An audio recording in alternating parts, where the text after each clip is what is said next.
executory. We in the Senate are stewards of the Constitution and the rule of law. Our fidelity must be strongest precisely when institutions are under strain or pressure. To proceed as though the ruling were uncertain or optional would be a departure from our constitutional duty. This manifestation is a commitment to respect the present authority of the court's decision while remaining open to its final word. I cast my vote without prejudice to the Supreme Court's disposition of the pending motion for reconsideration. The court speaks, and at times it speaks again.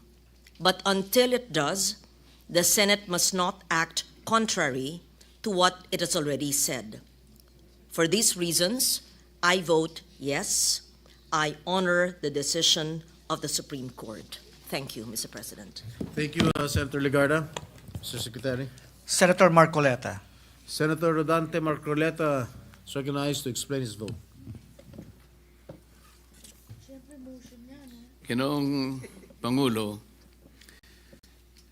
noong ang ating Panginoong Diyos ay nilalang po niya yung unang dalawang tao, pinagsabihan niya rin po meron siyang isang sinabi sa kanila na para na rin po sa kanilang kapakanan.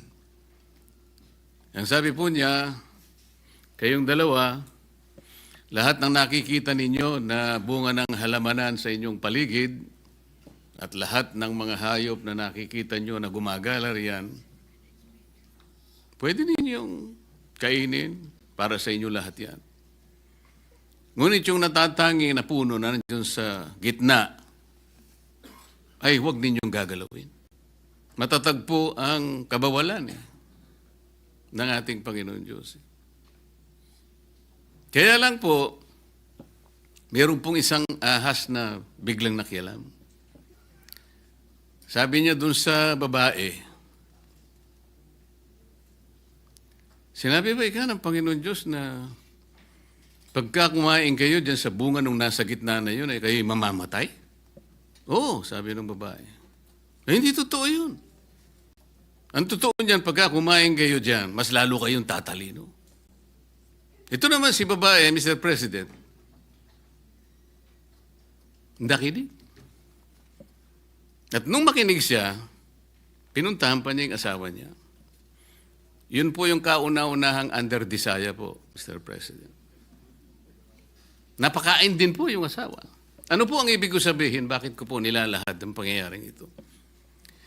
Meron na pong kapasyahan Ang dami pong gustong sumausaw, ang dami pong gustong magsabi ng kaibayong pananaw at paniniwala doon sa kapasyahan na iginagalang nating lahat. Ang ibig ko po sanang sabihin,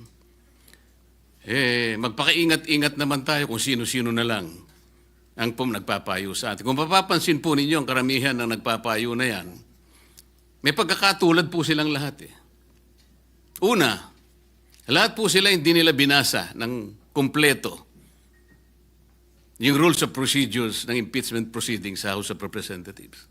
Sapagkat kung binasa po nila yon, malamang hindi po ganun ang kanilang ibinubulong. Pangalawa, lahat po nung yun ay puro paborito po ng mainstream media. Sila na lang po yung tinatanong Pangatlo, lahat po ng yun, walang pagmamahal sa mga Duterte. Ngayon, kung yung kalipunan po ng mga tao na yun, ng karamihan po sila, sa kanila ay nagsasabi, sila po yung mga legal luminaries.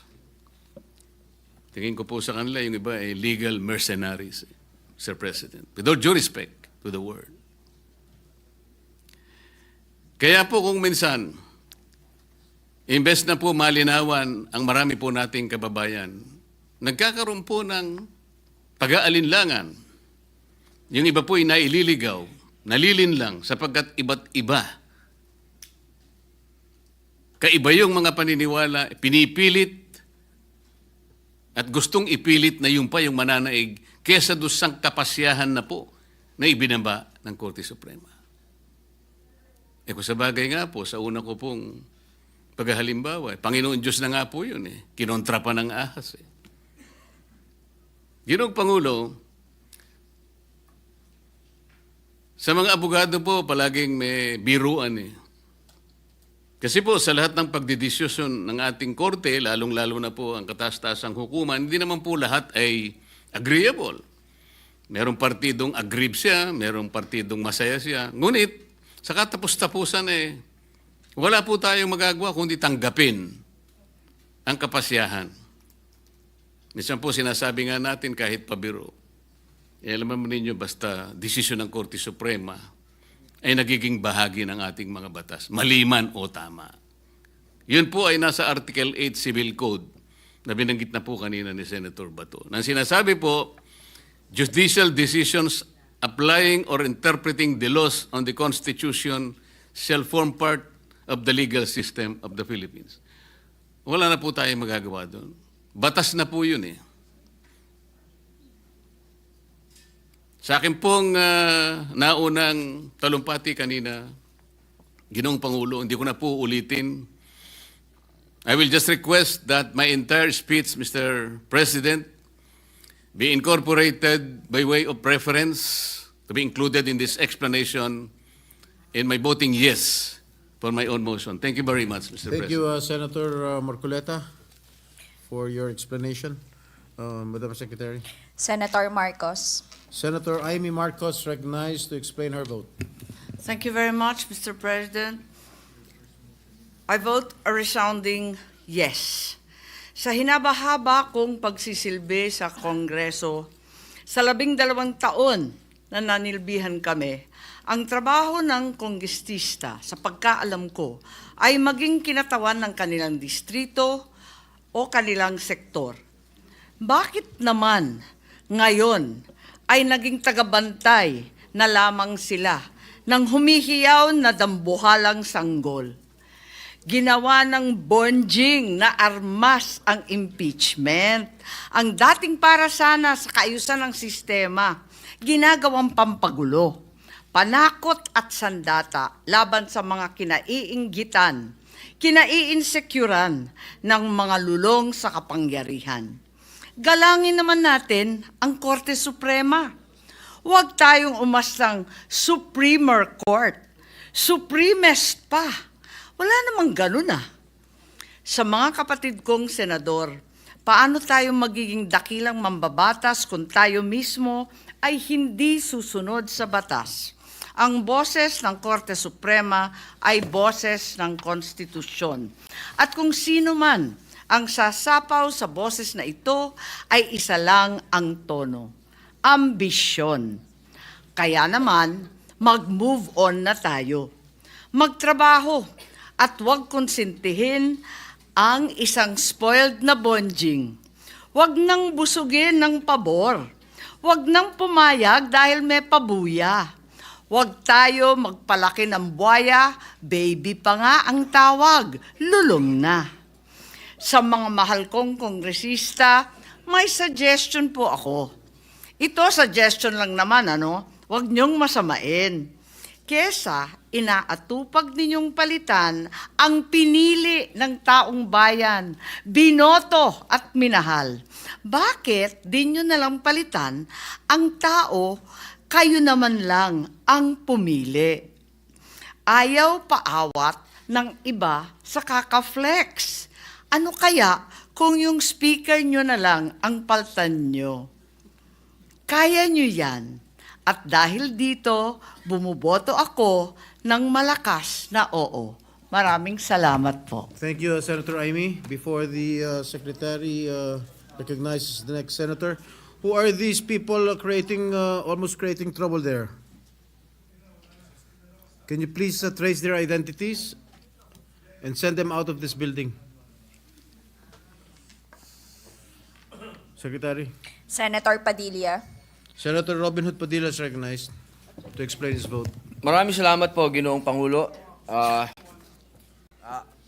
A'udhu billahi minash shaitanir rajim. Bismillahirrahmanirrahim. Alhamdulillah rabbil alamin.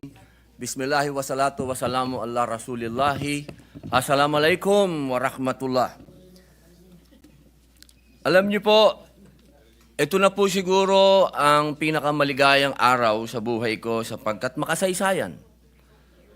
Ako po ay nagpupugay at malalim na paghanga sa isinagawang paliwanagan ni Senator Marcoleta, Senator Sotto, Senator Ontiveros, Senator Lacson, Senator Pangilinan, Senator Aquino, Senator Pia Alan Cayetano, Senator Rafi Irwin Tulfo, Senator Zubiri.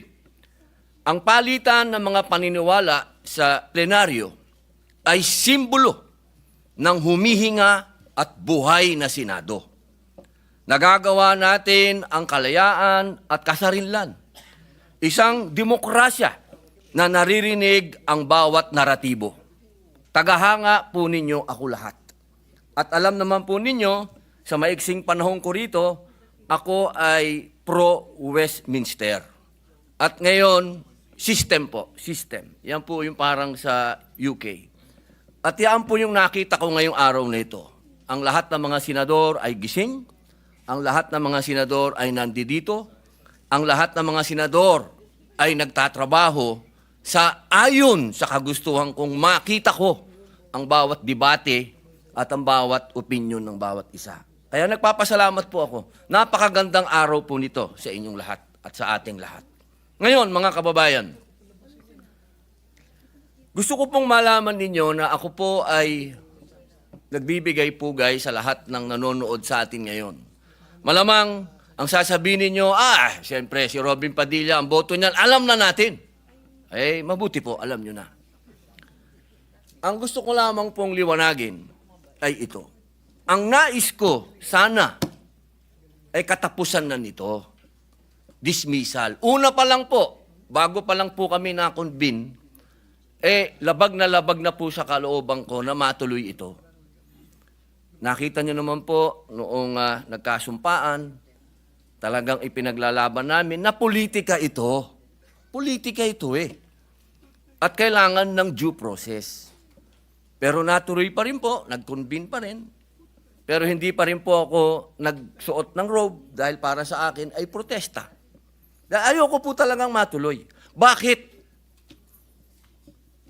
Sa loob po ng matagal na panahon ni Bonifacio, ni Aguinaldo, panahon ni Aguinaldo, ni Quezon, panahon ni Marcos Sr., ni Aquino Sr., ni Aquino Jr., ni Arroyo, Marcos Jr., PRRD Duterte, HOR ngayon, at Vice President Duterte. Hindi na po tayo natapos sa usapin ng politika at yaan po ay pinagtibay ng Supreme Court sa kanyang desisyon na sinabi niya mismo, oo, politika lang impeachment, pero hindi kailanman dapat masagasaan nito ang karapatan ng tao. Malinaw at yun po ang pinaglalaban natin at kailangan dumaan sa tamang proseso. At yan po ang pinaglalaban natin. Ngayon, mga mahal kong kaibigan, pagkatapos po natin marinig ang bawat punto ng bawat isa, sana po, matapos na po ito at harapin na po natin ang mga tunay na problema ng bayan. Katulad po ng sweldo, katulad po ng agrikultura, pagkain, kaguluhan sa West Philippine Sea, sa buong mundo. Ang dami po nating dapat pag-usapan. Total, meron pa naman pong Pebrero ang sinabi naman po ng Supreme Court at ang Supreme Court naman po, ang siya naman po dapat na sinasabi ng saligang batas. Malinaw po, matagal po akong ginawang chairman ng constitutional ni dating Pangulo Zubiri. Pinagkatiwalaan niya po tayo, pinag-aralan po natin yan at malinaw sa konstitusyon na ang magpapaliwanag ng saligang batas ay Supreme Court. Kaya sana po, ako'y malungkot talaga dahil napunta tayo sa archive. Yung archive, binasa ko pwede pala yan hukayin anytime, kung ano man. So, hindi pa rin tayo natapos. Kaya sana po, bagamat ang boto ko ay yes, aray. Gusto kong malaman at mailagay po sa lathalan ng Senado na ako'y may reserbasyon dyan. Malaking reserbasyon ko dahil gusto ko dismissal. Tapusin na natin to. Hindi pa tayo natapos eh. Total, nasabi na lahat. Oh, ilang oras ang banatan. Pero hindi pa rin natapos. Kaya po, mga mahal kong kababayan, bago po ako umupo, nais ko pong malaman ninyo na ang inyong Senado ay tumatakbo. Huwag po kayong malungkot sa mga hindi pabor sa amin o sa mga pabor naman. Isa lang po ang masasabi ko. Tigilan na natin ang politika at mahalin natin ang bawat isa, magkaisa na tayo, pag-usapan natin ang mga totoong problema. Maraming salamat po. Thank you, Senator Robin Hood Padilla, Madam Secretary. Senator Pangilinan. Senator Francis Kiko Pangilinan is recognized to explain his vote.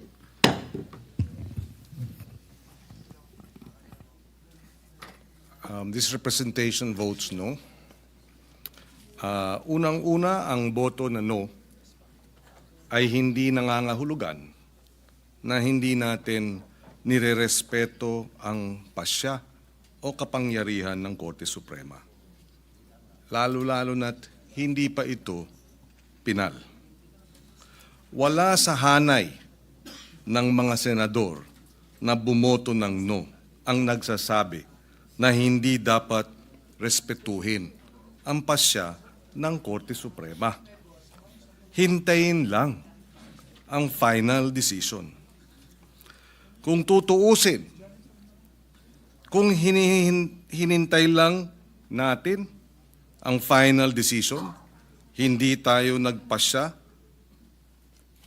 at wala tayong ginawa na mga hakbang out of respect dahil nga pending pa. Wala tayong nilabag sa pagiging immediately executory ng desisyon. Kaya kataka-taka kung bakit kailangan magkaroon ng archiving. Pero pasya ito ng mayorya. Mr. President, bumoto tayo ng no dahil naniniwala tayo. Mas mainam sana na hintayin nga ang resolusyon ng motion for reconsideration.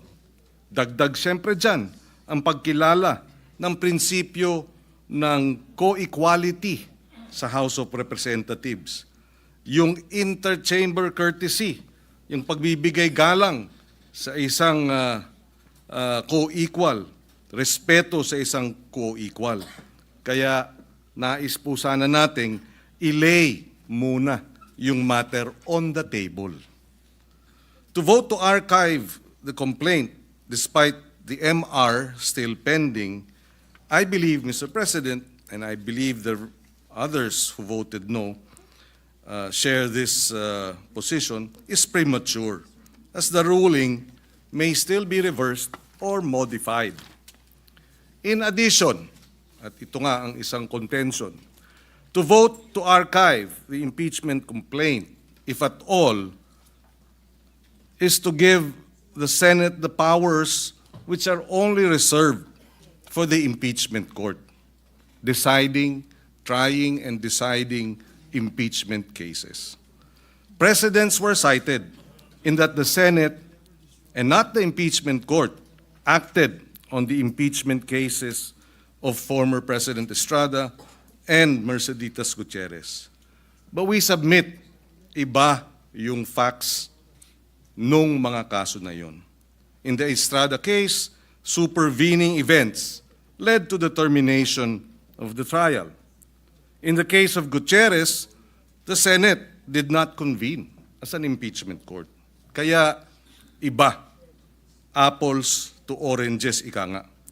We believe archiving the case is a matter exclusively within the powers and jurisdiction of the Senate Impeachment Court. Kaya lay on the table sana ang maayos na proseso under our rules.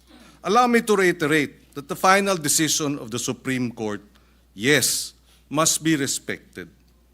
The Supreme Court ruled that the impeachment court did not acquire jurisdiction and its ruling rendered the official acts of convening as a court, of taking the oath, issuing of summons, and remanding the complaint as, for all intents and purposes, nullified.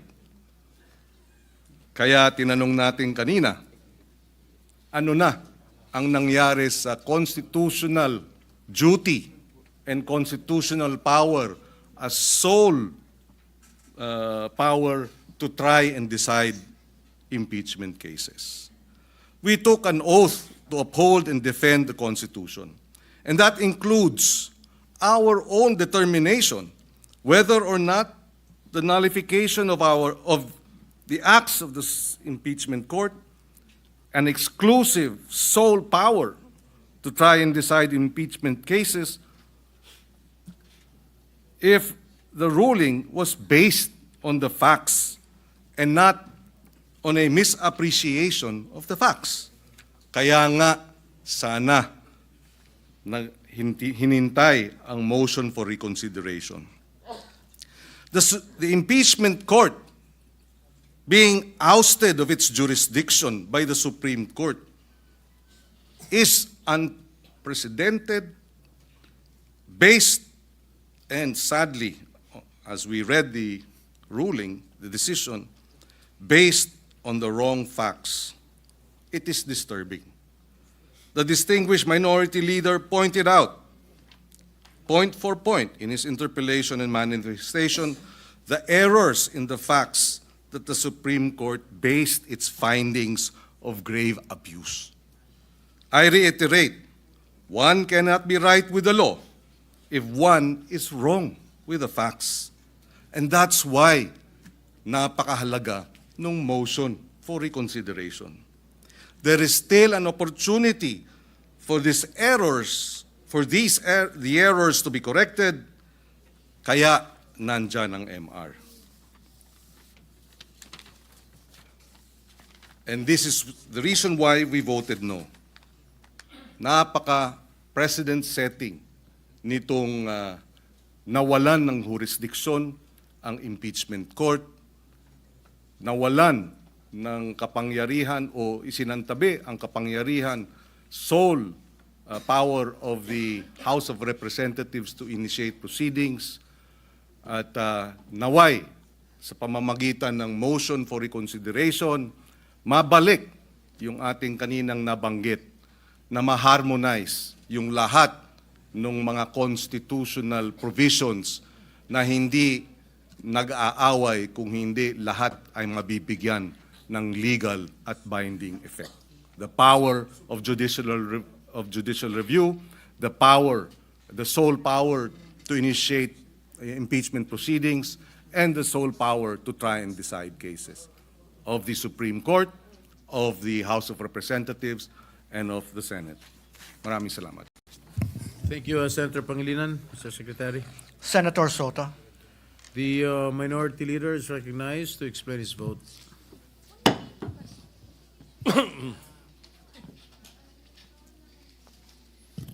Mr. President, I have more than expressed myself on this issue.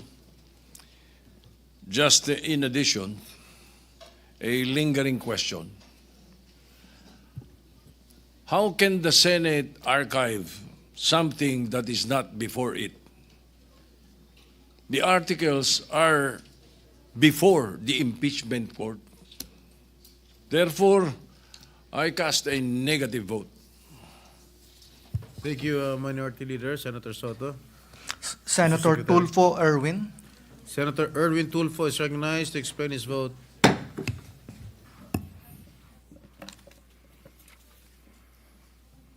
Ginoong Pangulo, mga kapwa kong senador at sa sambayanang Pilipino. Bumoto po ako ng yes sa mosyón na sumasang-ayon sa desisyon ng Korte Suprema sa impeachment case laban kay Vice President Duterte. Ito po ay hindi sa gusto kong iligtas ang Vice Presidente, kundi dahil malinaw ang sinasabi ng ating batas at mas malinaw pa ang desisyon ng Korte Suprema na ito po ay labag sa konstitusyon. Alinsunod po sa one-year bar rule, hindi maaring magsampa muli ng impeachment complaint ng 1 taon matapos ang naunang reklamo. Ayon po sa kataas-taasang hukuman, ito ay nalabag. At bilang mambabatas, hindi ako pwedeng pumikit na lang sa harap ng isang tahasang paglabag sa ating saligang batas.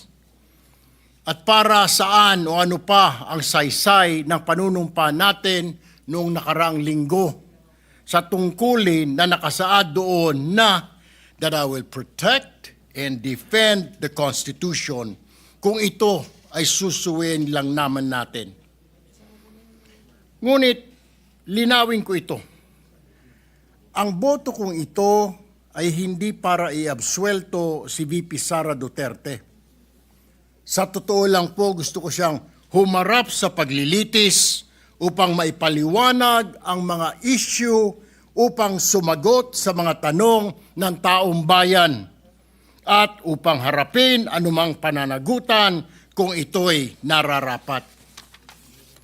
Dahil ang paninilbihan sa taong bayan ay hindi po pribilehyo, kundi isa ring pananagutan. Public service is not just a privilege, rather it carries also huge responsibilities. Sa loob po ng mahabang panahon, nasanay na ang ilang matataas na opisyal kapag may kapangyarihan, may lusot. Kapag mataas ang posisyon, immune sa tanong o investigasyon. Tama na. Panahon nang baguhin ito. Kung tunay po na walang kasalanan si VP Duterte, dapat siya mismo ang manguna sa pagbubukas ng lahat ng dokumento, paggamit ng budget at mga hakbangin niya bilang pangalawang Pangulo at kalihim ng DepEd. Walang dahilan para umiwas kung malinis po ang konsensya. Ang boto kong yes ay hindi pagtatanggol sa kanya, kundi pagtatanggol sa legalidad ng proseso. Hindi po ito ang wakas. Kung may basehan at sa tamang panahon, hindi po ako magdadalawang isip na suportahang muli ang isang lehitimo at makatarungang impeachment. Dahil ang pamahalaan po ay para sa taong bayan, hindi po para sa iilang nasa puder. Maraming salamat at mabuhay po ang sambayanang Pilipino. Maraming salamat, Senador Irwin Tulfo. Ginoong Sekretaryo. Senator Tulfo, Rafi. Senator Rafi Tulfo is hereby recognized to explain his vote. Mr. President, my vote is yes. Let me explain my vote. My dear colleagues, in our Constitution, the sovereign Filipino people agreed to establish a government that will run our country. Malinaw dito kung ano ang kapangyarihan ng bawat sangay. Ang legislatura ang tagagawa ng mga batas. Ang ehekutibo ang tagapatupad ng batas. On the other hand, ang Korte Suprema naman ang taga-interpret o tagapaliwanag ng batas kapag may hindi malinaw dito o may pagtatalo kung paano ito ipapatupad. Kaya naman, ang respeto ng bawat sangay ng gobyerno sa isa't isa ay mahalaga upang tuloy-tuloy ang maayos na pagpapalakad ng ating gobyerno. Under the Constitution, it is the House of Representatives that shall have the exclusive power to initiate all cases of impeachment. Wala po tayo papel sa proseso na yan. Our role only comes when a valid Articles of Impeachment complaint is filed before us. Mr. President, the case before the Supreme Court is about the impeachment initiation procedure before the House of Representatives. whether a case of impeachment has been initiated according to the text and spirit of the Constitution. Of course, I will not delve into the correctness of the decision of the Supreme Court, but I believe it is within their authority to interpret the Constitution and declare whether the actions and processes before the House is constitutional. And so, we must accord the decision of the Supreme Court the same respect that they give the laws that we enact as the legislative. That is the scope and limitation of our powers. Having said that, allow me to go to the clear, dispositive portion of the decision. Sa dulo po ng 97-page decision, ito po ang sinabi ng ating Korte Suprema. Una, the Articles of Impeachment are unconstitutional and are deemed null and void ab initio. In other words, walang bisa nung simula pa lang. Second, the court said, the Senate did not acquire jurisdiction to constitute itself into an impeachment court. Ibig sabihin, hindi nagkaroon ng Senado ng kapangyarihang maglitis bilang impeachment court. Mr. President, I agree that we should abide by the decision of the court to avoid any constitutional crisis. And if I were to take the duty to my heart, I believe the decision is very clear. No impeachment court was validly convened. That's my vote. With that said, however, there are concerns raised regarding the decision. So it is important for the Supreme Court to address these concerns. I have faith in the Supreme Court that it will perform its mandate. That's all. Thank you, Mr. President. Thank you, Senator Rafi Tulfo. Secretary? Senator Villanueva. The Majority Leader recognizes Senator Villanueva. Thank you very much, Mr. President. Mr. President, esteemed colleagues, this representation stands today not just a senator judge, but as a member of this institution who took an oath to uphold the Constitution. And I'm here, Mr. President, to explain my vote. But more importantly, to stay true to that oath, to serve with integrity and give life to the spirit of the law. Article 11, Section 1 of our Constitution provides that public office is a public trust. Ang isang katungkulan sa pamahalaan ay isang tiwalang ipinagkakaloob ng mamamayan. This underscores one of the core principles of democracy, that ultimate political power resides with the people. And thus, the preamble starts, Mr. President, we, the sovereign Filipino people, because the government's authority and legitimacy emanates from the people. Thomas Jefferson encapsulated the expectation from a person holding public office in one sentence. When a man assumes a public trust, he should consider himself as public property. Close quote. Kapalit ng tiwalang ipinagkakaloob ng bayan sa isang tao ay ang paglilingkod ng may katapatan sa saligang batas at sumasalamin sa mithiin ng bayan na nakapaloob dito. Ginoong Pangulo, pag-aari ka ng publiko dahil ang bawat galaw at desisyon mo ay hindi para sa sarili, kundi laging para sa bayan. While due process protects life, liberty, and property, public office is not private property. As Justice Malcolm wrote in Segovia versus Noel, a public position is not owned by its holder. Ang posisyon sa gobyerno ay hindi premyo o personal na karapatan. Ito po ay pananagutan at pagtitiwala ng taong bayan. During the July 26, 1986 discussion of the Constitutional Commission, it was noted that, and I quote, a violation of an oath of office is itself a violation of the Constitution because a public official's oath is in the Constitution. Close quote. Thus, accountability is not only a moral imperative, it is a constitutional duty. Public officials are answerable to the people at all times, and the mechanisms of impeachment and oversight exist precisely because no one can claim a vested personal entitlement to office. Where accountability is demanded, due process must still be observed. Ngunit Ginoong Pangulo, hindi po ito dapat maging panangga laban sa makatarungan at lehitimong pagsusuri o gamitin upang gawing pagmamay-ari ang isang tungkulin pampubliko. Higit po sa lahat, hindi ito dapat maging kasangkapan upang takasan ang pananagutan. Wala po ni isa ang nakatataas sa pananagutan, nakakatakas sa pananagutan. Lalo na po ang mga nasa pinakamataas na posisyon ng ating bayan.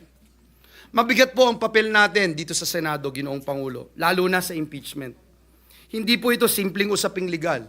Desisyon po ito na nakabatay sa batas at nagmula rin sa ating prinsipyo at konsensya. The framers of our Constitution knew this. That's why impeachment decisions are ultimately acts of political and moral judgment, not just strict legal analysis. Kaya po malinaw ang disenyo ng ating saligang batas. Ang House ang may eksklusibong kapangyarihan para magpasimula ng impeachment, at ang Senado ang tanging may kapangyarihan na lumitis at magdesisyon. This is a sui generis role, unique, exemptional, and deeply rooted in our democratic system. That is also why both chambers of Congress were given the authority to craft their own rules of procedure in impeachment cases. May mga bumatikos po sa atin noon, Ginoong Pangulo, sa pag-remand natin ng Articles of Impeachment sa House. At sabi nila, ng mga bumabatikos, pag-iwas daw po ito sa tungkulin. Pero kung susuriin pong mabuti, Ginoong Pangulo, hindi po ito pag-atras sa ating tungkulin. It was a necessary and prudent step towards ensuring that the proper procedure was followed so that our decision as a court will not be marred by legal and constitutional infirmities. Now we are faced with the High Court's decision that tackles precisely that which we hope to avert when we remanded the Articles of Impeachment, Mr. President. So clearly today, the Supreme Court's decision in GR 278353 is a vindication of the Senate's action. We have been called so many names, Mr. President, and ridiculed in the digital court of public opinion. I'm sure the Senate President would likely agree with this representation that the allegations thrown at us regarding the impeachment and even the decision of the Supreme Court, a matter that we have no participation in, are extremely preposterous and absurd. But this exercise, while political in nature, is not about personalities. It's not about revenge. It's not about prevailing sentiments or personal biases. It is about upholding what is legal and constitutional and what will hold true in the years that follow. Let me make one thing clear to our kababayans, mahal nating mga kababayan. We in the Senate have never abandoned our mandate in this impeachment proceeding. Ang bawat hakbang po na ating tinahak ay nakaangkla sa kaluluwa ng ating bayan, ang ating inaalagaan at pinoprotektahan sa ligang batas ng Republika ng Pilipinas. But as they say, Mr. President, dissent is not a threat to democracy. It is essential to its survival. Kaya doon po sa mga pumuna, sa mga nagsabing mali ang naging pasya ng Senado, hindi tama ang ginawa po natin dito, naintindihan naman po natin sila kung saan sila nanggagaling. And in that same democratic spirit, I now take this opportunity to respectfully air my own dissent to certain portions of the Supreme Court's decision. While we respect the court's authority, I believe there are portions of the ruling that may have inadvertently made the already difficult process of impeachment even harder. Agree po ako doon, Ginoong Pangulo. Impeachment was never meant to be easy, but neither was it designed to be impossible. The framers of our Constitution deliberately relaxed the rules to empower the people and lower the barriers to initiating accountability against high-ranking officials. The Constitution even allows any ordinary citizen to file a verified complaint. Ang mababa at mataas na kapulungan ng Kongreso ang nagsisilbing takbuhan ng mamamayan sa mga pagkakataong wasak na ang tiwalang ipinagkaloob ng publiko sa mga inuluklok nito. And yet, Mr. President, with this decision, we now see new procedural hurdles that were not explicitly required by the Constitution, including the rigid interpretations of due process at the preliminary stage. These add layers of complication to a process that is already politically and institutionally fragile. Kung hindi po natin iingatan, tama po yun. Baka po mawalan ng saysay ang impeachment. Buhay sa papel, ngunit patay sa proseso. This was no accident of drafting, Mr. President.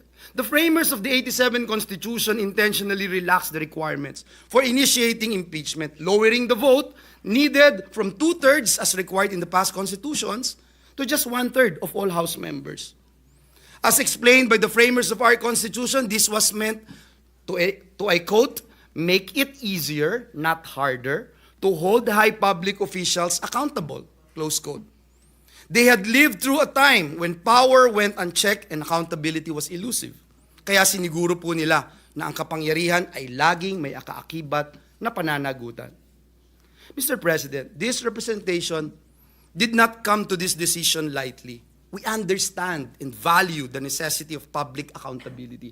Naiintindihan po natin yan. Napakahalaga po niyan. Walang sino man po ang dapat mailagay sa pedestal na hindi kayang abutin ng batas. Pero ang pananagutan po ay kailangan dumaan sa tamang proseso. Isang proseso na hindi lamang makatarungan, kundi naaayon at tumatalima sa saligang batas ng Republika ng Pilipinas. Sa mga ganito pong sitwasyon, hindi po naaalis sa aking isipan. Kung may mga meron po bang pagkakataon na maaaring labagin ng Senado ang mga ipinag-utos ng Korte Suprema? Maaaring halimbawa po nito ay kung may klarong panghihimasok sa internal rules o procedure ng Senado, ang Korte Suprema. Ngunit, Ginoong Pangulo, sa pagbibigay kahulugan sa nakasaad sa ating saligang batas, tanging Korte Suprema lamang ang may kapangyarihan bilang pinal na tagapagpasya. Article 8, Section 1 of the 87 Constitution expands the Supreme Court's scope of judicial power by mandating it to determine whether or not there has been a grave abuse of discretion amounting to lack or excess of jurisdiction on the part of any branch or instrumentality of the government. In the case of Angara versus Electoral Commission, Justice Jose P. Laurel, who later became the third President of the Republic, wrote, and I quote, "When the judiciary mediates to allocate constitutional boundaries, it does not assert any superiority over the other departments. It does not in reality nullify or invalidate an act of the legislature, but only asserts the solemn and sacred obligation assigned to it by the Constitution." Close quote. Noong pong tinatalakay ng ating mga constitutional framers ang probisyon sa konstitusyon patungkol po sa proseso ng impeachment, binanggit po ng kagalang-galang na Commissioner Dodong Maambong ang isang sipi mula sa isang kaso sa Amerika.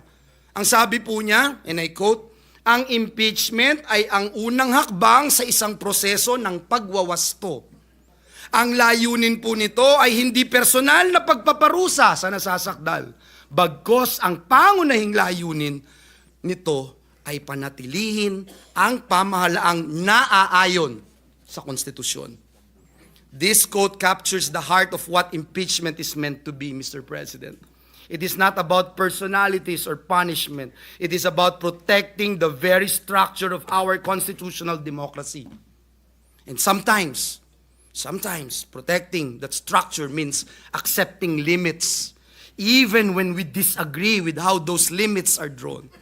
In this case, the Supreme Court, as the final interpreter of our laws, has spoken unanimously, and I will say it again, spoken unanimously, decisively, and with finality.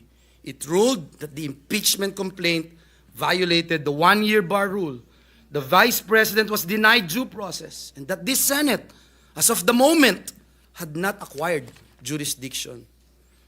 Mr. President, in closing, again, I would say we may not agree with every word of that ruling. But the rule of law is not a matter of convenience. It is the foundation of our democracy. Upholding it, even when it is difficult or unpopular, is what gives this institution its credibility and our democracy its strength. To ignore it, no matter how justified we may feel, is to risk eroding the very foundation we are sworn to defend, our beloved Constitution. Kaya po, Ginoong Pangulo, sa liwanag ng ating saligang batas at bilang paggalang sa pasya ng Korte Suprema, habang kinikilala po natin na may nakabinbing motion for reconsideration na sinampa ng House of Representatives, and in adhering to the immediately executory decision rendered by the Supreme Court, I vote to transfer the Articles of Impeachment to the archives. Thank you, Mr. President. Senator Villar Camille. Senator Camille Villar is recognized. You may proceed, ma'am.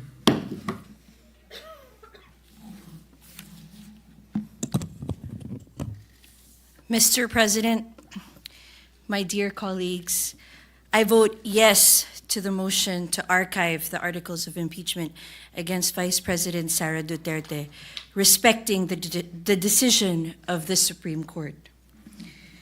It is undeniable that the Supreme Court has the power under the Constitution to declare an act of a co-equal body as unconstitutional, a power known as judicial review.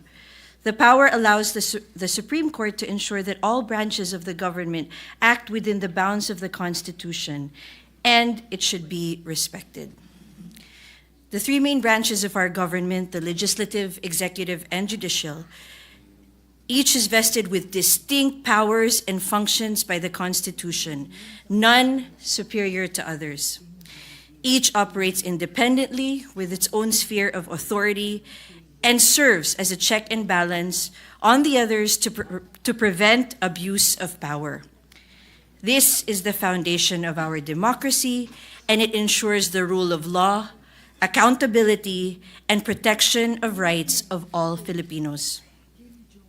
In this case, the Supreme Court has spoken. By a unanimous vote, the Supreme Court declared in clear and unequivocal terms the Articles of Impeachment against Vice President Sara Duterte unconstitutional and null and void ab initio for violating the one-year bar rule and due process clause. As a result, the Senate did not acquire jurisdiction to constitute itself into an impeachment court. This decision, finally, is immediately executory. Mr. President, we have heard many good arguments in the recent weeks from both sides. Just today, being the youngest member of this robust body, I have learned so much from our esteemed and distinguished colleagues. But to me, it is simple. The opinion, or the most important opinion, is that of the final arbiter of our Constitution, and that is the Supreme Court. I have faith that the Supreme Court has done their duty and fulfilled their mandate.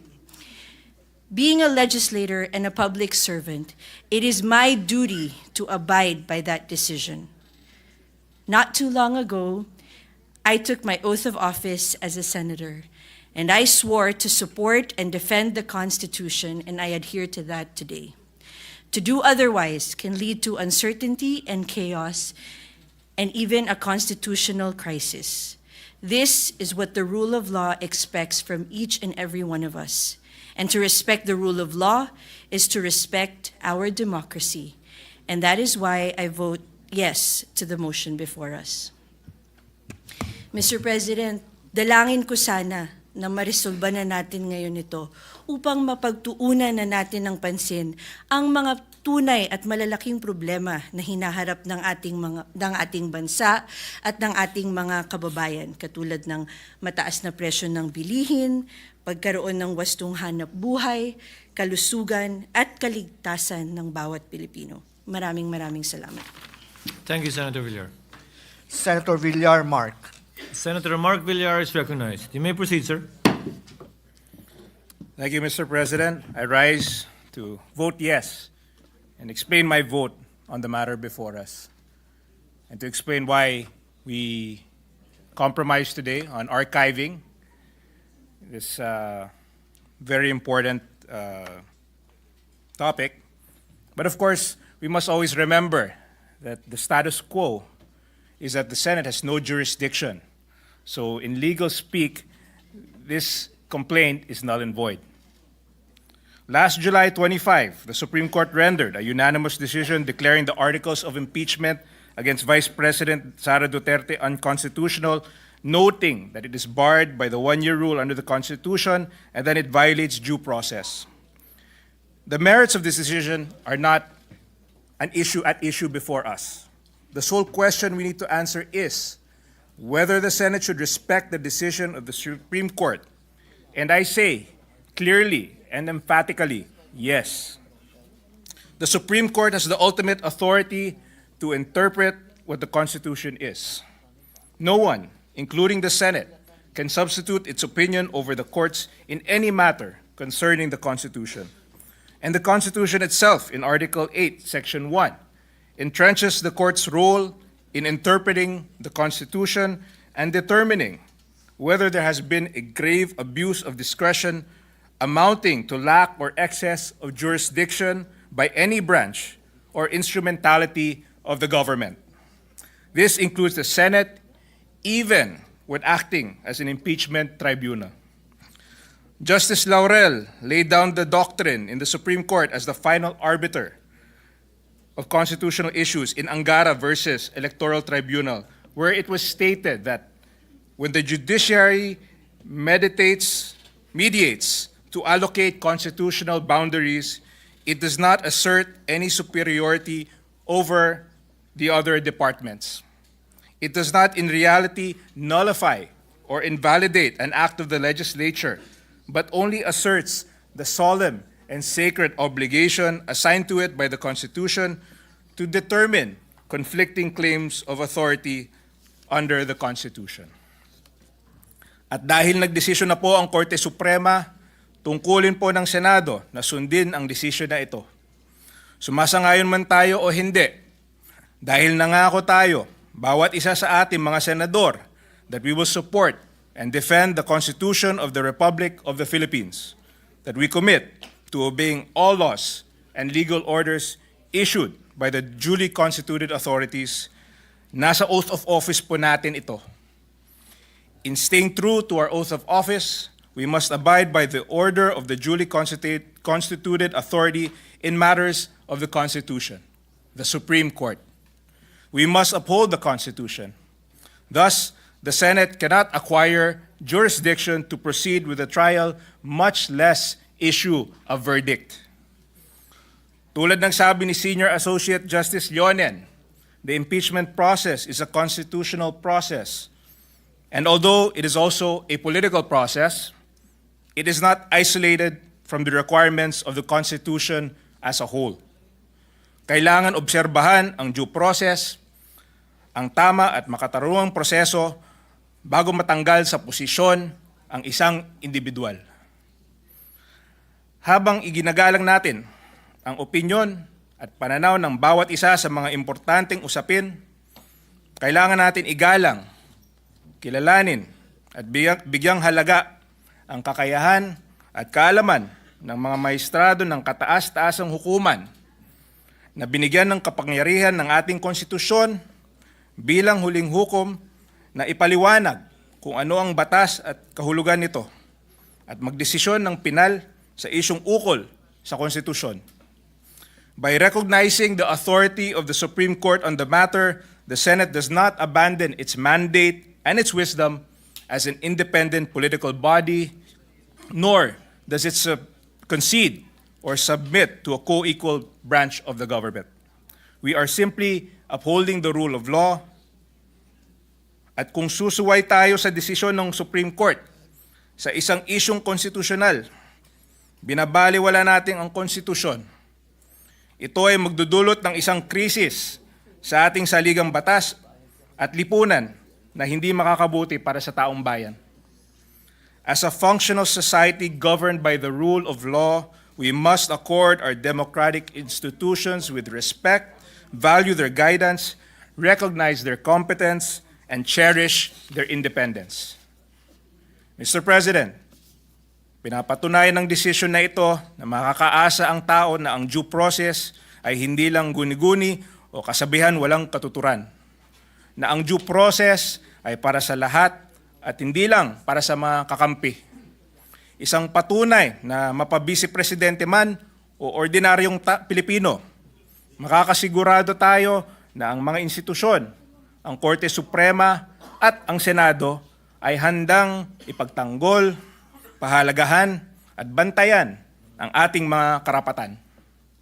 Without the rule of law, people may act without accountability, government leaders may act on personal interest, individual rights can no longer be guaranteed. Without the rule of law, there can be no justice, no order, and no real democracy. To end, I would like to quote Supreme Court Senior Associate Justice Leonen, who penned the decision. There is a right way to do the right thing at the right time. This is what the rule of just law means. This is what fairness or due process of law means, even for impeachment. Maraming salamat po. Thank you, Senator Villar.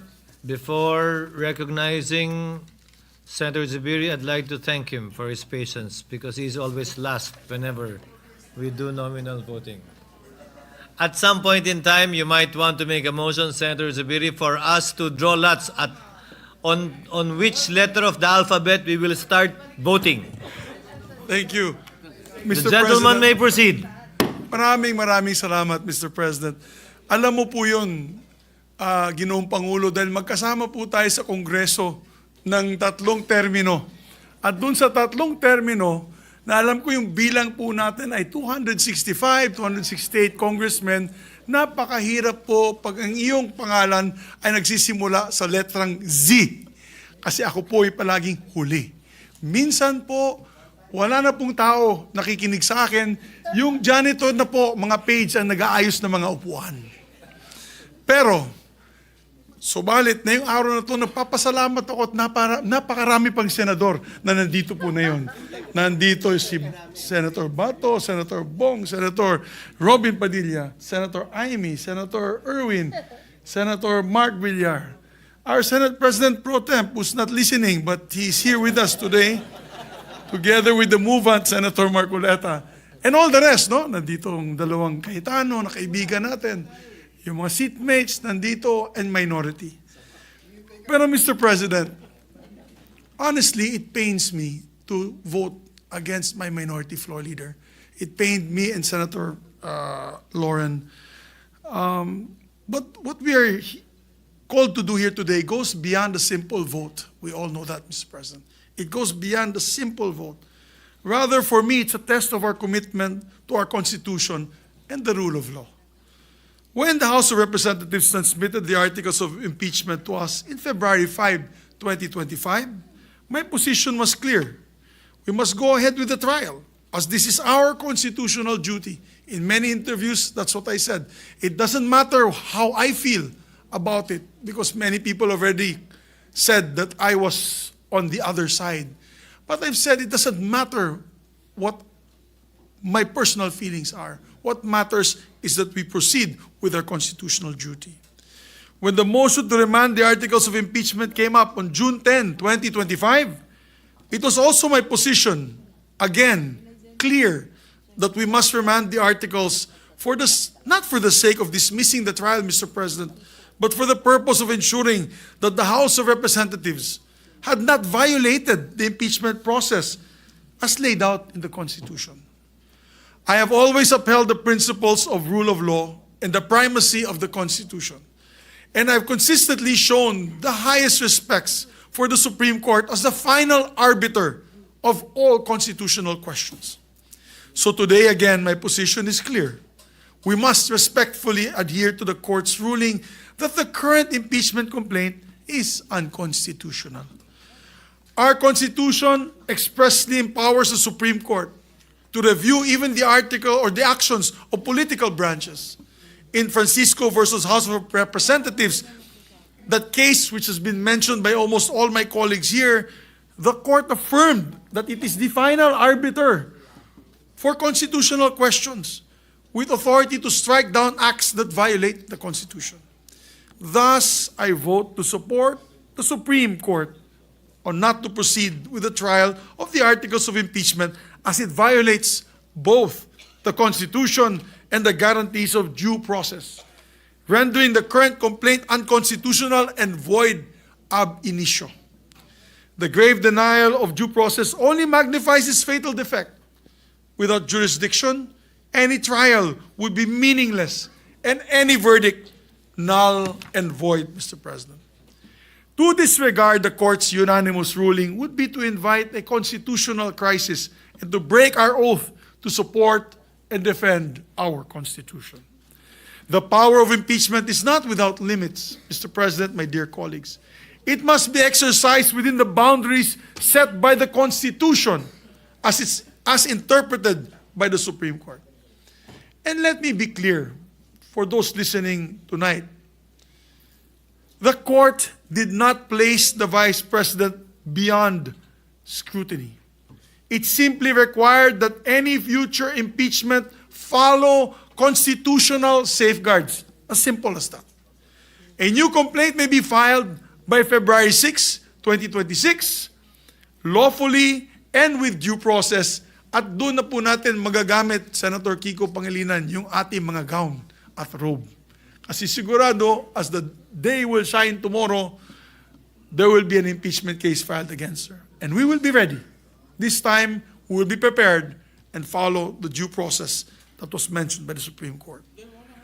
I speak, Mr. President, as someone who's been a legislator for over 2 decades now, together with the Senate President, long enough to know that our fragile democracy rests on the strength of our laws, that our freedoms are given shape by our rules and traditions. And you all know me as a stickler for rules and traditions, together with my minority leader.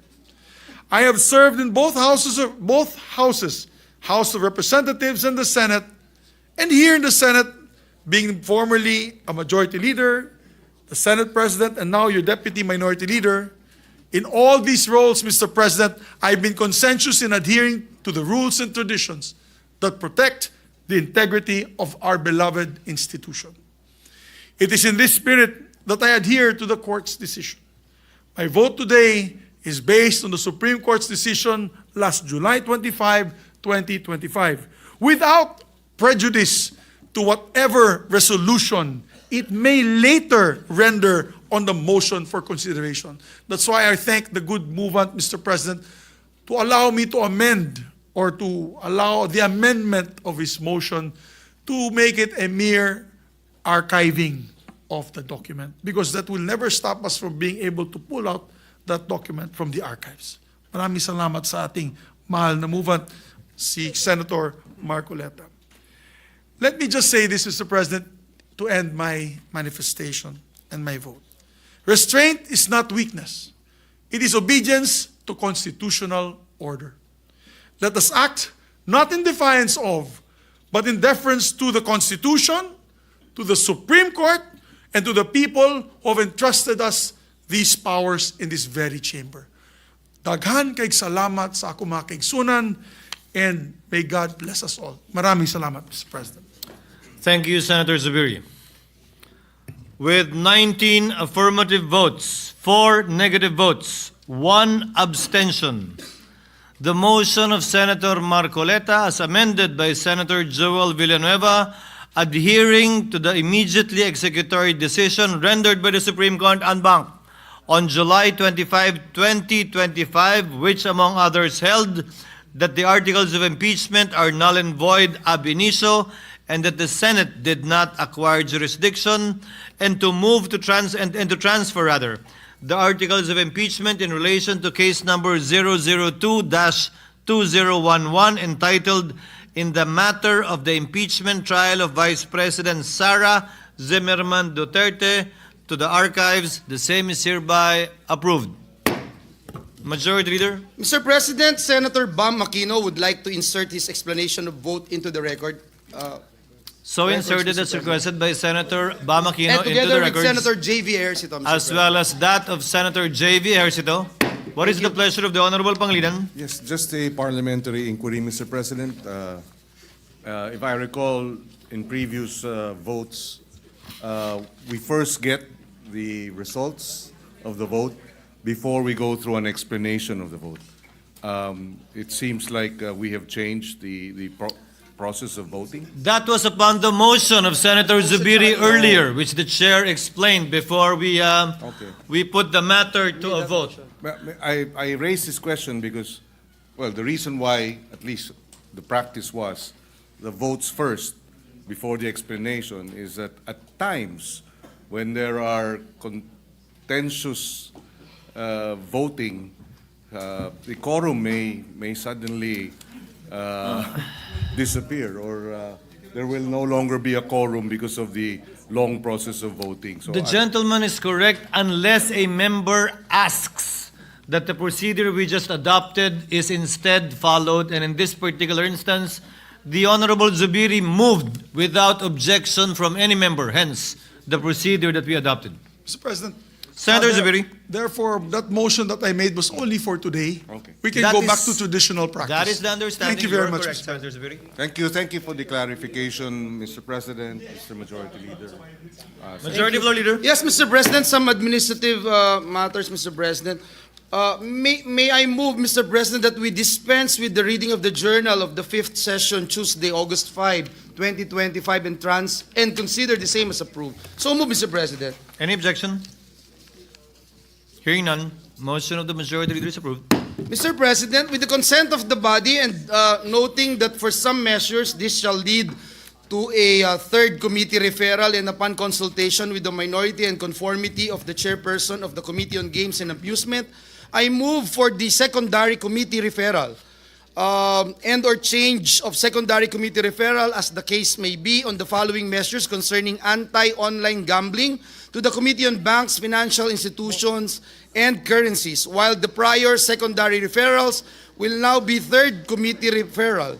This is in view of the measure's implications on the financial and banking system, particularly with respect to fund transfers and other financial transactions associated with online gambling platforms. These are Senate Bill number 30, 47, 57, 142, proposed Senate Resolution number 12, proposed Senate Resolution number 19, and the privilege speech of Senator Zubiri delivered last July 30, 2025. I so move, Mr. President. The understanding is the lead committee will still be the Committee on Games. The Majority Leader simply changed the secondary Yes, committees. Mr. President, that is correct.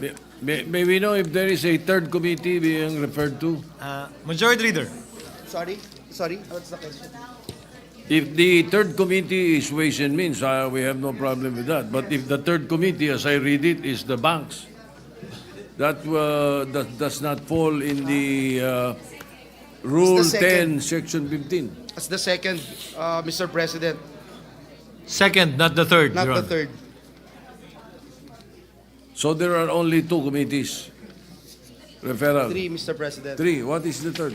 The third is the Ways and Means, Mr. Yeah, President. no problem with that. What about the others? I have a list here of your PS 19 and the privilege speech of Senator Zubiri referred to 4. Including the privilege speech, Mr. President, of Senator Mig Zubiri. You are referring it to 4 committees? 3. 3 committees only, Mr. and not President. Ways and Means and Banks and not Ways and Games Means and or Amusement, Finance. Mr. President. Yeah, Games but and Amusement if being it's the not lead Ways and committee, Means Mr. or Finance and you go beyond 2, you refer it to the Committee on Rules. That's the procedure. That's why, Mr. Yes, President, not the we banks, are. not the committees. Yes, Mr. President, that's the reason why we are asking the consent of the minority, Mr. President. If it is not okay with the minority, Mr. President, I will. Your Honor, the reason why it's the Majority Leader that's making the motion with the consent of the body is precisely because the request for additional committees was referred to the Committee on Rules, and it's the Committee on Rules now acting on that request with the permission of the body, of course. It is now the Committee on Rules asking for the permission Yes, because it was that is originally referred to you already. Yes, Your Mr. Honor. All right, President. and, we were not informed. Thank you for your understanding, Your Honor. I told you. Any objection I told you. to the motion of the Majority Leader? There being none, motion is approved.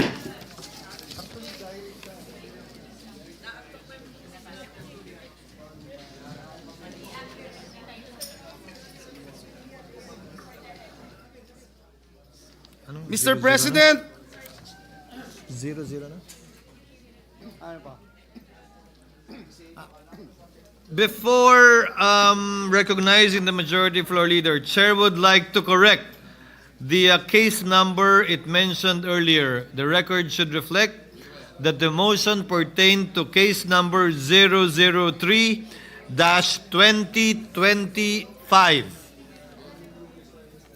The correction is so ordered to be reflected into the records. Majority Leader. yes, Mr. President. Mr. President, at this juncture, I move that we adjourn the session until 3 o'clock in the afternoon of Monday, August 11, 2025. Before moved, acting Mr. on the motion of the Majority Leader, Chair would like to take this opportunity to thank the members of the Chamber, both majority and minority, for your presence, patience, forbearance, and magnanimity that we were able, in such a way that we were able to dispose and vote on this difficult matter of national interest in the most pleasant manner, form, shape, and size. Thank you very much.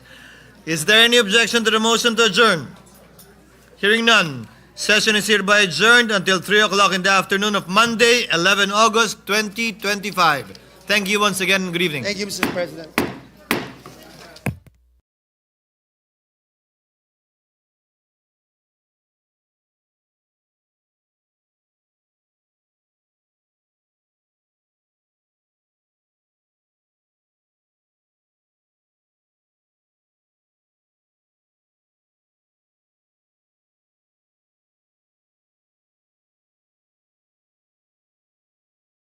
Thank you, Mr. President. If the distinguished gentleman from Tarlac favor me with a few questions, I will be gladly accepting his favor. And if the Senate President will allow me, after a few questions, I will make my own manifestation to that effect. The gentleman may proceed, should Senator Marleta so allow it. Yes, Mr. President. Thank you, Your Honor. Thank you very much. Mr. President, thank you. So, listening to the privileged speech of the distinguished gentleman from Tarlac, the basis of your motion to dismiss is the Supreme Court's decision, which is now pending appeal by virtue of the MR, or the motion for reconsideration filed last Monday by the House of Representatives. Is it not, Your Honor? The question whether is it Yes, your subject basis to for appeal? your motion to dismiss is based on the Supreme Court decision that the so-called impeachment is unconstitutional, based on their decision. Yes, Mr. President, Your Honor, that's very, very clear and categorical. Correct. The Supreme Court decision, Mr. President, although immediately executory, is not yet final, thus appealable. Ngayon, naka-apila na. Marami nagtatanong kung naka-apila na, ba't tayo nagmamadali? I-dismiss ito sa atin. So may I ask the gentleman, what will happen if we prematurely dismiss the case and the Supreme Court subsequently grants the MR and reverses its own decision? The question, Mr. President, is speculative. Yes. May I have a speculative answer, Mr. President?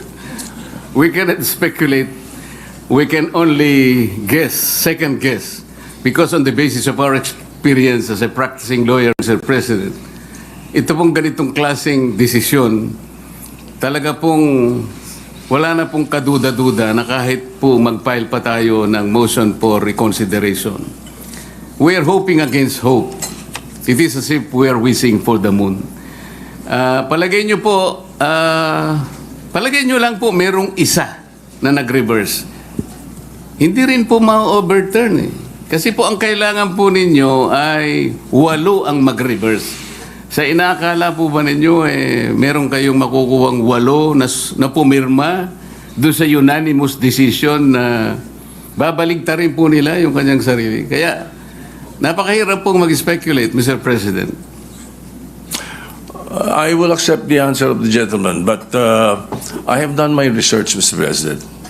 And to remind everyone, the reversal of the Supreme Court's own decision is not impossible, even in landmark cases.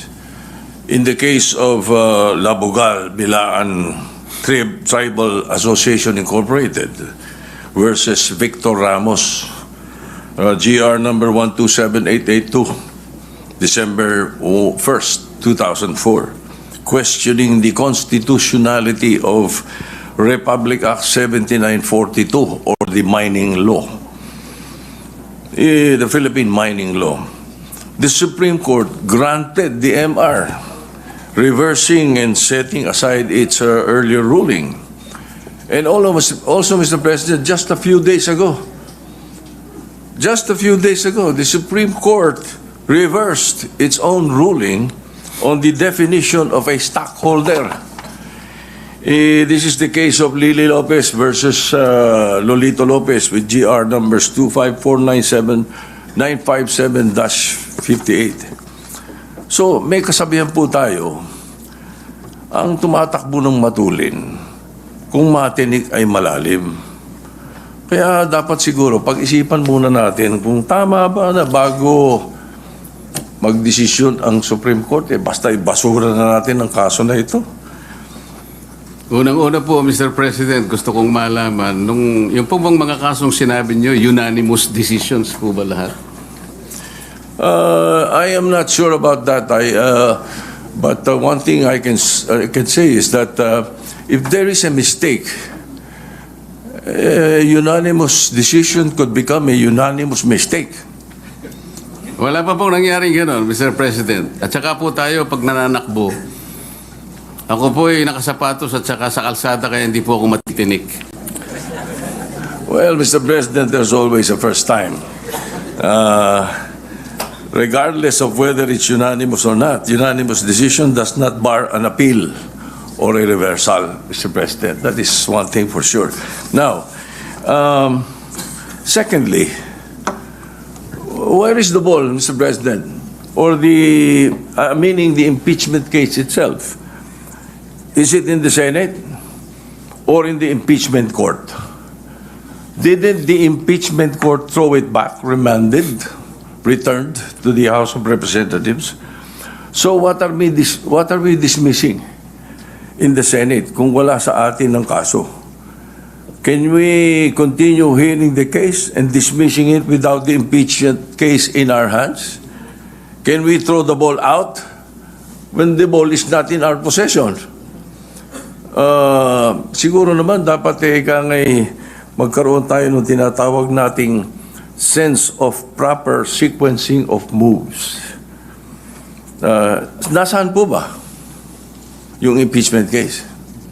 Mr. President, kanina po sa aking clarificatory statement, ang sabi ko nga po, yung ginawa pong initial proceedings ng 19th Congress Senate, yun po ay nangyari sa panahon po ng 19th Congress at lahat po yun ay naisantabi lahat sapagkat natapos nga po ang termino ng 19th Congress on June 30, 2024. Kaya po natin sinasabi, Mr. President, na dinidismiss na po natin ngayon sapagkat tayo po ang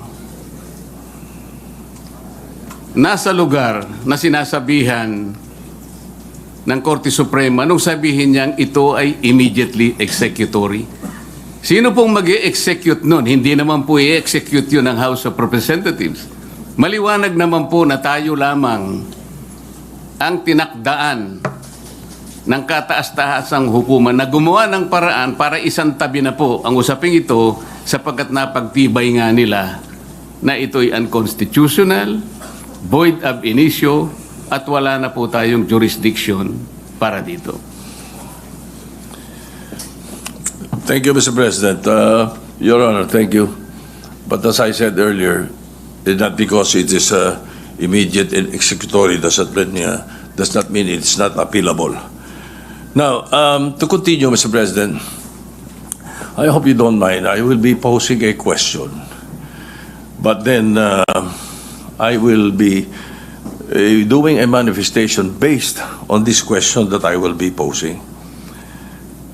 So I'm certain that the gentleman from Canal Rock has read the 97 pages ruling of the Supreme Court to come up with this motion. So the question is, must we agree on the statement of the decision of the Supreme Court on page 3, page 56, as basis that the one-year ban has set in? With that question, allow me to proceed with my manifestation with your permission, Mr. President. For the benefit of our colleagues, my colleagues, the last paragraph of page 3 states that, quote, since the 19th Congress terminated, the 3 impeachment complaints became enacted upon, end of quote.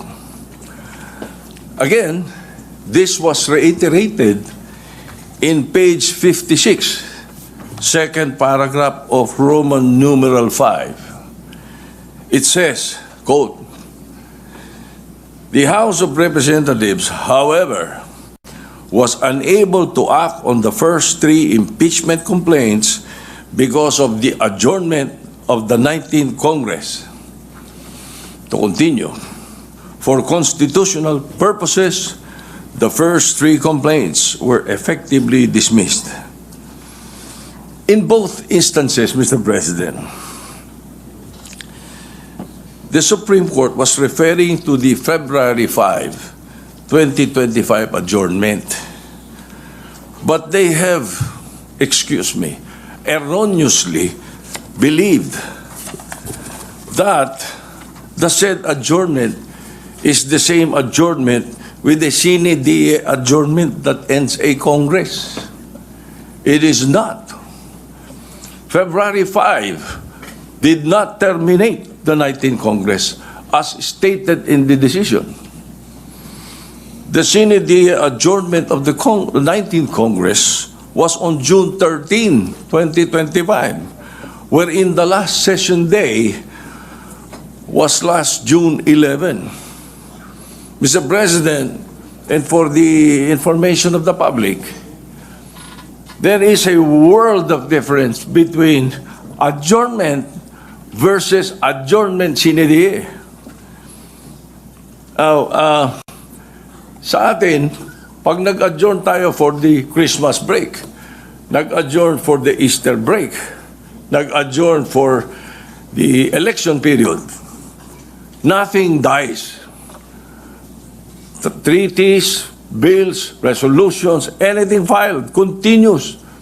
It is never archived. Well, perhaps the lawyers of the ponentes did not realize that, or they were not familiar with the rules of Congress. As I said, this is a world of difference. Now, this is a transcendental case. Ang laking constitutional issue. Wala man lang oral arguments, or at the very least, a consultation with some members of Congress or members of the bar na nakakaintindi ng rules ng Congress regarding the procedure.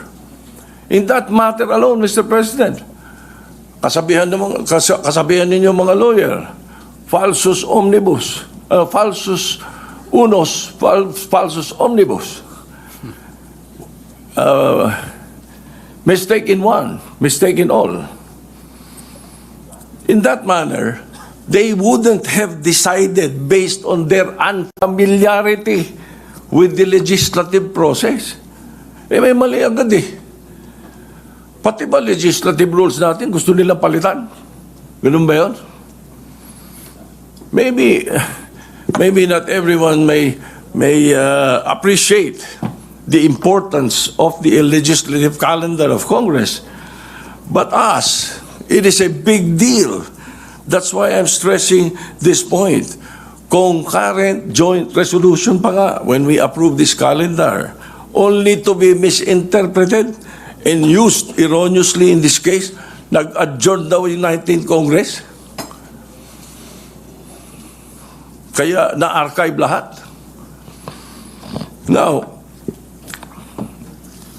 may kinopya lang, kopya, mali pa. Sabi nga kanina ng ating distinguished gentleman from Tarlac, hilaw. Hilaw yung complaint. Hilaw din yung decision. In addition to this factual error, Mr. President, it can be seen in the website of the House of Representatives that the 3 impeachment complaints were referred to the Committee on Rules and were consigned to the archives on February 6, not February 5, as claimed in page 78 of the decision. Nag-housekeeping lang ang House, kaya in-archive, hindi to end the Congress. This archiving were not the results of the ending of the 19th Congress, but because of the fact that the 4th complaint were already filed and transmitted to the Senate. Dito pa lang, Mr. President, pilit na patunayan na barred ang 4th complaint. Kapag ayaw, may dahilan. Kapag gusto, may paraan. Now, to continue, Mr. President, and this is very much related. The Supreme Court, by the way, if it is wrong, if the complaint done by the House of Representatives was wrong, we cannot correct a wrong with another wrong. The Supreme Court essentially amended the Constitution by removing the 3rd mode of filing of impeachment complaint. This 3rd and speedy mode was enshrined there for a reason. In times that there is an urgent need to impeach a person who is influential and powerful and may use his position to evade the law, the 3rd mode, which is the fastest way, was provided in the Constitution. Why don't you ask the authors of this provision in the Constitution? Constitutionalists or CONCON delegates Munsud, Ascuna, Sarmiento. So, Mr. President, continuing, if the Supreme Court is now changing the meaning of initiating, then at the very least, please apply it prospectively. However, they are applying this new ruling retroactively, which is a violation of the doctrine of operative facts. Kung ganito kanilang kagustuhan, at susundin natin basta-basta, apektado din dito yung nakaraang impeachment, the impeachment proceedings. In the words of retired Supreme Court Senior Justice Antonio Carpio, I quote, "The said Supreme Court decision practically voided the impeachment proceedings against former President Joseph Estrada and former Chief Justice Renato Corona." Pag gusto talaga, may paraan. Pag ayaw, may dahilan. Pero wag naman sana pati sa mga ganitong bagay that will ultimately affect future impeachment and legislative rules and proceedings. Sa atin yun I've read that the basis for the retroactive application of the new definitions because the Senate now has not acquired jurisdiction yet. Mr. President, ano tawag natin doon sa nag-constitute kayo as an impeachment court? Nag-robe pa kayo. You even sent out summons. Ano yun? June 9, the Senate President took his oath. June 10, nag-convene ang impeachment court. Niremand to the House of Representatives. Tapos yung issue of the summons to the defense. Ano po tawag doon? Hindi nag-convene? Baka hindi nabalitaan ng Supreme Court na hindi nag-convene. Kaya naisabi nila yan. So, now, just an observation. I will try to shorten this, Mr. President. Just an observation, Mr. President. Well, not only myself, but several lawyers mentioned this to me, including my godson, former Senate President Aquilino Pimentel III. Naguluhan sila sa pagkakasulat ng desisyon. It is incoherent and some parts are off topic, sabi nila. Para bang pinagtagpi-tagpi. Basahin niyo mabuti. Uli, ang dami, gagaling ng mga abogado rito. Basahin niyo. It even quoted the entire Article 11 of the Constitution not only once, but twice. It seems there were two ponentes. Parang dalawa author dito. Well, that is there in my observations. Just an observation. So, Mr. President, the personalities in this present impeachment case is of no moment to me. The Vice President is a friend of mine. The former President, President Duterte, has been my friend since 1988. Everybody knows that. What I'm pointing out is the danger of outright dismissing the impeachment proceedings by virtue of a decision that is not yet final and still pending appeal. Justice Leoded himself said, Mr. President, I quote, "The Supreme Court is not perfect. Citizens and academics certainly have the right to call attention to the fallibility of the courts." Tama po yun. There is no perfect institution. Even Supreme Court ka, pwede mag-commit ng grave abuse of discretion or culpable violation of the Constitution. A case decided unanimously does not mean that it is infallible. For all we know, it is a unanimous mistake. That again can be corrected by setting aside and reversing prior pronouncements. Again, they have filed, the HRP has the Office of the Solicitor General has filed the MR last Monday. So, in this regard, we shall wait for the resolution of the MR. Please, let us allow and give chance to the Supreme Court to rectify its decision, which contains clear and blatant errors. For their sake and for the sake of future proceedings, let us not dismiss forthwith. And in that light, considering the motion of the gentleman to motion to dismiss, I move to table the motion to dismiss.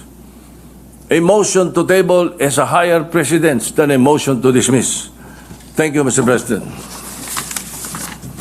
Mr. President, may I have a quick reaction to the manifestation of the gentleman? The gentleman may do so if he so desires. Mr. President, in the answer of the Solicitor General in behalf of the House of Representatives, there was already a categorical admission that the three initial complaints prior to the fourth one were dismissed because they were all archived. As I have said, archiving is not part of the rules of impeachment of the House of Representatives, but they just did it. Palusot lamang po yun, Mr. President. Paano mo i-archive nang hindi mo susundin yung tatlong steps na sinasabi ng sarili nilang tuntunin? These are not baby steps. These are constitutional steps. At kanina po ipinakita yung slides na yung inclusion in the 10th session day is constitutional. The referral to an appropriate committee is constitutional. There was no referral to any committee. Ang ginawa po nila, itinransmit nila sa Senate without requiring themselves to observe another provision of their own rules. This is to refer to the Justice Committee, where the Vice President might probably be given at least a modicum of right to defend themselves. That is what we call due process. Wala po eh. Inakala po nila na kapag may 1/3 na or more, ay pwede na nilang huwag gamitin yung Section 2 ng kanilang rules. Hindi po nakalagay yun eh. So hindi na po kailangan na i-distinguish pa natin yung adjournment and sine adjournment. Kasi inadmit na rin po na in-archive nila kahit na wala po sa tuntunin. Kanina sa manifestation, tinanong din po. Kung wala tayong jurisdiction, paano yung unang initial proceedings? Pwede po yung initial proceedings ninyo will be considered under the doctrine of operative facts. Hindi pa po na-declare na wala pang jurisdiction ng Senate at that time. Ngayon lang po nangyari. Kaya po yung ginawa ng Senate of the 19th Congress, tama pa rin po eh. Wala pa pong declaration noon. Kaya lang, ang kagaya po ng aking clarification na sinabi, all these initial proceedings conducted in the Senate of the 19th Congress were not officially transmitted to the 20th Congress, where I myself belong, a Congress of different composition. So yun po ngayon, naharap tayo ngayon sa issue na talagang tayo lamang po ang gagawa because there is no other agency of government that will execute that decision of the Supreme Court. Only the Senate. So may I go? Favor me with a few questions. I will be gladly accepting his favor. And if the Senate President will allow me, after a few questions, I will make my own manifestation to that effect. The gentleman may proceed. Should Senator Marcoleta so allow it? Yes, Mr. President. Thank you, Your Honor. Thank you very much, Mr. President. Thank you. So, listening to the privileged speech of the distinguished gentleman from Tarlac, the basis of your motion to dismiss is the Supreme Court's decision, which is now pending appeal by virtue of the MR or the motion for reconsideration filed last Monday by the House of Representatives. Is it not, Your Honor? The question whether is it Yes, your subject basis to for appeal? your motion to dismiss is based on the Supreme Court decision that the so-called impeachment is unconstitutional, based on their decision. Yes, Mr. President, Your Honor, that's very, very clear and categorical. Correct. The Supreme Court decision, Mr. President, although immediately executory, is not yet final, thus appealable. Ngayon, naka-apela na. Marami nagtatanong, kung naka-apela na, ba't tayo nagmamadali na i-dismiss ito sa atin? So may I ask the gentleman, what will happen if we prematurely dismiss the case and the Supreme Court subsequently grants the MR and reverses its own decision? The question, Mr. President, is speculative. Yes. May I have a speculative answer, Mr. President? We cannot speculate. We can only guess, second guess, because on the basis of our experience as a practicing lawyer, Mr. President, ito pong ganitong klaseng desisyon, talaga pong wala na pong kaduda-duda na kahit po mag-file pa tayo ng motion for reconsideration. We are hoping against hope. It is as if we are wishing for the moon. Palagay nyo lang po merong isa na nag-reverse. Hindi rin po ma-overturn eh. Kasi po ang kailangan po ninyo ay 8 ang mag-reverse. Sa inaakala po ba ninyo, meron kayong makukuhang 8 na pumirma doon sa unanimous decision na babaligtarin po nila yung kanyang sarili. Kaya napakahirap pong mag-speculate, Mr. President. I will accept the answer of the gentleman, but I have done my research, Mr. President. And to remind everyone, the reversal of the Supreme Court's own decision is not impossible, even in landmark cases. In the case of Labogal, Bilaan Tribal Association Incorporated versus Victor Ramos, GR number 1278882, December 1st, 2004, questioning the constitutionality of Republic Act 7942 or the mining law, the Philippine mining law. The Supreme Court granted the MR, reversing and setting aside its earlier ruling. And also, Mr. President, just a few days ago, the Supreme Court reversed its own ruling on the definition of a stockholder. This is the case of Lily Lopez versus Lolito Lopez with GR numbers 25497-957-58. So, may kasabihan po tayo, ang tumatakbo ng matulin, kung matinik ay malalim. Kaya dapat siguro pag-isipan muna natin kung tama ba na bago magdesisyon ang Supreme Court, basta ibasura na natin ang kaso na ito. Unang-una po, Mr. President, gusto kong malaman, yung po bang mga kasong sinabi nyo, unanimous decisions po ba lahat? I am not sure about that.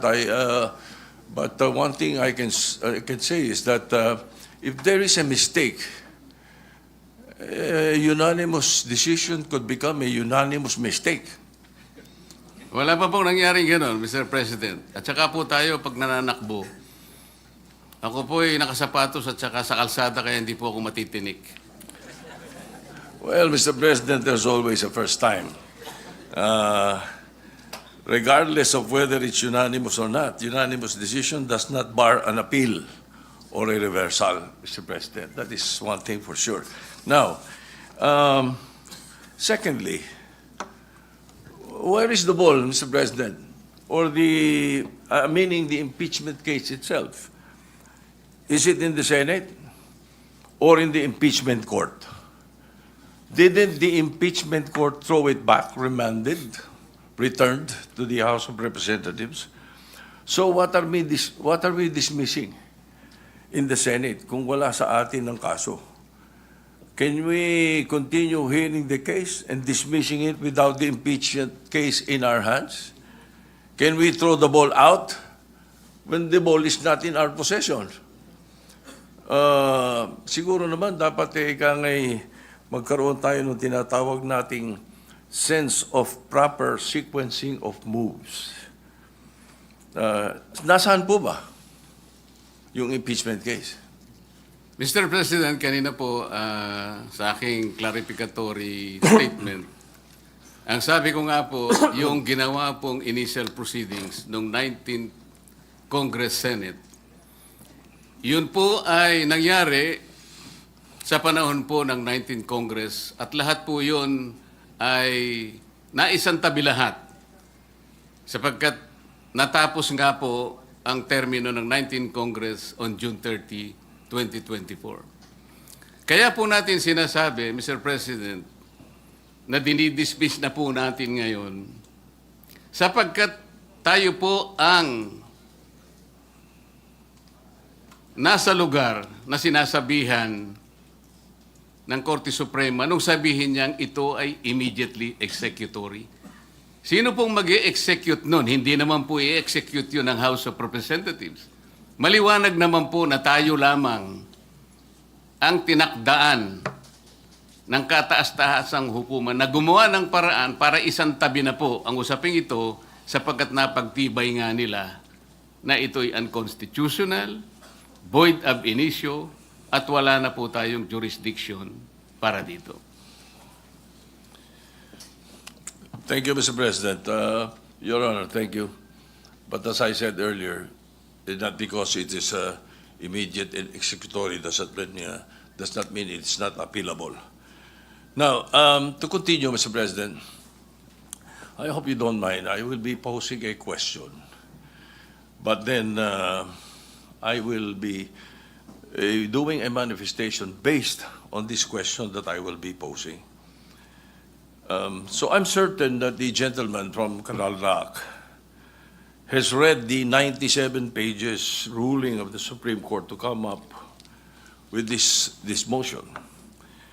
So the question is, must we agree on the statement of the decision of the Supreme Court on page 3, page 56, as basis that the one-year ban has set in?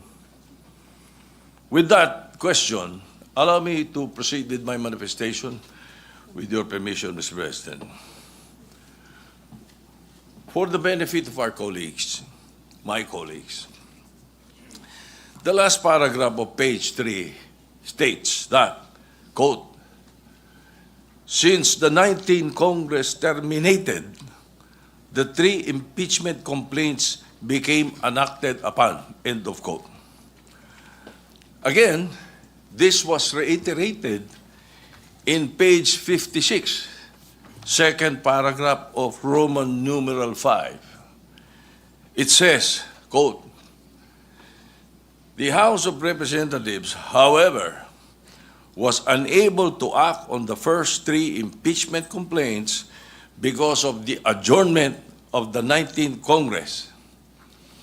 To continue, for constitutional purposes, the first 3 complaints were effectively dismissed. In both instances, Mr. President,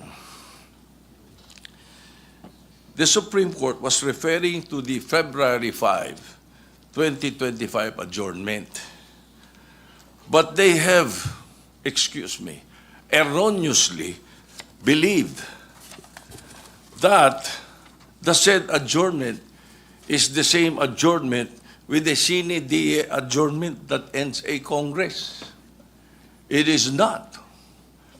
February 5 did not terminate the 19th Congress as stated in the decision. The sine die adjournment of the 19th Congress was on June 13, 2025, wherein the last session day was last June 11. Mr. President, and for the information of the public, there is a world of difference between adjournment versus adjournment sine die. Sa atin, pag nag-adjourn tayo for the Christmas break, nag-adjourn for the Easter break, nag-adjourn for the election period, nothing dies. The treaties, bills, resolutions, anything filed continues. It is never archived. Well, perhaps the lawyers of the ponentes did not realize that, or they were not familiar with the rules of Congress. As I said, this is a world of difference. Now, this is a transcendental case. Ang laking constitutional issue. Wala man lang oral arguments, or at the very least, a consultation with some members of Congress or members of the bar na nakakaintindi ng rules ng Congress regarding the procedure.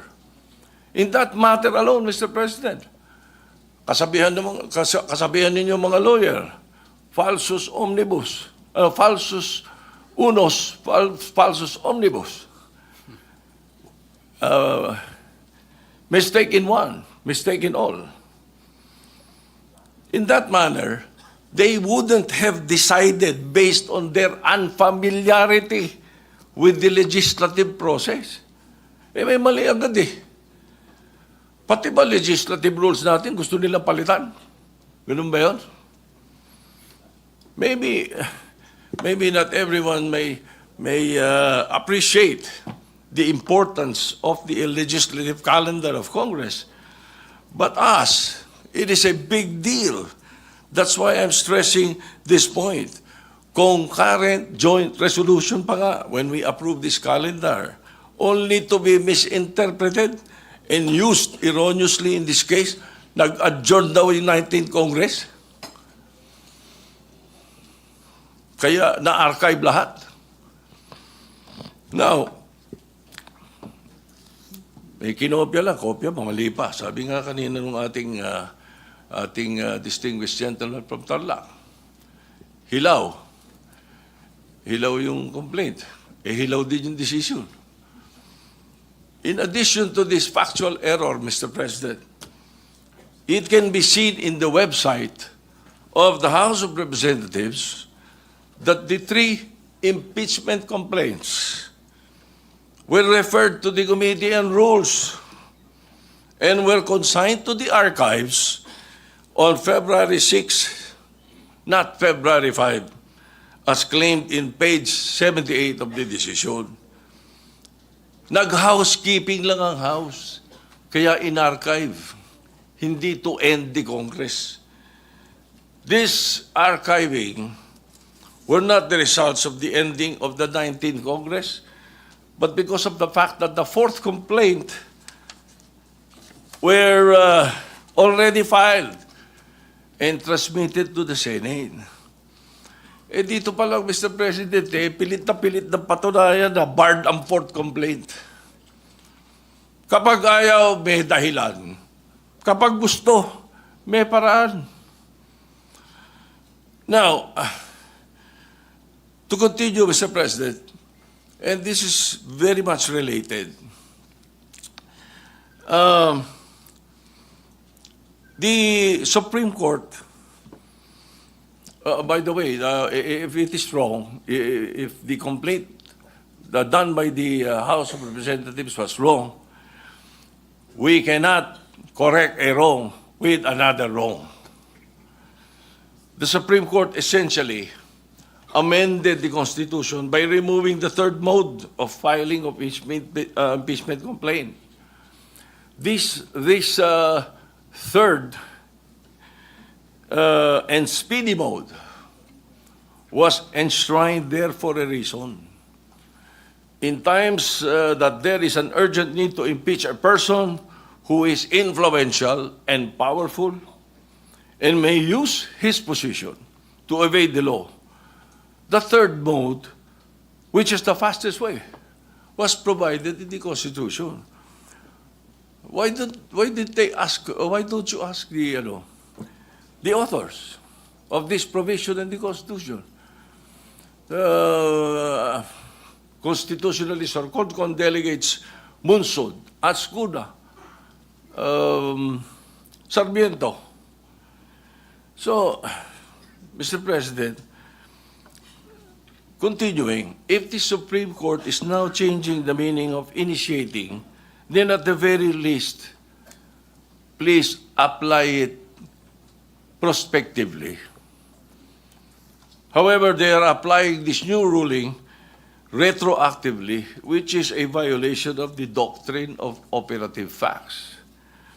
Kung ganito kanilang kagustuhan, at susundin natin basta-basta, apektado din dito yung nakaraang impeachment, the impeachment proceedings. In the words of retired Supreme Court Senior Justice Antonio Carpio, I quote, "The said Supreme Court decision practically voided the impeachment proceedings against former President Joseph Estrada and former Chief Justice Renato Corona."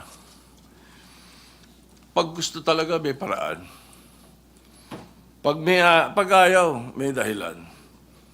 Pero wag naman sana pati sa mga ganitong bagay that will ultimately affect future impeachment and legislative rules and proceedings.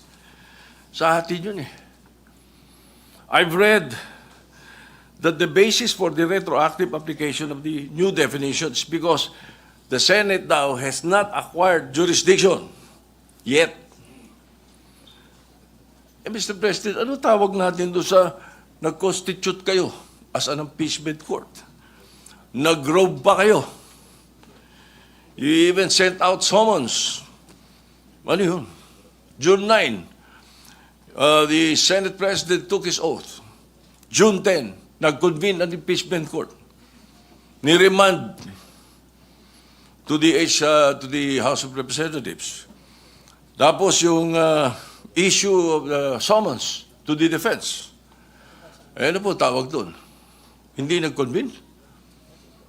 Baka hindi nabalitaan ng Supreme Court na hindi nag-convene. Kaya naisabi nila yan.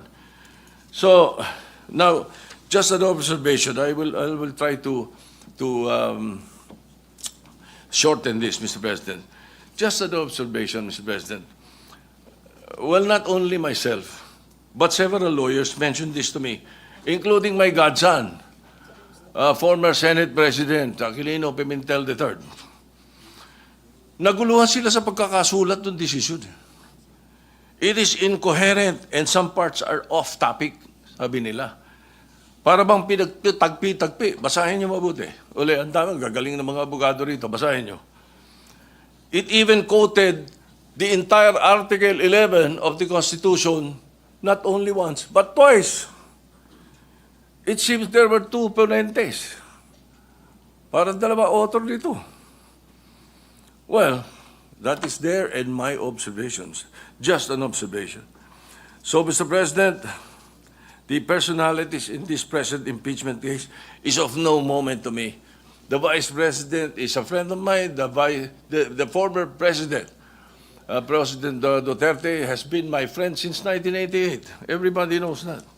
What I'm pointing out is the danger of outright dismissing the impeachment proceedings by virtue of a decision that is not yet final and still pending appeal. Justice Leodin himself said, Mr. President, I quote, "The Supreme Court is not perfect. Citizens and academics certainly have the right to call attention to the fallibility of the courts." Tama po yun. There is no perfect institution. Even Supreme Court ka, pwede mag-commit ng grave abuse of discretion or culpable violation of the Constitution. A case decided unanimously does not mean that it is infallible. For all we know, it is a unanimous mistake. That again can be corrected by setting aside and reversing prior pronouncements. Again, they have filed, the HRP has, the Office of the Solicitor General has filed the MR last Monday. So, in this regard, we shall wait for the resolution of the MR. Please, let us allow and give chance to the Supreme Court to rectify its decision, which contains clear and blatant errors. For their sake and for the sake of future proceedings, let us not dismiss forthwith. And in that light, considering the motion of the gentleman to motion to dismiss, I move to table the motion to dismiss.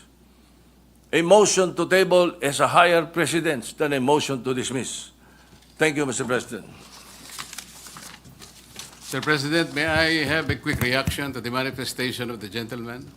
The gentleman may do so if he so desires. Mr. President, in the answer of the Solicitor General in behalf of the House of Representatives, there was already a categorical admission that the three initial complaints prior to the fourth one were dismissed because they were all archived. As I have said, archiving is not part of the rules of impeachment of the House of Representatives, but they just did it. Palusot lamang po yun, Mr. President. Paano mo i-archive nang hindi mo susundin yung tatlong steps na sinasabi ng sarili nilang tuntunin? These are not baby steps. These are constitutional steps.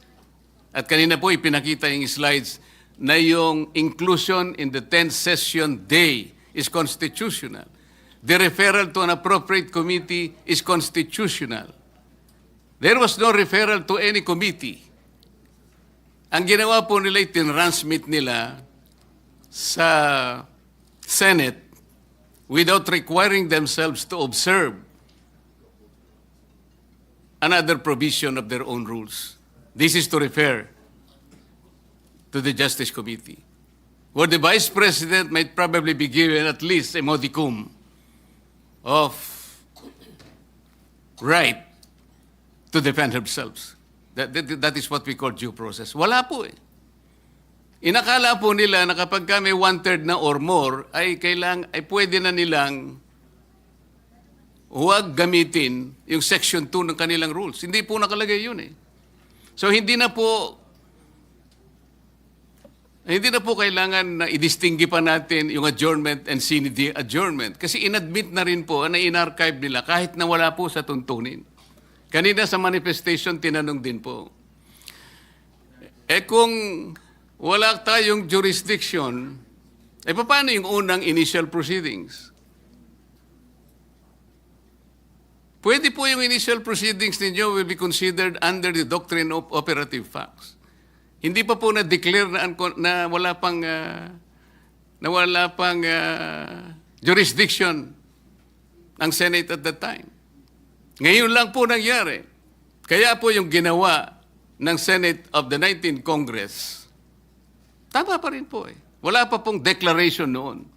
Kaya lang, ang kagaya po ng aking clarification na sinabi, all these initial proceedings conducted in the Senate of the 19th Congress were not officially transmitted to the 20th Congress, where I myself belong, a Congress of different composition. So yun po ngayon, naharap tayo ngayon sa issue na talagang tayo lamang po ang gagawa because there is no other agency of government that will execute that decision of the Supreme Court. Only the Senate.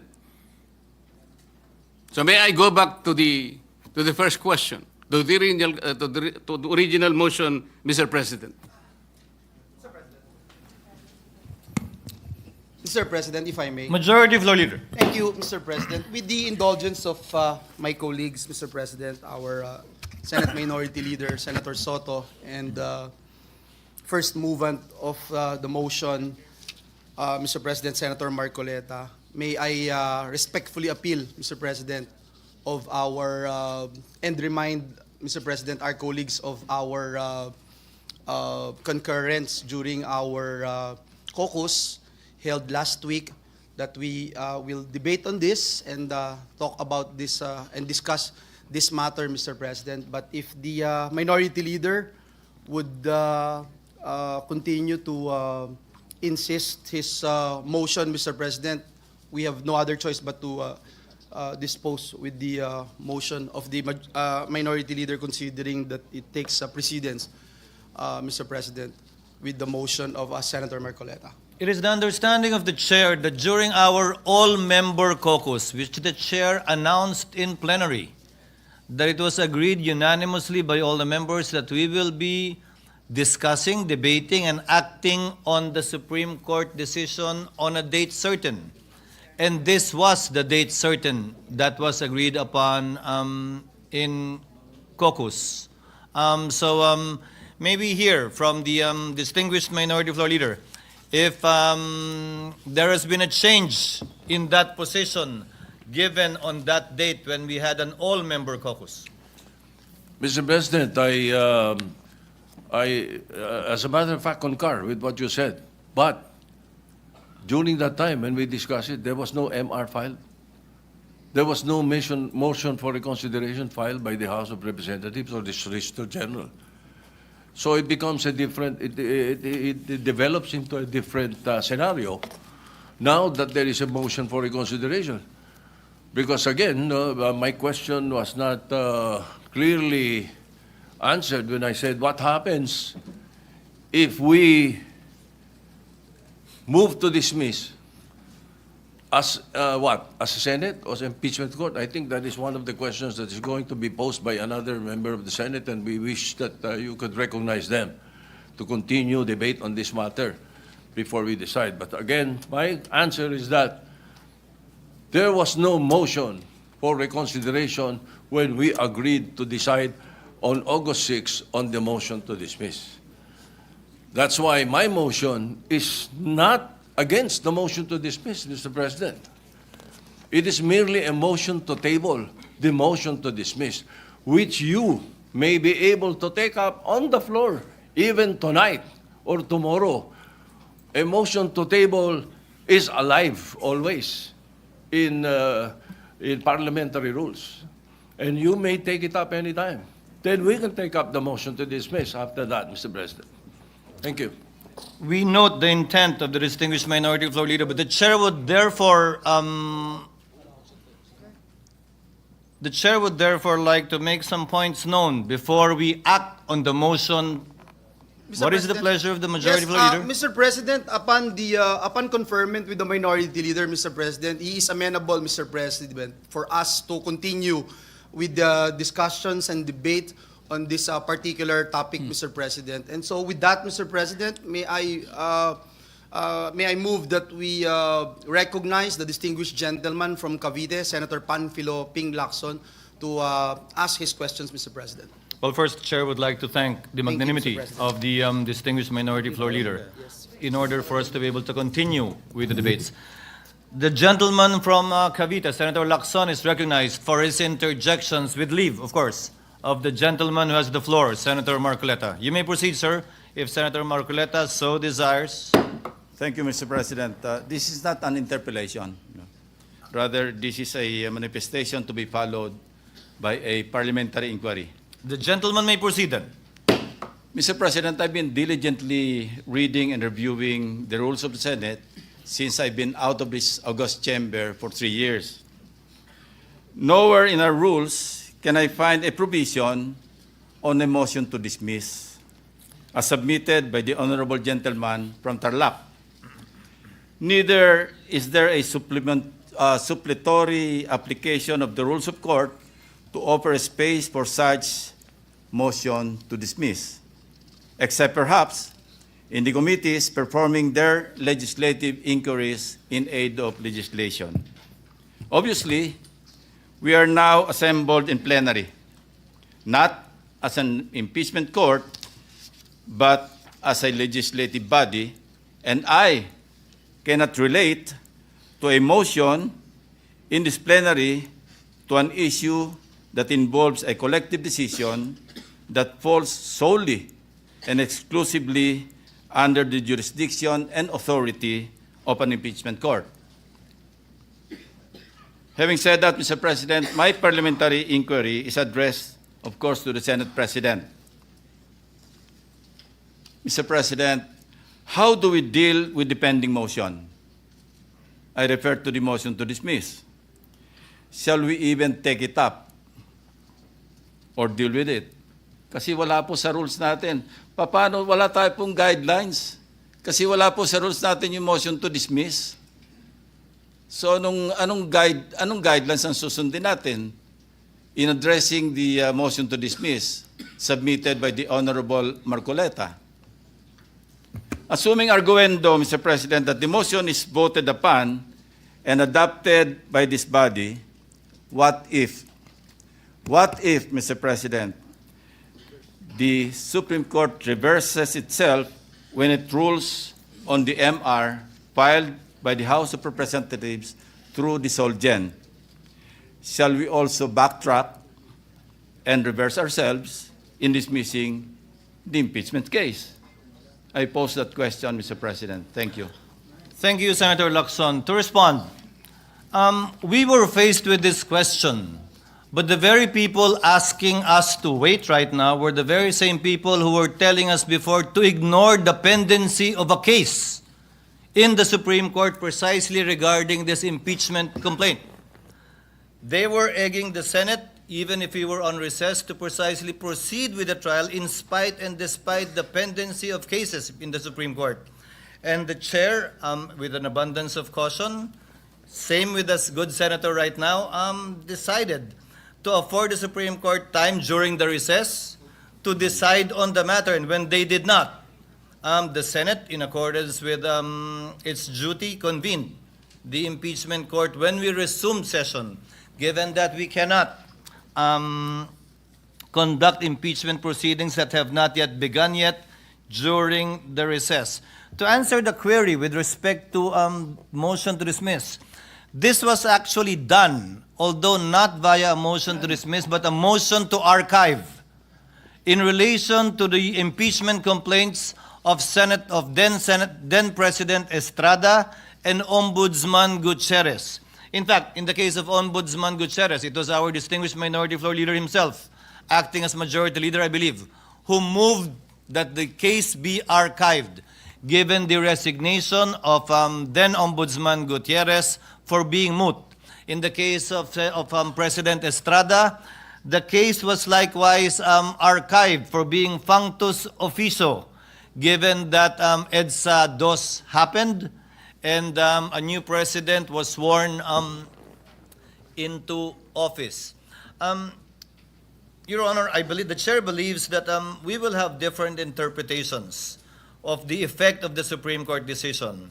But ultimately, as I discussed with the majority leader earlier, once a decision is made by the Senate and the period to seek a reconsideration of that decision put to a vote has expired, the next logical step would be to archive so that it will be made part of our records.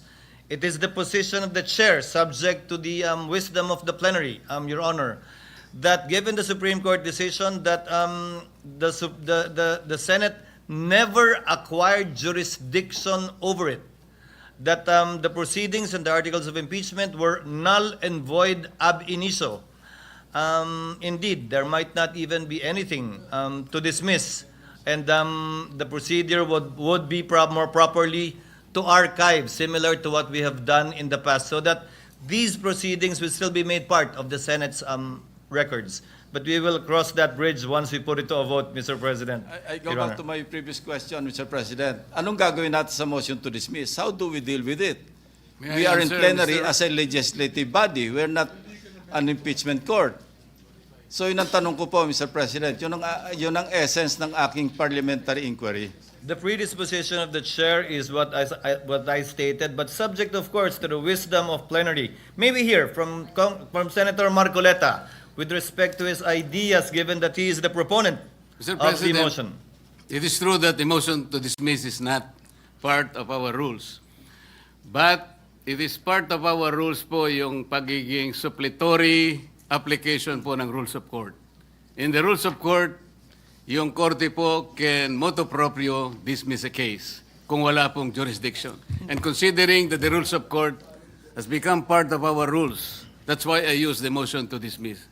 Pag wala pong jurisdiction, halimbawa, sa isang korte, collection case po ito, 5,000 pesos po yung pinal niya, dinismiss po ng court kahit hindi pa sumagot yung kalaban, Mr. President, kasi ang jurisdiction po ng korte hanggang 3,000 lang. Ganun po ibig sabihin nun. Minsan po, hindi po verified yung complaint, dinismiss. Sa motu proprio, talagang dinidismiss. Paano po kaya kung sinabihan pa nga na the Senate didn't acquire jurisdiction over the case? Mas lalo po sigurong dapat nating panindigan na talagang i-dismiss na po natin, Mr. President. Senator Lacson is recognized. Again, I refer to our rules, Mr. President.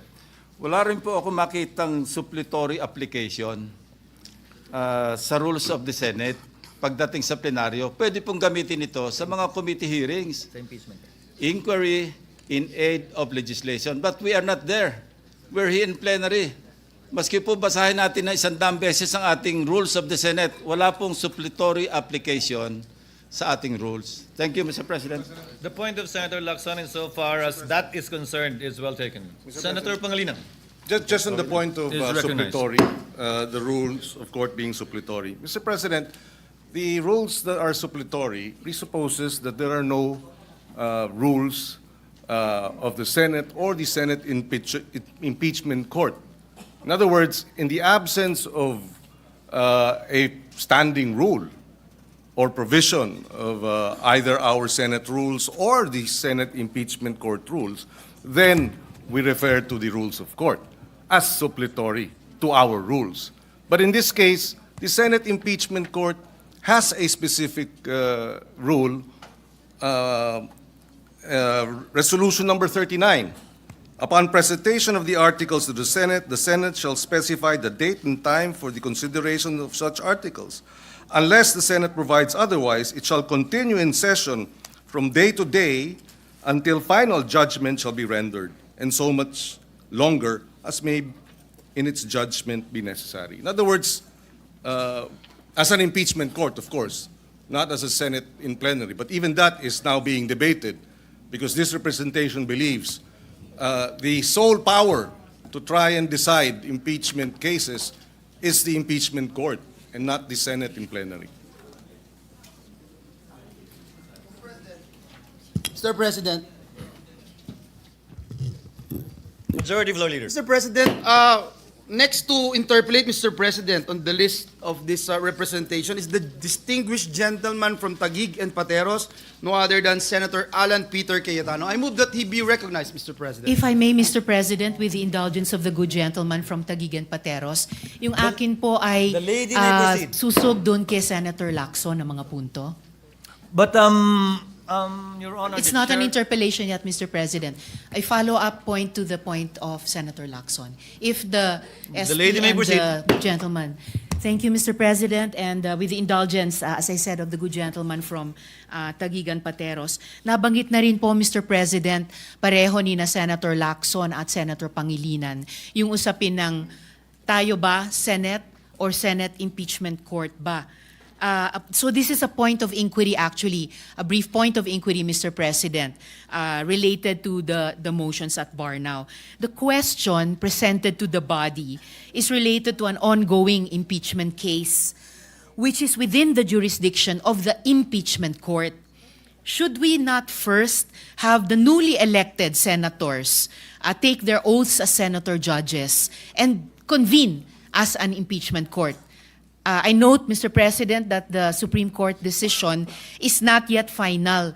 As colleagues have mentioned, a motion for reconsideration has been filed by the House of Representatives, and the court itself, the Supreme Court, has given 10 days for the Vice President to comment. So yung point of inquiry ko nga po, Mr. President, hindi po ba dapat pasumpain na muna ng presiding officer with us convened as an impeachment court, yung mga bagong halal na senador para makapag-convene po tayo bilang impeachment court at i-treat yung mga motions at bar. Salamat po, Mr. President.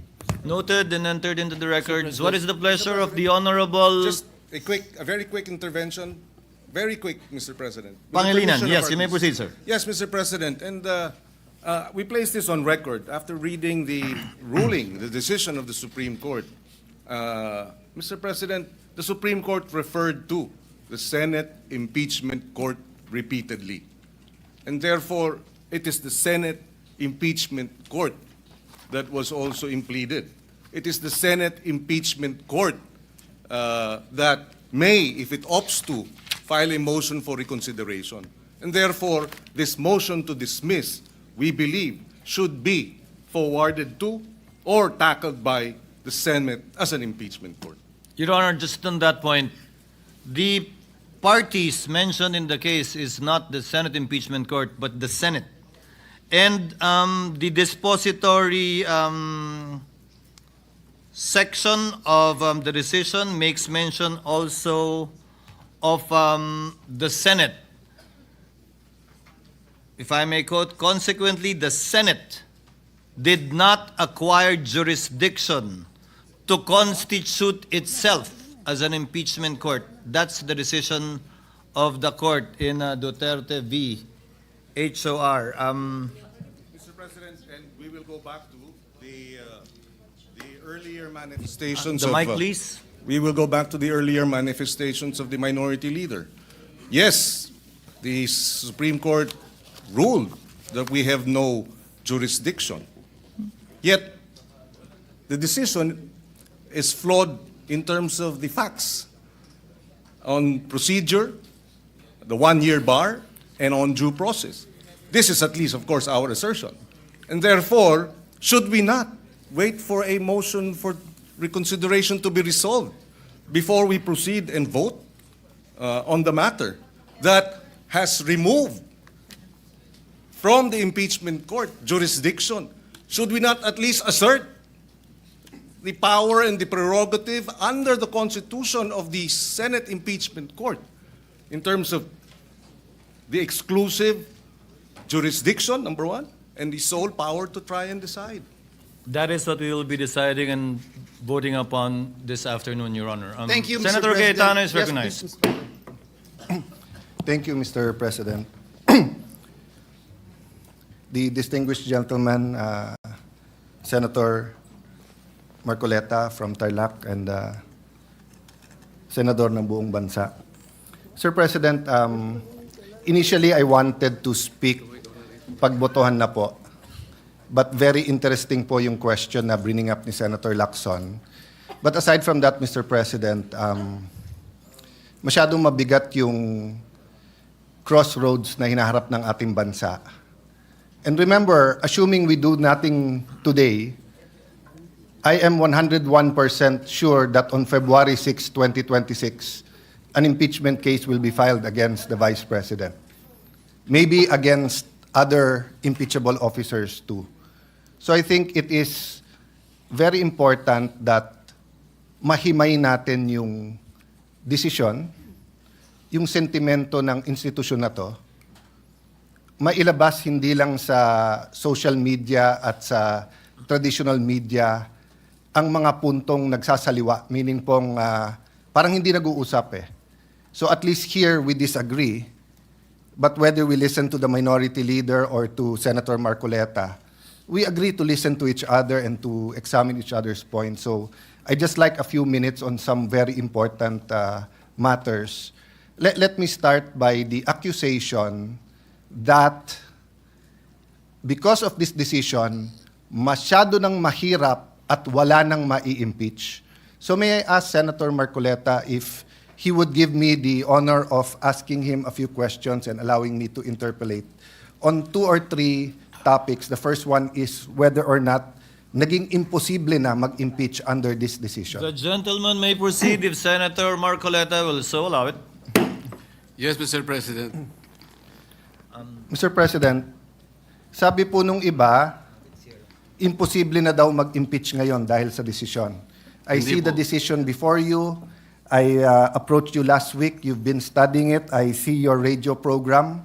Mukhang 10 beses mo na nabasa yung desisyon at apparently, Mr. Senator, you also listen to criticism. So kung ano rin yung sinasabi ng iba, pinapakinggan mo rin.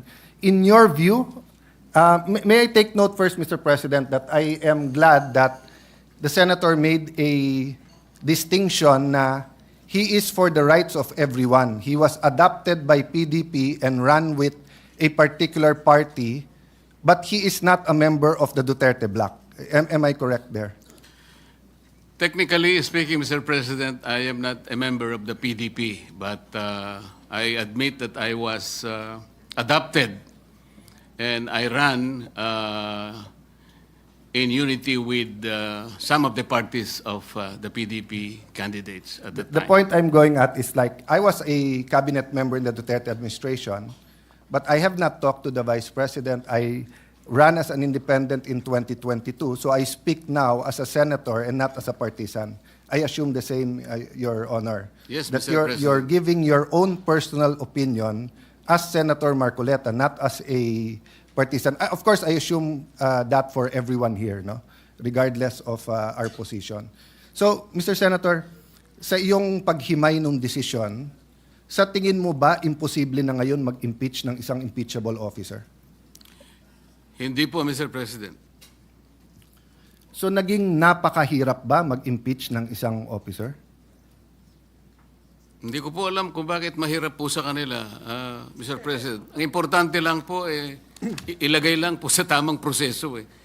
Napakasimple po kasi nung kanilang mga tuntunin, iniisip ko, sundin lang yung mga tuntunin. Ang problema po, isa man sa tuntunin, wala pong sinunod. Kaya po humirap ng humirap para sa kanila. So, Mr. President, I'm glad you mentioned tamang proseso. I think the way the Supreme Court said it in page 95 of the decision, there is a right way to do the right thing at the right time.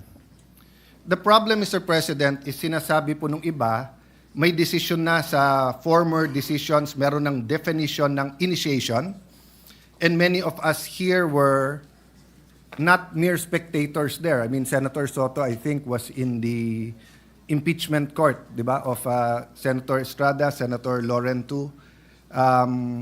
Senator Kiko was still on this. We were together kay Senator Corona.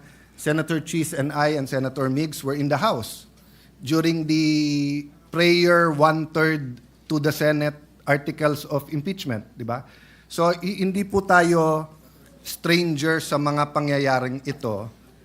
Ang punto ko, Mr. President, Senator Marcoleta, kung hindi nagsabi ang Supreme Court ng specific na dapat sundin, pwede kong ma-interpret na baka naman masyadong mahirap. Baka naman kahit anong i-file kung gustong protektahan, hindi na siya ma-impeach. Paano na yung accountability? But is it true, Mr. President, that on page 93 of the decision, the Supreme Court actually narrated what has to be done for a valid impeachment complaint? Yes, Mr. President. Allow me to read. 1, the draft article of impeachment or resolution should be accompanied by evidence when made available to members of the House, especially those who are considering its endorsement. 2, the evidence should be sufficient to prove the charges in the articles of impeachment. 3, the draft articles of impeachment and their accompanying evidence should be made available to all members of the House of Representatives, not only to those who are being considered to endorse. Impeachment is an act of the entire House, which requires a qualified minority of only 1/3 of its members to be transmitted to the Senate.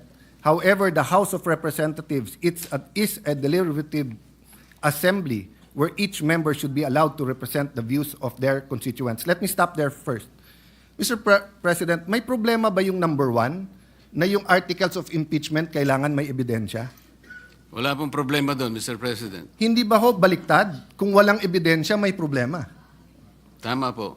Kasi kung walang ebidensya, ano yon? Tapon mo sa Senate, bahala na si Batman. So, precisely tama ang Supreme Court that even if 1/3 endorse or file, dapat may ebidensya na. Let me go to the second part. The evidence should be sufficient to prove the charges in the article of impeachment. Mr. President, tama po ba na iba po yung sufficiency at iba din po yung quality or yung burden of proof? Di ba? Opo. So halimbawa po, sa piskalya, hindi po kailangan sa piskalya beyond reasonable doubt. Probable. Kailangan lang that there is probable cause that a crime was committed and there is probable cause that the accused committed that crime. Yes, Mr. President. So in the same manner, hindi sinasabi dito sa 2 na kailangan mo ipresenta sa mga congressman lahat ng testimony, lahat ng ebidensya. Ang kailangan lang, if you assume the evidence to be true, it will be enough to convict. Tama po. Because if not, then sayang lang ang oras natin sa Senate.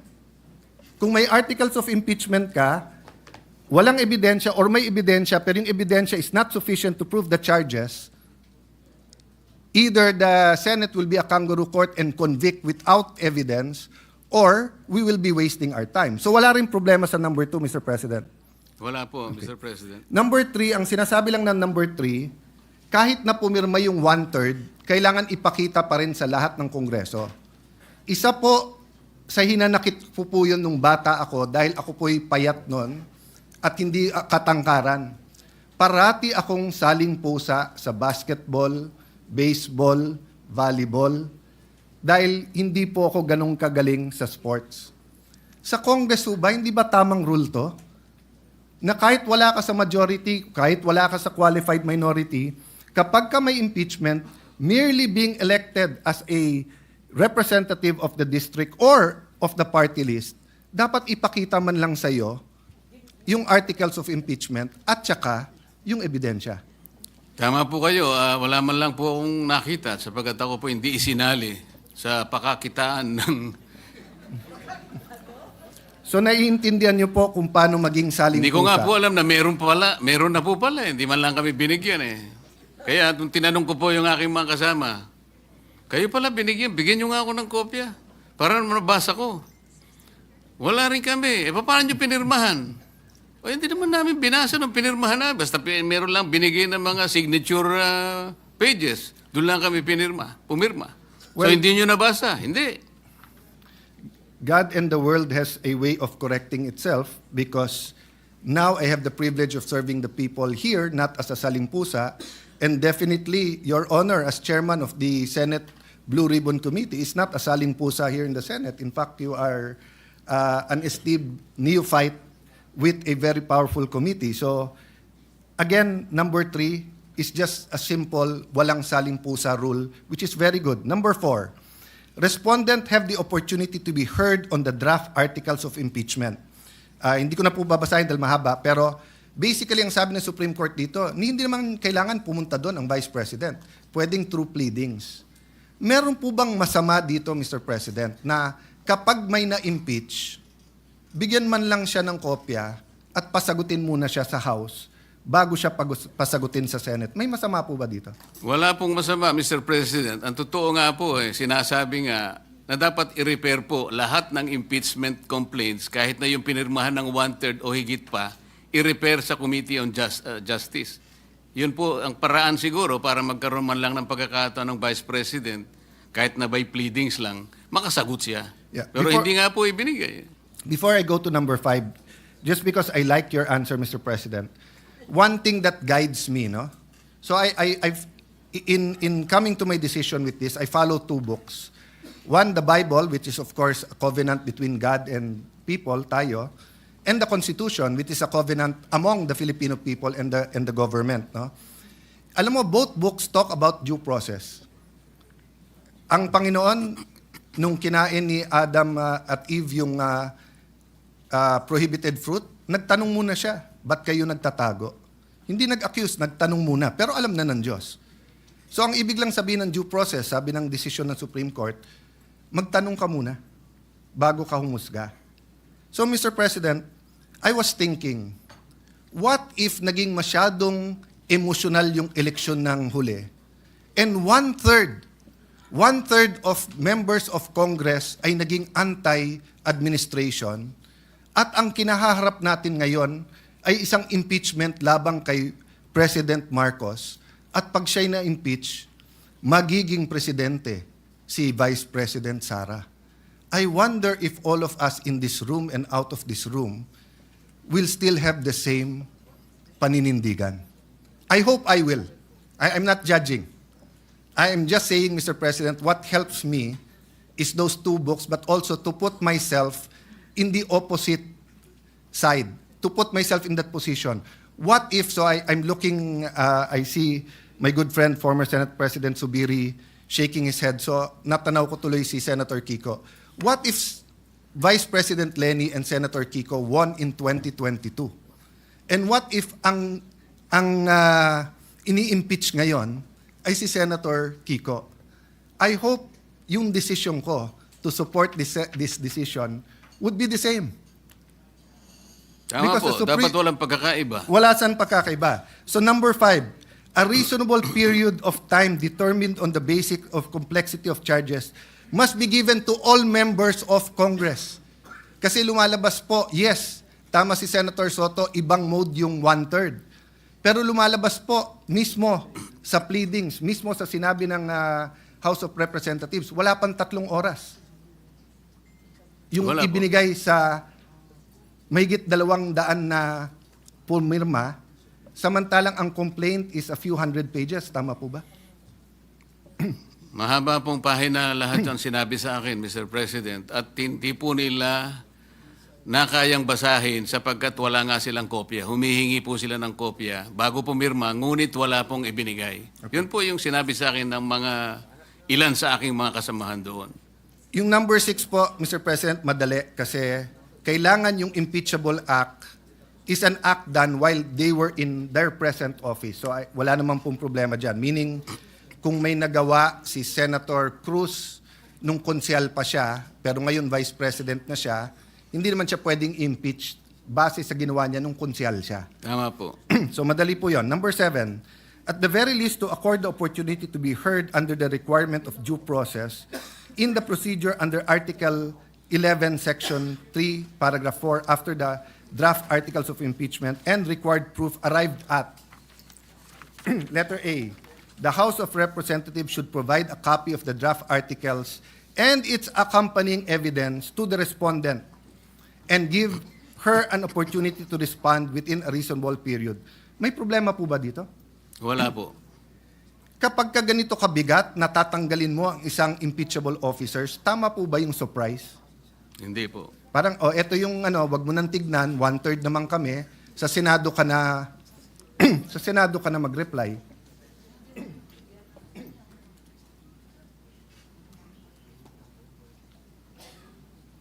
Letter B simply states that all members, again, it's the walang saling pusa. So, Mr. President, in other words, it is not true that it is now too difficult. Sundin lang yung page 93, 94.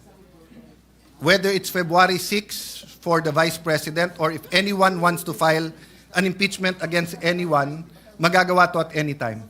Tama po, Mr. President. Let me reverse my question, Mr. President. Dapat ba maging madali mag-impeach ng isang officer? I'm asking, of course, your opinion that I value, Mr. President. Depende po sa ini-impeach na opisyal. Pero kinakailangan po hindi dapat magmadali. Kaya dalawa po kasing bagay yun eh. Kailangan po siyang mapagbigyan ng due process niya at gaano man po karami yung ebidensyang inaharap sa kanya. Bigyan natin siya ng pagkakataong makasagot. So maaari pong mahirapan ng konti, tumagal ng konti. Ngunit kailangan po natin ibigay lahat ng proseso sa ini-impeach at sa mga nag-i-impeach. I value your answer on due process, Mr. President, and that's my second point. But if you would just also accept, or maybe I can put on record, I'm of the personal view, hindi dapat maging madali mag-impeach ng isang impeachable officer. Bakit po? Unang-una, iilan lang po sila sa ating bansa. Ombudsman, member of constitutional commissions, President, Vice President, Supreme Court. Hindi dapat madali dahil it's an extraordinary remedy in extraordinary circumstance not to penalize them, but para protektahan ng ating bansa at para nga po alisin sila sa equation if they will damage our country. So, the difference po with this impeachment sa iba, at least the impeachment of President Estrada, President Arroyo, and again, may I be sensitive especially to my friends here who are of that administration, was with us, against us, or like Senator Jingo and Senator JV. Yung feeling kasi doon is that if there was another day na hindi na-impeach, magagamit yung opisina na yon. Kasi presidente pinag-uusapan. Ganon din sa Chief Justice, na habang nandun ka, ma-impluensyan mo yung korte.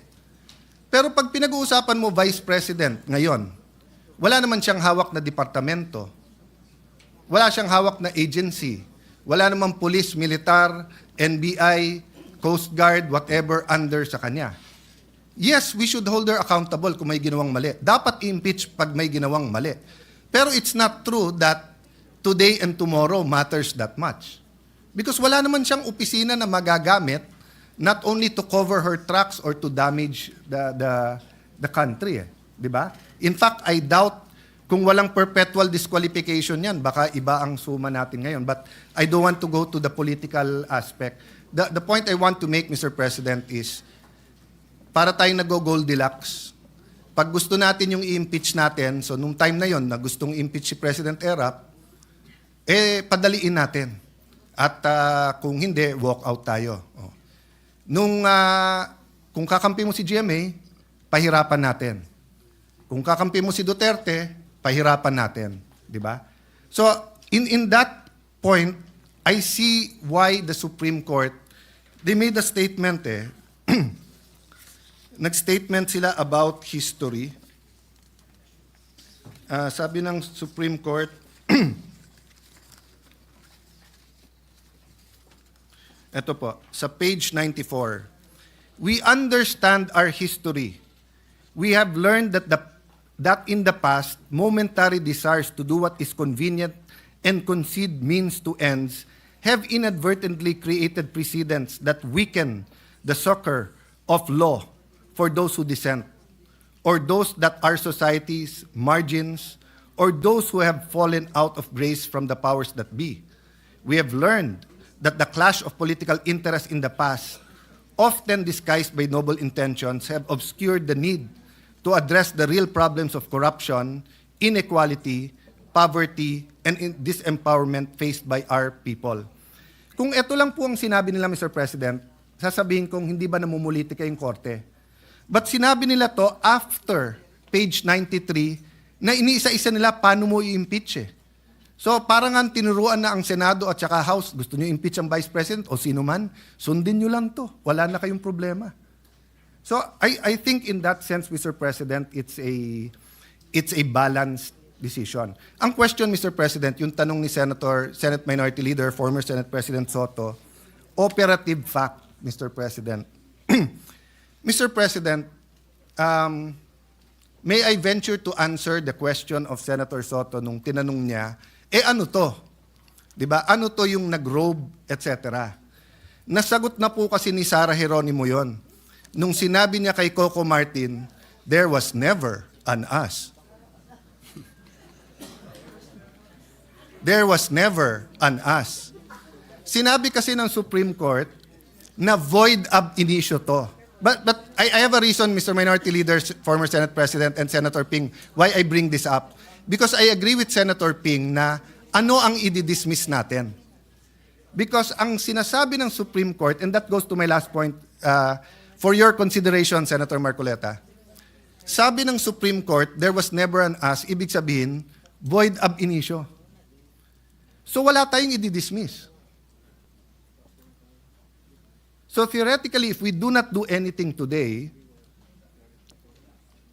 we are following the Supreme Court decision. Except, yeah, that's why I'm agreeing with you. So agree with me when I'm agreeing with you, Mr. Senate President and Senator Ping. However, human nature is that if we do not do anything, people will say it's pending. And we do have the 1 year one filing bar. So the Constitution did not intend that every single day of your life as ombudsman, as vice president, president, may nakatutok sa yung impeachment. So it is also fair to the vice president that we dispose of this. The question now is, if it is void ab initio, why did the Supreme Court not apply the doctrine of operative fact? In my research, two reasons. One, hindi po bringing up ng House of Representatives ito. Bringing up po to ng House of Representatives later on in the MR. Number two, there is a rule that kapag ka magkakaroon ng injustice or may ma-oppress, hindi pwede yung operative fact. So since my finding, please correct me, Senator Marcoleta, if I'm wrong. Since my finding po ang Supreme Court na sinircumvent yung 1 year bar, hindi ka ngayon pwede mag-operative fact kasi para mo ni-reward ngayon yung circumvention. Am I correct sa Yes, pagkaintindi? Mr. President, because the doctrine of operative fact is based on equity and fairness. Wala pong equity talaga eh. Hindi po sinunod ang mga tuntunin. So, sa kaumpisa pa lang, nagpalusot na, kaya hindi po pwedeng gamitin yung operative fact. I see former Secretary Jeremiah Bellica in the crowd. Sa ease of doing business na si Majority Leader and si Senator Ping, I think, were the sponsors, di ba, or the authors of the law. I don't know kung, ang alam ko, covered ang Congress dun eh. So kapag ka 10 days, at kasi ministerial yung sabi ng Supreme Court eh. Kapag ka nag-file ka ng impeachment, yung 10-day, 3-day, ministerial yon. So even if you do not consider it archived, if you apply the ease of doing business law that Secretary Jeremiah Bellica used to very much push in government, you would come to the same conclusion. My point is, Mr. President, we'll never come out with a perfect decision. People will disagree. That's why I agree with the statement of the IBP na ang kailangan sa Constitution ay hindi agreement, kung hindi adherence. The North and South of the United States did not agree on slavery. That's why they fought a civil war. Because they had to see who will adhere to this Constitution, who will treat this piece of paper as a living soul and a covenant of this country rather than just a piece of paper. And grabe po ang devastation sa United States. Buti po tayo nagdidebate lang. Buti po tayo yung dugo ng ating mga bayani ay minsan lang po inalay at ngayon nagdidebate na lang tayo sa desisyon na to. Pero kung hindi natin susundin ang Supreme Court decision and we will court a constitutional crisis, we will tear the Constitution apart. Because, Mr. President, this is going to second to the last question. May option ba tayo not to follow the Supreme Court? Wala po, Mr. President. So it's for academic discussion and for criticism, for enlightenment, and trying to influence the court na masama decision nyo. In accordance, I respect the opinions for those who think na masama yung decision. But in actuality, as an institution, we have to follow, hindi po ba? Tama po, Mr. President. Is the gentleman a member of the Commission on Appointments? Wala pa po yatang ini-elect. Hindi, kasi may decision ng Supreme Court kung paano hati-hatiin yung membership ng CA. Kung hindi rin natin susundin yung decision ng Supreme Court sa impeachment, wag na rin natin sundin sa CA. What about sa sweldo ng mga senador? Diba, sabi sa konstitusyon, sa mga batas, hindi tayo pwede magpasa ng batas na makikinabang tayo. Tama po yun. So kung disagree tayo, wag na rin natin sundin dahil mas mataas na sweldo yun. Kailangan po kasi palagi nating isasaalang-alang kung anong sinasabi ng desisyon ng Korte Suprema at hindi yung sarili po nating nilalayon o ang sarili nating interest. Correct ko ba? Especially when we disagree. Madali kasi magsang-ayon pag we agree. Tama po. Maraming magsasabing nag-uusap tayo through microphone but we agree on many things. But mas mahirap when we disagree. Tama so, po. Mr. President, so since we disagree slightly on dismiss, would the movant, the distinguished senator, consider na ma-amend yung motion that the Senate obey or follow or anong tamang salita na acceptable sa minority, the Supreme Court decision? Because if the motion is to obey the Supreme Court, so if the Supreme Court reconsiders, the motion still carries, then we will follow. If they don't, we will still follow. And right now, sabi naman nila, it is immediately executory. So as far as I'm concerned, it doesn't exist. But I agree with the gentleman, there's some action that is wanting. Kung hindi, it's there floating in the air. Anyway, I'll leave that as a question. There might be some people who want to interpolate, Mr. President, but may I offer that solution? We are allowed to amend, to propose an amendment to any motion if the movant agrees. I am amenable to an amendment, Mr. President, like moving it to send it to the archives. Like we will have the same result if that is the case. And I will be pleasing Senator Sotto if I do that. What is the pleasure of the Honorable Sotto, the distinguished Minority Floor Leader? Thank you, Mr. President. It grieves my heart to disagree. I think I'd rather call for the previous question, a motion to table. It has the same effect, and you can bring it up anytime. But we did not say that we did not follow the Supreme Court decision. It will not say that we archived as the interpretation of the Supreme Court is kung ano yung word ng archive. Iba yung archive nila eh. Hindi pa nga adjourn, archive na sa kanila eh. Hindi ba? Hindi pa tapos yung session eh. Hindi naman ganun ang archive sa atin. Sa kanila ganun. Iba yung rules ng Congress eh. Iba yung kesa sa rules nila eh. So, hopefully, baka pwedeng we can find a middle ground between the proposal of Senator Alan Cayetano and my motion to table, which has a higher precedence than the motion to dismiss. But Mr. President, that is not consistent with the immediate character of the decision. The decision says it is immediately executory. A motion to table, hindi po immediate yun eh. Tsaka sabi nga ni Senator Cayetano, somehow there should be some action. The people are waiting for some kind of a closure before this chamber. Because that particular decision is directed to no one but to the Senate, Mr. President. Sir President. Before the chair recognizes any member, the parliamentary status is that a motion was made by the Honorable Marcoleta, which he is willing to amend, and a higher order of precedence motion was made by the Honorable Minority Floor Leader. Both are pending, and to afford time for both the Minority Leader and the original movant to perhaps consider and find a compromise as agreed upon earlier, can we proceed with the interpellations and interjections, manifestations, if you will, of the other members who had manifested to so interject and make known their position through a manifestation or interpellation? Yes, Mr. President. Thank you. Therefore, I withdraw the call for the previous question, and then allow that to proceed. But then again, just a point of information for our colleagues. The Supreme Court has just received a motion for a TRO for the Senate not to take up this particular case. It was filed yesterday by the former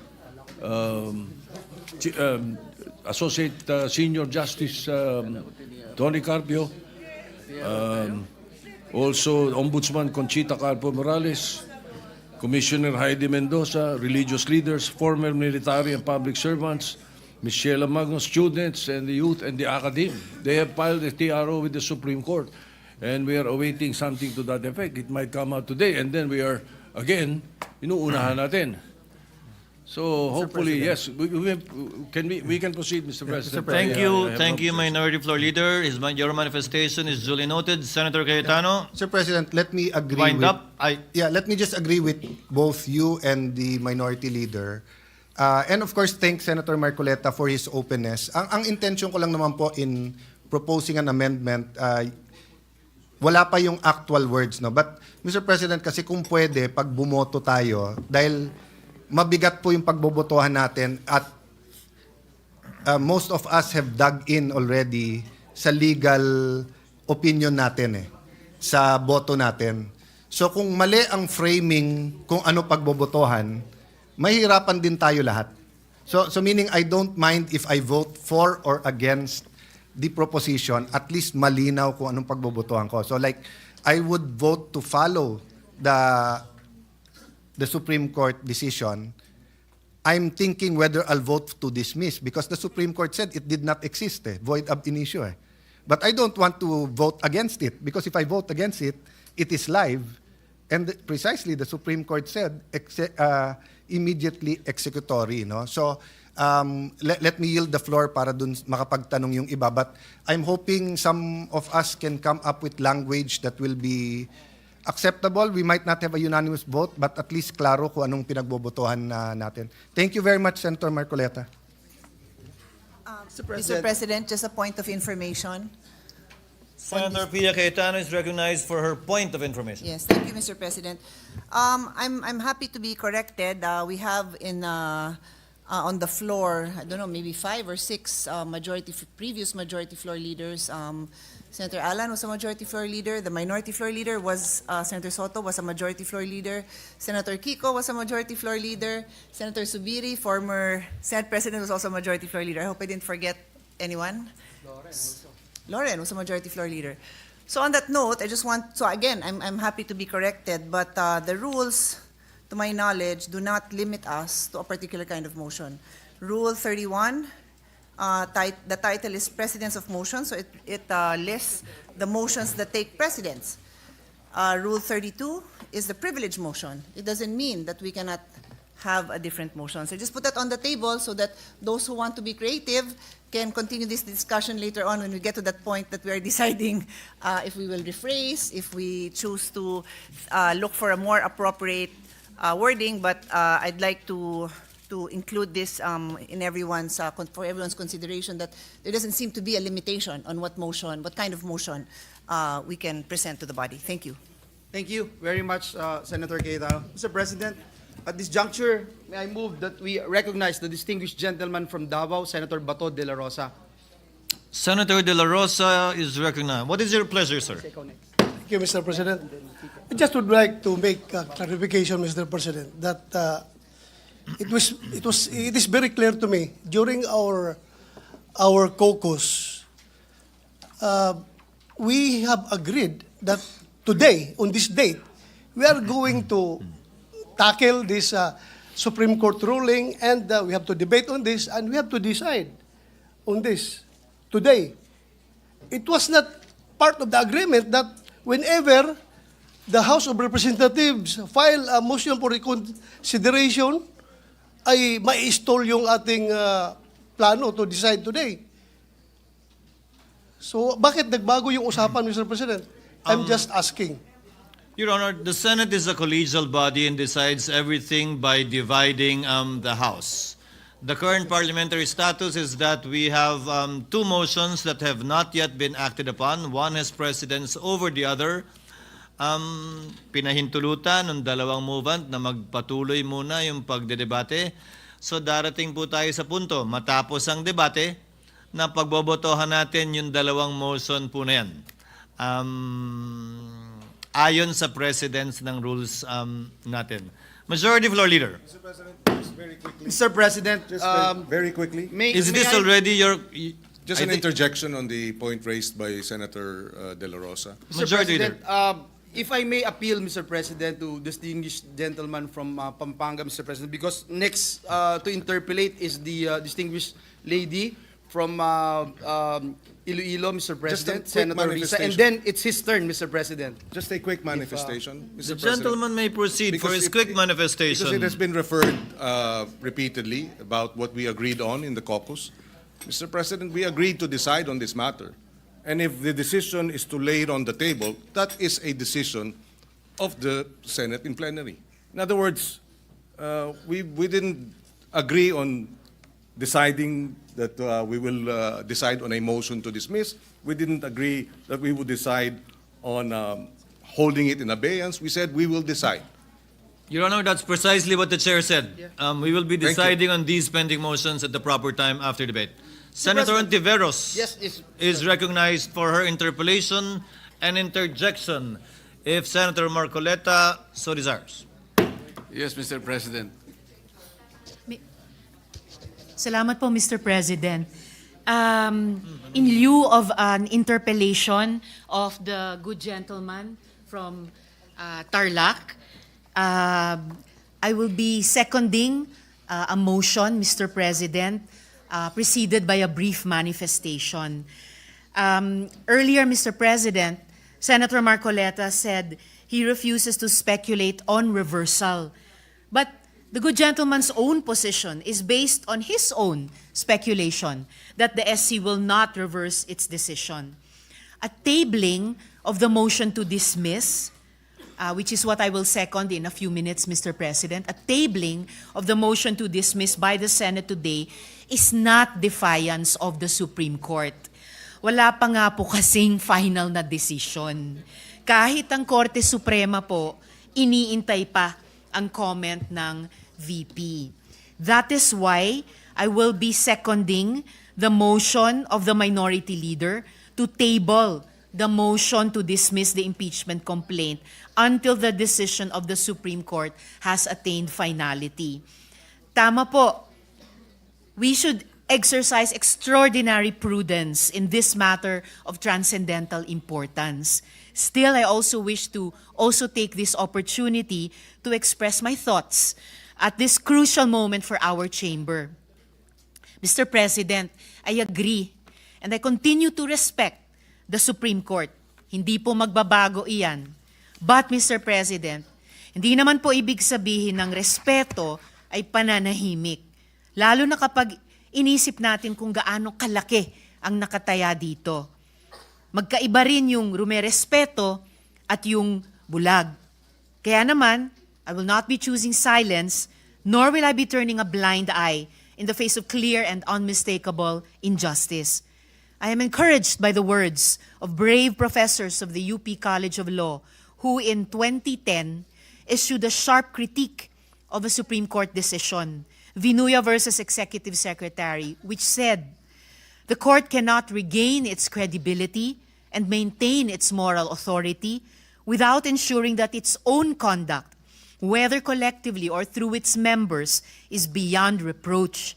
So, in the context of the SC decision, Duterte versus House of Representatives, I believe we need to shed light on some concerns which former justices and constitutional framers themselves, some of whom are here this afternoon, Mr. President, have underscored. Una, the Supreme Court decision was based on critical factual errors. At binanggit na rin po ito ni Minority Leader. And this has since been pointed out by no less than retired Senior Associate Justice Antonio Carpio. For example, the decision said that the February 5 impeachment complaint was transmitted to the Senate without a plenary vote in the House. A simple check of the records, specifically House Journal number 36, shows that this is false. Walang haka-haka. Those official records are plain for anyone to see. Sabi tuloy ni retired Chief Justice Renato Espuno, na siyang chairman ng Philippine Constitution Association, the Supreme Court was faced with a famine of facts necessary to make a decision invulnerable to constitutional assaults. Pangalawa, actions already taken under a prior and valid interpretation should be recognized as legally effective. Yan naman ay mula kay retired Justice Adolf Ascuna.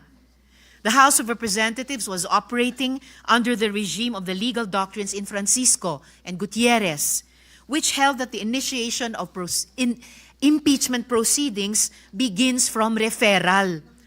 Kung unconstitutional pala na sundin ang legal doctrines, in the words of Justice Ascuna, that is legally unfair. Paano nga naman unconstitutional kung sinunod lang nila ang patakaran ng mismong Korte Suprema? Dagdag pa po sa isang desisyon nitong 2020 lamang, Madreo versus Byron. Sabi ng Korte na kung may pagbabago sa doktrina at interpretasyon ng batas, dapat prospective ang aplikasyon nito. At ang pangatlo at huling punto, mistulang nadagdagan ang requirements sa proseso ng impeachment na hindi naman nakasaad sa ating saligang batas. These new limitations, Mr. President, are not found in our fundamental law. Wala yan sa konstitusyon at kontra yan sa accountability. One disturbing example, sabi ng desisyon, kailangan daw na isumite na ang bawat ebidensya laban sa opisyales sa pag-file pa lang ng complaint sa House.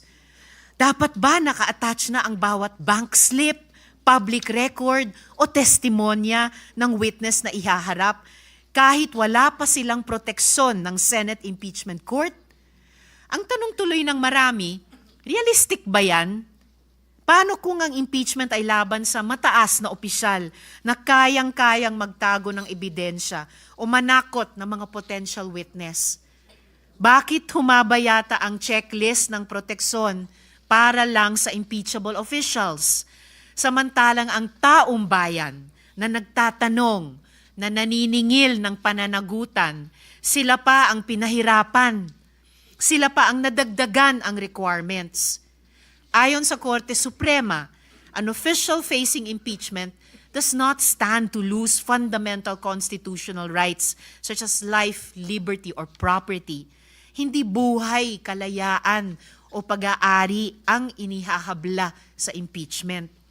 Kung ang usapan naman ay due process, hindi ba't ang mismong impeachment trial na nga ang mismong venue para doon. Maririnig ang dalawang panig. May ebidensya, may magdedepensa. That is due process. So what are we afraid of? At dahil nandito rin po sa gallery ngayon, Mr. President, ang isa sa mga constitutional commissioners na si Christian Monsod, di lalo po akong confident na mag-take exception sa isang sinabi kanina ng good gentleman mula sa Taguig at Pateros na dapat mahirap ang proseso ng impeachment. Kontra po doon ang pananaw ng Constitutional Commission kung mababasa po natin ang records ng deliberations ng komisyon, partikular sa panig ni Commissioner Regalado. Muli, patuloy nating nirerespeto ang Korte Suprema. Pero pwede mong respetuhin ang isang institusyon habang nagtatanong at pinag-uusapan ang kanyang desisyon. In Firestone Ceramics Inc. versus Court of Appeals, the court conceded that it is not infallible. Should any error of judgment be perceived, sabi nila, it does not blindly adhere to such error. In this jurisdiction, rectification of an error more than anything else is of paramount importance. In the 2010 letter that I mentioned earlier, the UP law professors said that the position of the Supreme Court as the final arbiter of all controversies requires competence and integrity completely above any and all reproach. A breach of these values, the professor said, does violence to the primordial function of the Supreme Court as the ultimate dispenser of justice.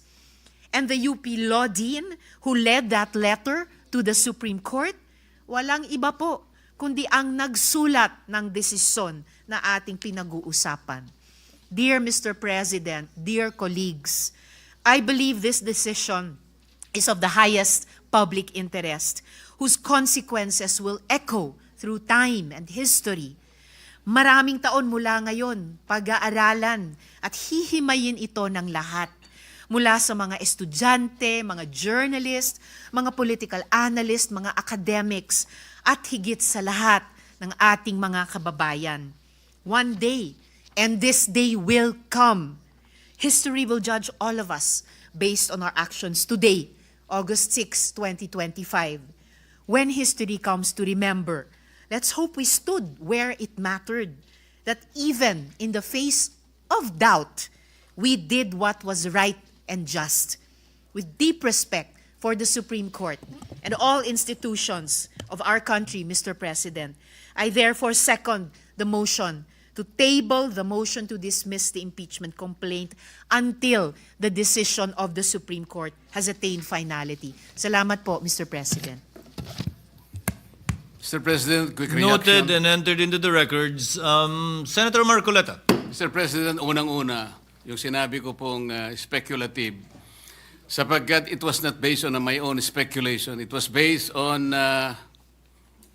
my long practice as a litigation lawyer. Wala pa po akong nakitang isang unanimous decision. Ewan ko lamang po kung merong magbo-volunteer ngayon na abogado in the last 40 years na sinasabi ang isang unanimous decision na ang karakter niya ay sinabi na ab initio, void ab initio, unconstitutional, violative of due process. Maybe if we can speculate that all the members of the Supreme Court after the filing of the motion for reconsideration will resort to their worst will resort to the worst angels of their nature. Maybe, baka ganun lang. What do we expect? We expect that 8 of them will reverse themselves altogether? Kung sakasakali naman po na in-archive natin or whatever word is applicable at sinabi, under miraculous circumstances, sinabi ng Supreme Court, we are all reversing ourselves. Di continue natin. Anong problema? Pero kagaya po na sinasabi ko kanina, Mr. President, ang pagkakaluto nga po hilaw eh. Ipinipilit po ngayong ipakain sa Senado ang isang bagay na hilaw. Paano? Sinabi po ba ng Supreme Court na wag na kayong mag-impeach? Hindi po. binigyan po tayo ng guidelines. Alam po ba ninyo kung bakit binigyan na ng guidelines ng Supreme Court kung paano mag-i-impeach? Kasi po, Mr. President, if you recall, the Supreme Court issued a notice on July 8, 2025, requiring at least 11 information from the House of Representatives and the Senate. The Senate made a manifestation na wala po kaming maibibigay sapagkat lahat po niyan ay makukuha ninyo sa House of Representatives. Alam po ba ninyo na 4 sa hinihingi ng Supreme Court ay nandun po sa puso ng due process? Ano po yung hinihingi? Sinabi lamang po ng Supreme Court, pwede bang ibigay nyo sa amin kung lahat ng miyembro ng House of Representatives ay binigyan ninyo ng kopya at kailan? Pwede bang ibigay nyo sa amin ang timing kung kailan nyo ibinigay at binigyan, kung paano nyo sila binigyan ng pagkakataong mabasa yung impeachment complaint? Pwede nyo bang ibigay sa amin kung every article of impeachment ay nakalagay doon ang mga dokumento na nagpapatibay ng artikulo? Pwede nyo bang ibigay sa amin kung nagkaroon sila ng pagkakataon talaga na mabasa yung impeachment complaint? Alam po ba ninyo kung anong sagot ng Solicitor General in behalf of the House of Representatives? Ito po yung sagot nila. It is the position of the House that these matters pertain to its internal proceedings, which have always been regarded as beyond the jurisdiction and scrutiny of this honorable court. Sa Tagalog po, wala po kayong pakialam dito sa amin. Yung inihingi po ninyo, kami lang po yun. Para tinatanong lang naman po Binigyan nyo ba ng pagkakataon sila na mabasa? Bakit? Mahirap po ba sagutin yun? Ano pa po sinabi? This is especially because the matters referred to, the preparation, circulation, and perusal of the impeachment complaint, as well as its attachment, are not governed by specific constitutional provision or the House rules. So dahil po wala sa Constitution at wala rin po sa House rules, ano po yun? Wardi-wardi na lang. So ibig sabihin talaga, kaya po pala ang dami kong kasama doon, wala talaga silang kopya. Ako nga po hindi nabigyan Bakit hindi po kinakailangan bigyan lahat? Baka sakaling, malay po ninyo, baka pumirma ako, hindi ba? Ito yung tinatanong po ng Korte Suprema. Kaya lang po siya nakapagbigay ng additional guideline sapagkat isip-isipin mong sasabihin sa Korte, wala nang pong masamang tinapay ang Korte. Pwede po malaman namin kung talaga nagkaroon ng pagkakatong mabasa man niya lang, ma-appreciate ang bawat dokumento na nakasalig dyan sa impeachment na yan. Para sa ganun, ay boboto siya sang-ayon sa kanyang sariling kagustuhan. Matibay ang gusto ng Korte Suprema. Gusto niyang makita na lahat ay dumaan sa kayusan. Hilaw nga po Mr. President. Kanina ko pa po pinaiintindi, hilaw. Ba't hindi po kayo magluto ng mas masarap na kanin?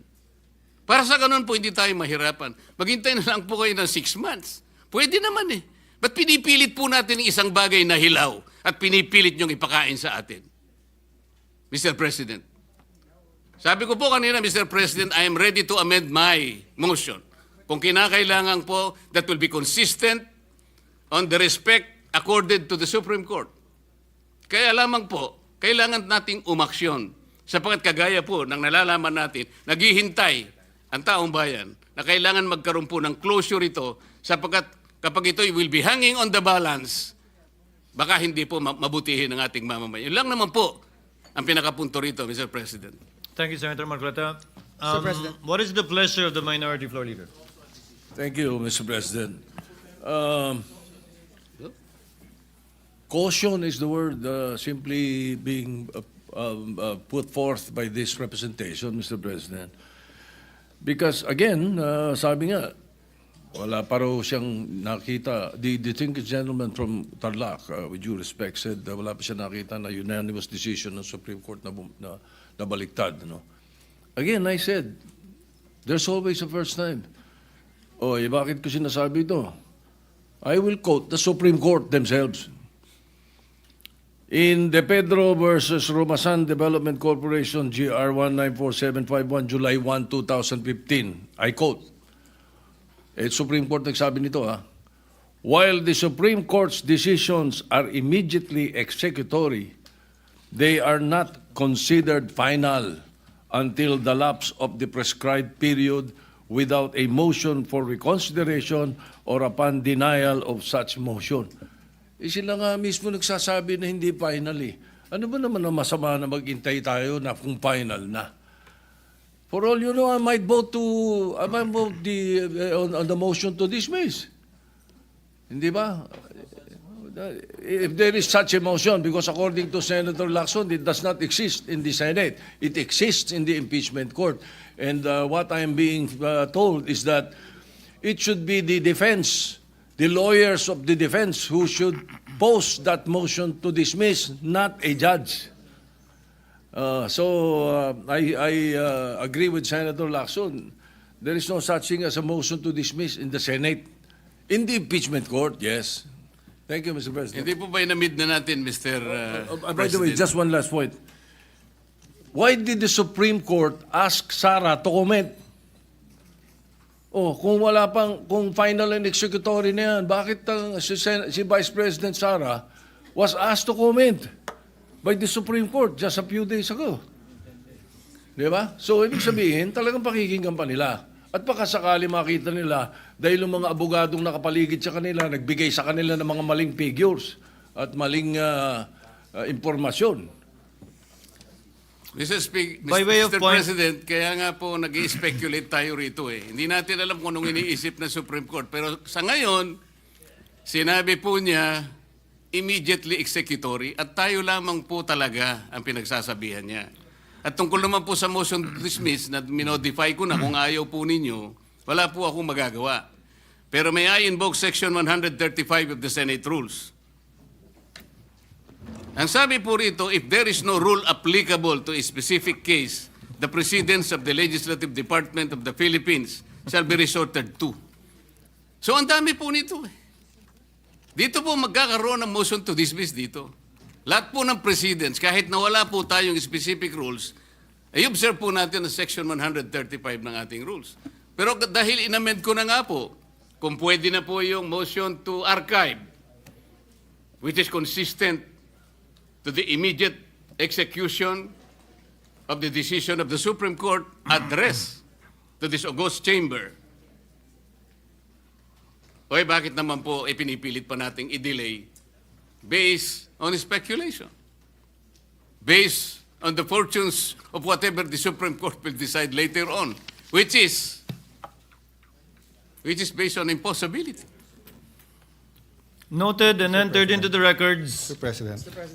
Just What for, is the pleasure of the Honorable Cayetano? Just 1 minute, Mr. President. Just for the information of the body, there's actually a Supreme Court case about the power to dismiss a case. Ito po yung Velasquez Jr. versus Lisondra Land 2020 case. Ang sabi niya, in order for the court or an adjudicative body to have authority to dispose of the case on the merits, it must acquire jurisdiction over the subject matter.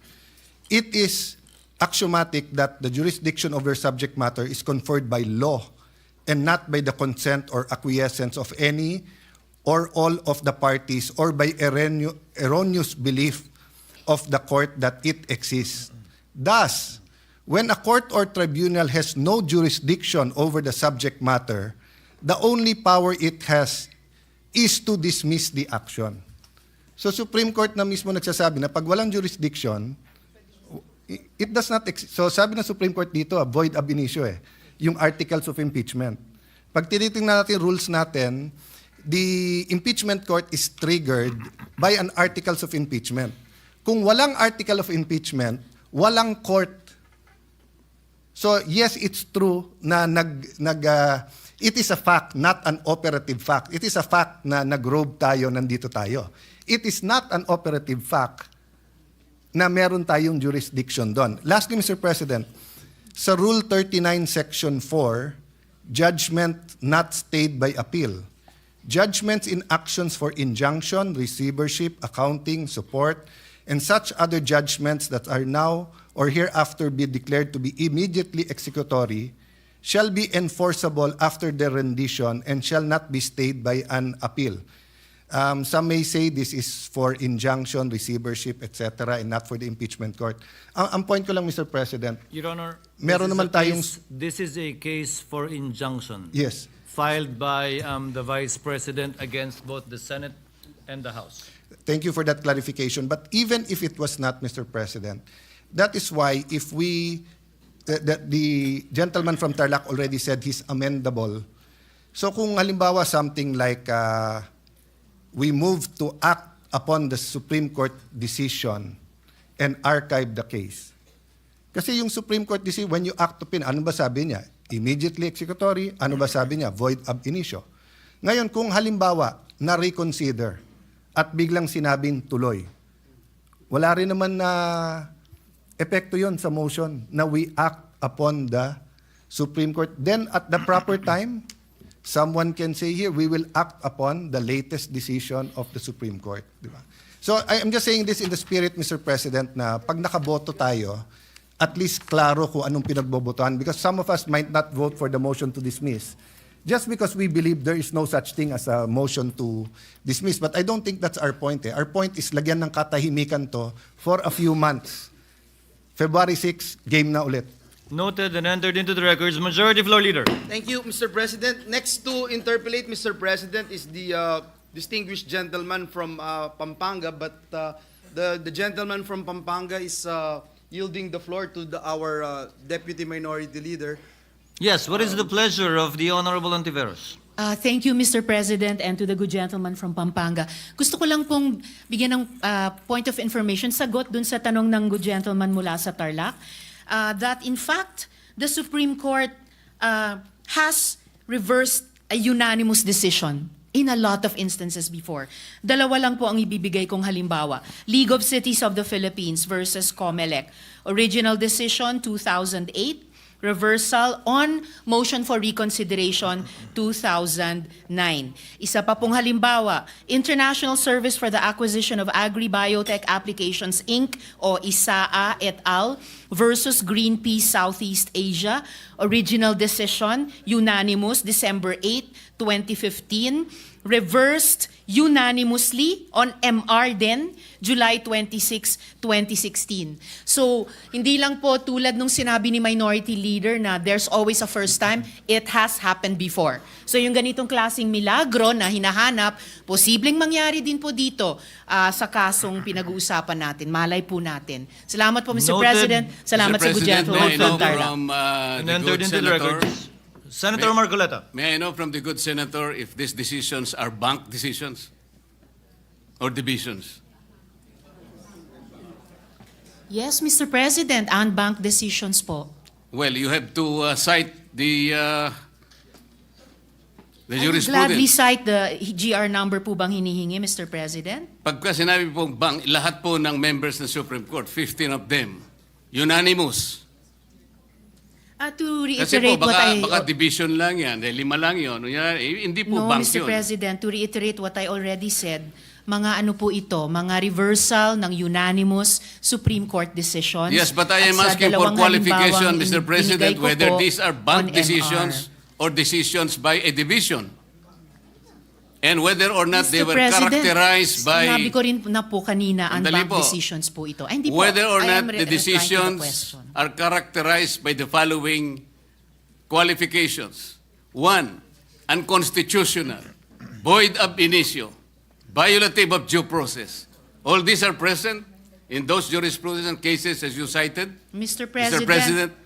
President, bagamat para itong yung pinag-uusapan natin kaninang operative facts, kanina simple lang yung tanong eh. May kaso na po ba na ang Supreme Court sa unanimous decision ay ni-reverse ang sarili nila?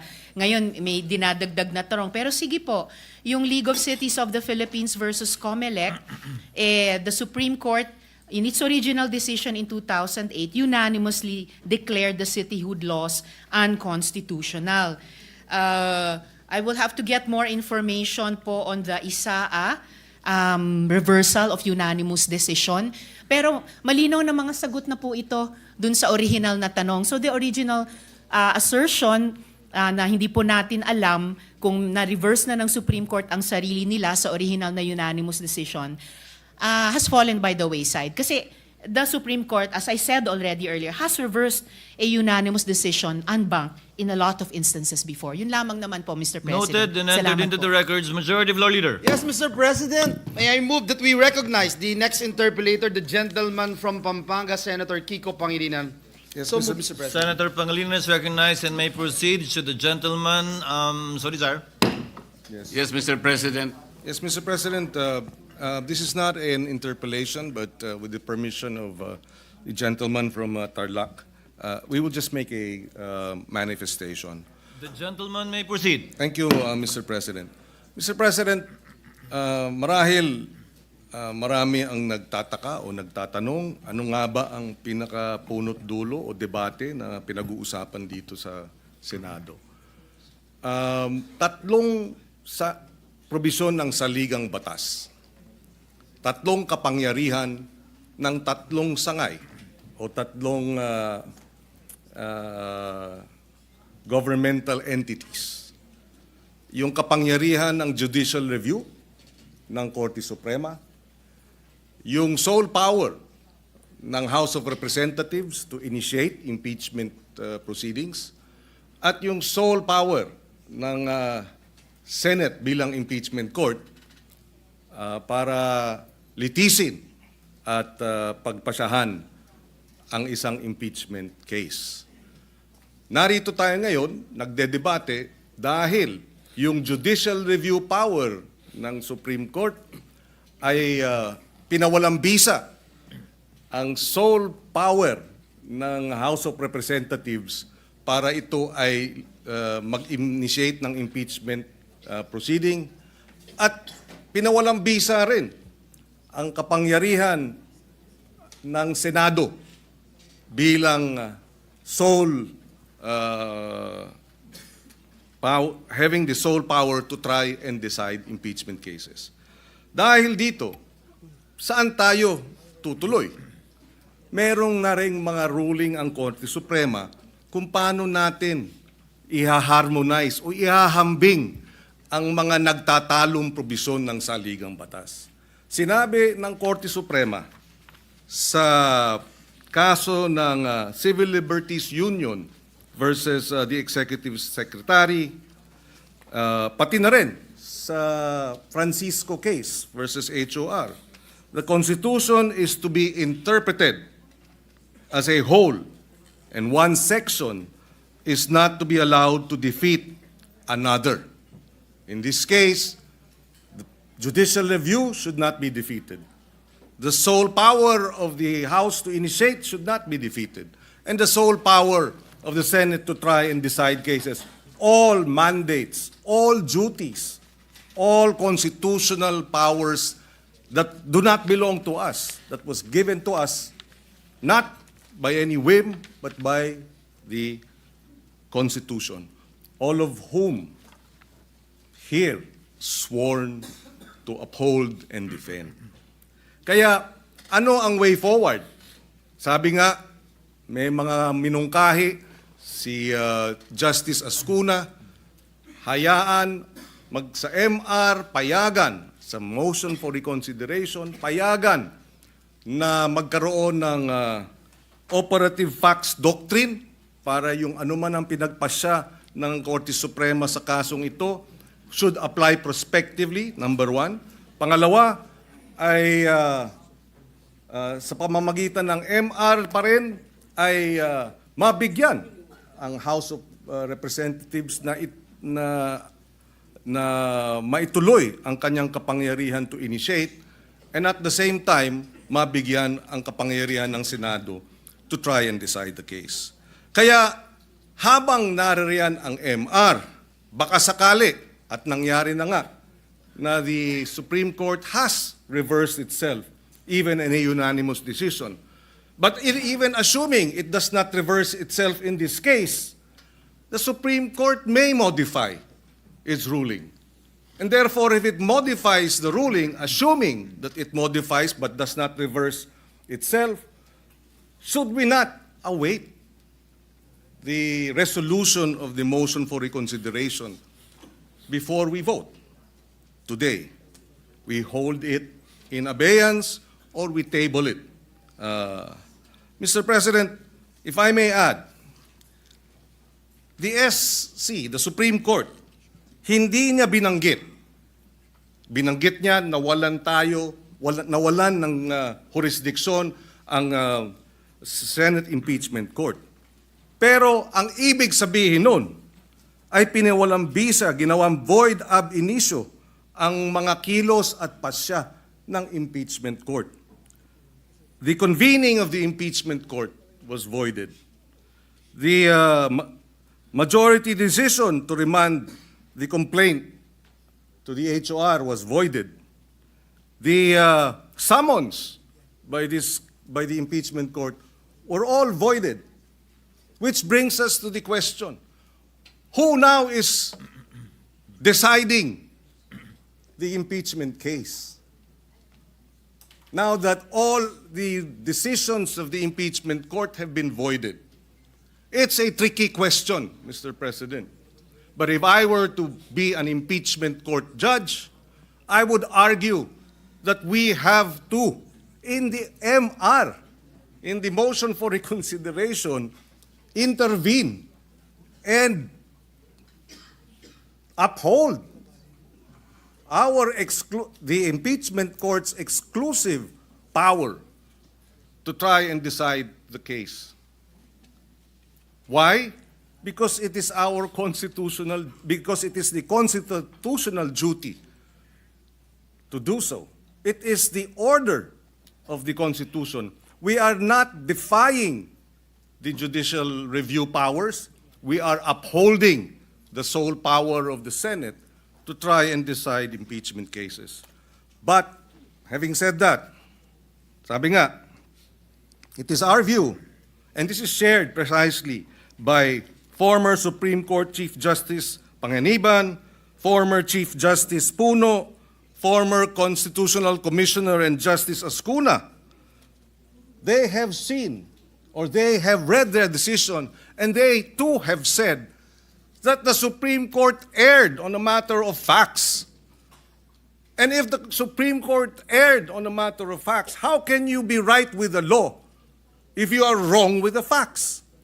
And if you are not right with the law, why will the Impeachment Court and the Senate, for that matter, decide on the matter today? Why not wait for the motion for reconsideration? Siguro naman, hindi natin binabangga ang Supreme Court, hindi natin binabangga rin ang House of Representatives dahil meron ding prinsipyo ng parliamentary courtesy. Meron ding prinsipyo na kinakailangan natin bigyan ng respeto ang co-equal. We are a co-equal to the House of Representatives. Ano na lang ang magiging repercussion na ito ang House of Representatives nag-file ng motion for reconsideration, hinihiling nila sa Supreme Court na baguhin ang ilang mga findings of facts, baguhin ang kanilang naging desisyon, habang pinangunahan ng Senado ang House of Representatives at sinabi, wala kaming pakialam sa inyong motion for reconsideration, i-dismiss namin ang kasong ito.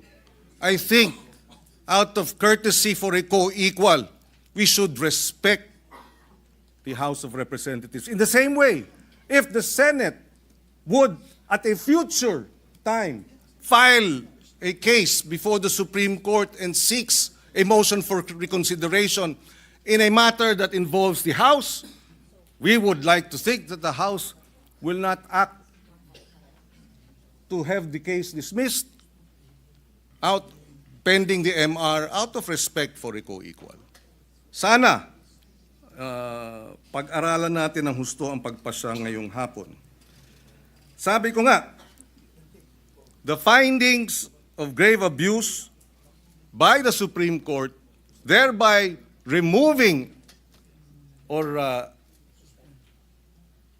taking away from us the jurisdiction, na wala tayong jurisdiction, that jurisdiction was not acquired on the basis of facts that are flawed, where then is the grave abuse? I don't know what the ruling will be. Perhaps they will say, yes, there was no grave abuse of discretion on the part of the House because of the 1-year bar, which was not actually, the fourth complaint was not bar. I don't know. But whatever it is, hintayin na lang naman sana natin. Respetuhin naman natin ang ating co-equal. Why the convening of the impeachment court is the way to go?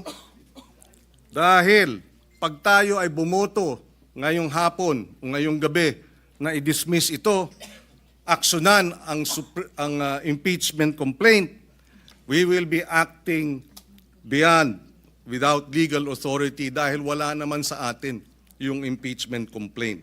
Wala namang kapangyarihan ang Senado in plenary, ultra vires, without legal authority, ang magiging desisyon natin. One final point. In the Corona impeachment trial, nang himasok, nag-TRO ang Supreme Court para sa mga bank accounts. Ano ang ginawa ng Senate Impeachment Court? Bumoto 13-10 para respetuhin ang Korte Suprema. I did not vote in favor of the TRO or respecting the TRO. But the Senate, as an impeachment court, voted and we respected it. Because it was the Senate Impeachment Court that decided. It was not the Senate. It was the Senate Impeachment Court that, seeing perhaps that we needed to harmonize the power of judicial review, the power of the Senate as an impeachment court, to have the sole power rather to try and decide cases, seeing that the Senate in impeachment court decided to harmonize the conflicting provisions of the Constitution. I think we should, as a Senate impeachment court, do the same. Kung ipagbobotohan na respetuhin ng Korte Suprema para walang constitutional crisis, so be it. But it ought to be the Senate Impeachment Court that asserts its sole power to try and decide impeachment cases. Yun na lamang po, and I associate myself with the motion of the minority leader that we lay on the table the matter of the impeachment case and action. Just a point of information, for the record and for the information of the body. Chair confirms the manifestation earlier of Senator Cayetano with respect to Section 4, Rule 39 of the Rules of Court that says that decisions of the court are not immediately executory unless the decision says so. In this case, the decision specifically stated that it is immediately executory. Number two, again, just for the record, the Supreme Court itself, through its spokesperson, after the House filed their motion for reconsideration, reiterated the immediately executory nature of the decision of the Supreme Court. And finally, the Supreme Court's own internal rules states that the entry of judgment shall be the date such decision or resolution becomes executory unless the court directs its immediate execution. I am quoting and citing AM number 10-4-2-20 rather SC, specifically section 16, rule 16 rather, section 1. So there are conflicting authorities with respect to the opinions raised by the various members. Senator Marleta, what is your pleasure? Just a quick reaction, Mr. President, on the manifestation of Senator Pangilinan. In the exercise of the Supreme Court's judicial review, wala po siyang dinidefeat doon. Hindi niya po kinukuha yung sole power of the Senate to try and hear impeachment cases. Hindi rin po niya kinukuha yung exclusive authority ng House to initiate impeachment. Dito po sa desisyon na ito, kung kinakailangan ulitin po o ulit-ulitin pa, Ang sinabi lamang po ng Supreme Court, yung process, yung procedure hindi natupad. Ang dami po niyang hiningi, kagaya po ng binanggit ko na, ayaw pong ibigay. Yun naman pong mga tuntunin ay hindi naman po sinunod. Katulad nga po nung immediate referral, yung pag-refer sa Committee on Justice, yun pong pag-include sa order of business at pag-archive, mali din po sapagkat hindi naman po 10th session day yun, 11th session day. Katakot-takot na paglabag po ang aking pong inihayag sa hapong ito. Wala naman pong gustong magpatibay at o kaya sansalain o kaya sabihin na mali ang aking sinasabi. Andito po yung kopya ng order of business na pinagbasihan ng Solicitor General na kung saan sinasabi po niya na yung 4 na impeachment complaints in-include daw po sa order of business. Tingnan po ninyo, wala kahit isa. Ang ginamit po nila ay journal, hindi po yung order of business na kung saan ginamit lamang po na additional reference of business. Ngayon po, yung operative pact na sinasabi natin, hindi rin po pwedeng mangyari yon sapagkat ang pinakabasihan po noon ay equity and fairness. Paano po yung fairness dito? Sari-sari nga pong violation, kaya nga ang paghahanilin tulad ko na nga, parang nagsaing ng kanin, talagang hilaw po eh. Bakit ipipilit natin? Ang alternative lang po, Mr. President, gawin po natin na tama. Iluto po natin ng tama para hindi tayo magkahirap-hirap dito. Isip-isipin po ninyo, sinasabi ng ating Constitution, isa lamang pong impeachment proceedings ang pwedeng i-initiate sa isang opisyal ng gobyerno at hindi po pwede ang 2 beses sa loob ng 1 taon. 4 na beses po ang ginawa nila. At kunwari, in-archive po yung 3 para lamang palitawin na 1 lang ang nabuhay. Nasaan naman po yung katuwiran? Kung sarili pong tuntunin, ayaw pong sagutin, ayaw pong talimahin, pagkatapos ipipilit po natin, sapagkat nag-MR sila, ano po ang kasaysayan ng MR? Sabi ko nga po, napakasimple po nung 1-year ban rule ng Supreme Court. And the Supreme Court is not even obligated and expected to conduct a microscopic, a forensic and scientific scrutiny of this provision where the pertinent language and the relevant meaning is as clear as daylight, Mr. President. Ano po yung gagawin? Hihintayin po ba natin kung ano ang magiging kalalabasan po ng MR na sa akin pong palagay, hindi po speculation, sabi ko nga po. Unanimous decision and bank decision ab initio, unconstitutional, violative of due process, immediately executory. Sino po kaya kahit isa man lang na miyembro ng Korte Suprema ang magtatangka na i-reverse niya yung sarili niya? Yun po yung speculation dito. Ngayon, nakikinig po ang taong bayan, Mr. President. Nakadepende po ba ang action natin?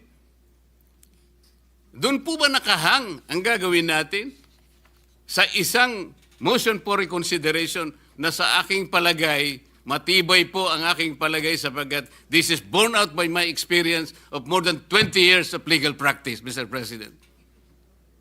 Yang ibig lang sabihin nung immediately executory, sige, pwede kang mag-file ng MR.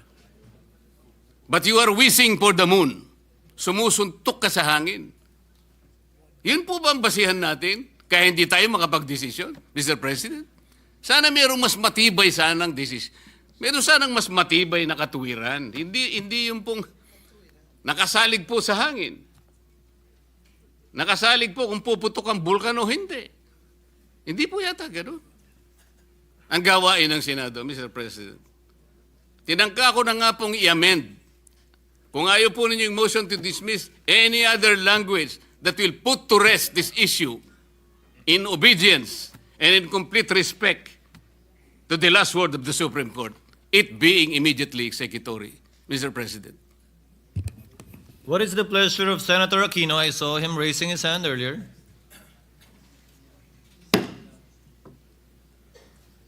Senator Aquino seems to be yielding to Yes, Senator... Mr. President, may we recognize Senator Lacson, Mr. President? Thank you, Mr. With the President. permission of Senator Aquino, Senator Lacson is recognized. Thank you, Mr. President. Gusto ko lamang pong itama ang misimpression that may have been created by the interpretation of the Honorable Marleta do sa Section 135. Sabi niya, yung supplementary application of the rules of court. Basahin ko po yung Section 135, Mr. President. If there is no rule applicable to a specific case, the presidents of the Legislative Department of the Philippines shall be resorted to.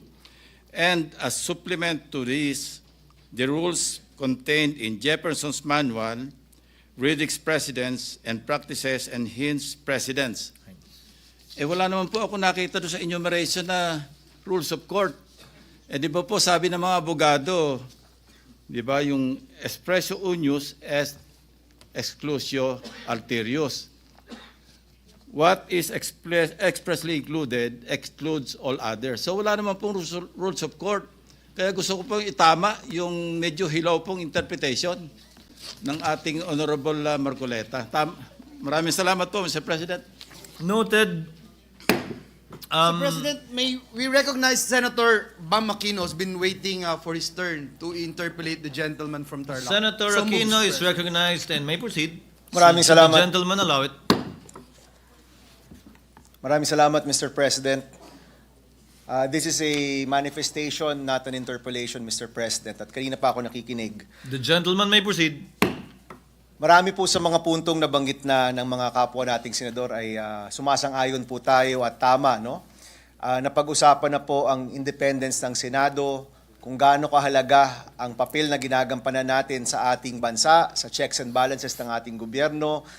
At alam rin naman po ng mga kasama natin na sa caucus, sinabi ko rin po na ang posisyon ko ay dapat mag-convene ang impeachment court at doon magdesisyon kung ano ang mga susunod na hakbang pagdating po sa impeachment case. No? That's known to everyone. I've said that in the media. Mr. President, in our history, nagkaroon po ng mga panahon na ang Senado ay nag-assert ng kanyang independence bilang isang co-equal branch of government. Nangyari po yan many times. I remember in the 90s, kahit po ang executive, at that time, President Cory Aquino nagnais na manatili ang US bases dito sa ating bansa. Yung Senado, nanindigan. Kahit puro kaalyado, kahit puro kakampi at kamag-anak nasa Senado, nag-decide pa rin yung Senate to assert its independence and to do away with the US bases. Nangyari po yan many times in our history, Mr. President. Kaya palagay ko, yung role ng Senado napakahalaga pagdating sa pagpapanatili ng checks and balances. And Mr. President, marami tayong tungkulin. May tungkulin gumawa ng batas, may tungkulin sa pagbuo ng maayos na budget, may tungkulin ng oversight, pero meron din pong tungkulin pagdating sa pananagutan or accountability. At yun po yung sole power to try and decide all cases of impeachment. Ang posisyon ko, Mr. President, at nabanggit rin ito ng iba nating mga kasama, ay mahalagang i-assert natin ang ating independence. Mahalaga po na itong papel na ginagampanan natin sa ating Constitution ay pahalagahan po natin. Mahalaga po na manatili ang independence ng ating Senado bilang isang co-equal branch of government. Mr. President, posisyon ko rin po na nagsimula na ang impeachment proceedings. Nag-robe na po, nagsimula na, merong summons na binigay, may response na po si Vice President Sara. Kami pong mga bago, may mga robe na rin po, pero hindi pa po nadudumihan. Hindi po magagamit, no? Ang posisyon ko po, mag-convene ang impeachment court at doon natin i-decide ang mga bagay-bagay na ito. Mr. President, may dalawang bagay rin na nailabas, no? Na hindi pa siguro na pag-uusapan. Let me read, Mr. President, Article 9, Section 3 of our Constitution, Accountability of Public Officers. In case the verified complaint or resolution of impeachment is filed by at least one-third of all members of the House, the same shall constitute the Articles of Impeachment and trial by the Senate shall forthwith proceed. Wala pong dagdag po dito. No? Dito po sa gallery, kasama ho natin dalawang framers of our Constitution. Nandito po si Professor Ed Garcia at si former Chairperson Christian Munsod. Kanina po, nagbubulungan kami. Sabi ko, nung ginawa nyo to, bakit parang ganun kasimple? Simpleng-simple lang, ito lang. At sabi nga po nila, noon daw, 1/2, 2/3, binabato 1/2 sa deliberation, nag-end up sa 1/3. At yung desisyon ay dahil sa kabilisan. Dahil mahalaga daw na mabilis. Pag may 1/3, members of the House ang pipirma, mabilis na pupunta po sa Senado. At ito po, tinatanong ko sa kanila, dahil sila po yung nagbuo ng ating Constitution. You know, many times, Mr. President, umiikot tayo sa ating bansa. I-bring up ko lang po yung free college law. No? Marami ko sa atin dito nagtulungan para sa batas na yan. Meron kaming nakausap na eskwelahan. Ini-explain sa akin yung opt-out provision. Kung paano sila nag-charge ng mga estudyante dahil sa opt-out provision. At sabi ko sa kanila, mali. Mali ang interpretasyon ninyo. Yung interpretasyon ninyo, wala yan sa aming intensyon. Ang intensyon po namin, libre ang kolehiyo sa mga kabataan. At nung nag-argumento po sa akin, ang sabi ko, mas alam ko yan kasi ako ang nagbuo ng batas na yan. Mas alam namin yan dahil kami ang nagsulat ng provision na yan. In the same sense, Mr. President, the framers of our Constitution, mas alam po nila. Mas alam nila kung ano yung intent ng ating Constitution. Wala pong labis, walang dagdag. Many times, Mr. President, tinatanong tayo, usually pag campaign time to, tinatanong kami, Mr. Senator, hindi ba dapat merong educational attainment requirement yung pagiging senador? At sinasabi ko po lagi, wala, kasi wala po yan sa ating konstitusyon. Wala pong dinagdag, wag tayong magdagdag nang wala pong nakasaad po dyan. So gaya po niya, no, binabanggit ko lang po dito dahil na pag-uusapan, may mga dinagdag na mga procedure. Alam ko po, siguro, tama po ang sinasabi ni Senator Marcoleta, baka maganda naman ang intensyon ng Supreme Court. Pero aminin na po natin, wala po yung ibang mga bagay dyan dito po sa ating konstitusyon. Pangalawang punto, ito po, hindi rin po nagpag-uusapan pa. Nabanggit po dito, wag na tayong lumaban kasi matatalo rin naman tayo. No? Of course, Mr. President, it is improbable, aaminin ko po yan, very improbable na magbago ang Korte Suprema with 15 votes. But it's not impossible. Improbable at impossible, magkaiba po yan, firstly. But secondly, Mr. President, may mga panahon na kahit alam nating matatalo, kailangan pa ring lumaban. Tayong lahat po dito, dumaan po dyan. Ako po, dumaan rin po dyan. Kahit mukhang mahirap, kahit mukhang matatalo, kailangan lumaban pa rin. Tumayo tayo sa sarili nating paa, mag-assert tayo ng ating independence, ipahiwatig natin yung ating saloobin bilang isang grupo, ipakita ho natin na co-equal branch of government tayo, na meron tayong punto de vista, at kahit matatalo, kahit sa kaduluduluan ng lahat, rerespetuhan rin naman natin ang Supreme Court, mahalaga na mailagay pa rin kung ano ang nasa saloobin ng ating grupo. Mahalaga pa rin na malagay natin kung ano talaga ang posisyon ng Senado pagdating sa ating independent nature and being the sole authority to try and decide impeachment cases, kahit po matatalo. So para sa akin po, hindi katanggap-tanggap ang posisyon na dahil matatalo rin tayo, huwag na tayong lumaban. Paminsan-minsan po mahalaga na ilagay naman natin ang ating posisyon kahit alam po natin na hindi pabor sa atin ang mga bagay-bagay. Thank you, Mr. President, and we'd like to thank Senator Marcoleta for his time. Thank you, Senator Aquino. Noted and entered into the records. Senator Marleta. Mr. President, I thank Senator Bam for his manifestation. Totoo nga po na yung binasa niya sa Article 11, Section 3, Paragraph 4, na sinasabi nga naman, in case the verified complaint or resolution of impeachment is filed by at least 1/3 of all the members of the House, the same shall constitute the articles of impeachment and trial by the Senate shall forthwith proceed.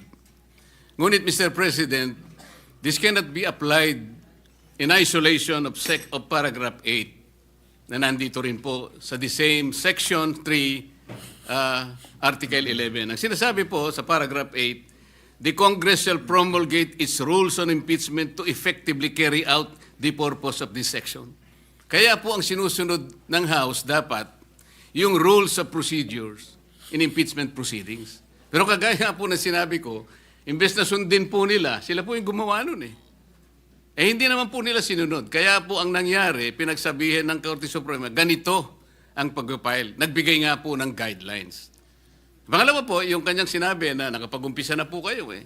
Kanina po, kinwalify ko yun before I proceeded in my speech. Sabi ko po, the initial proceedings conducted by the Senate of the 19th Congress were not formally carried over into the Senate of the 20th Congress. Wala po talaga eh.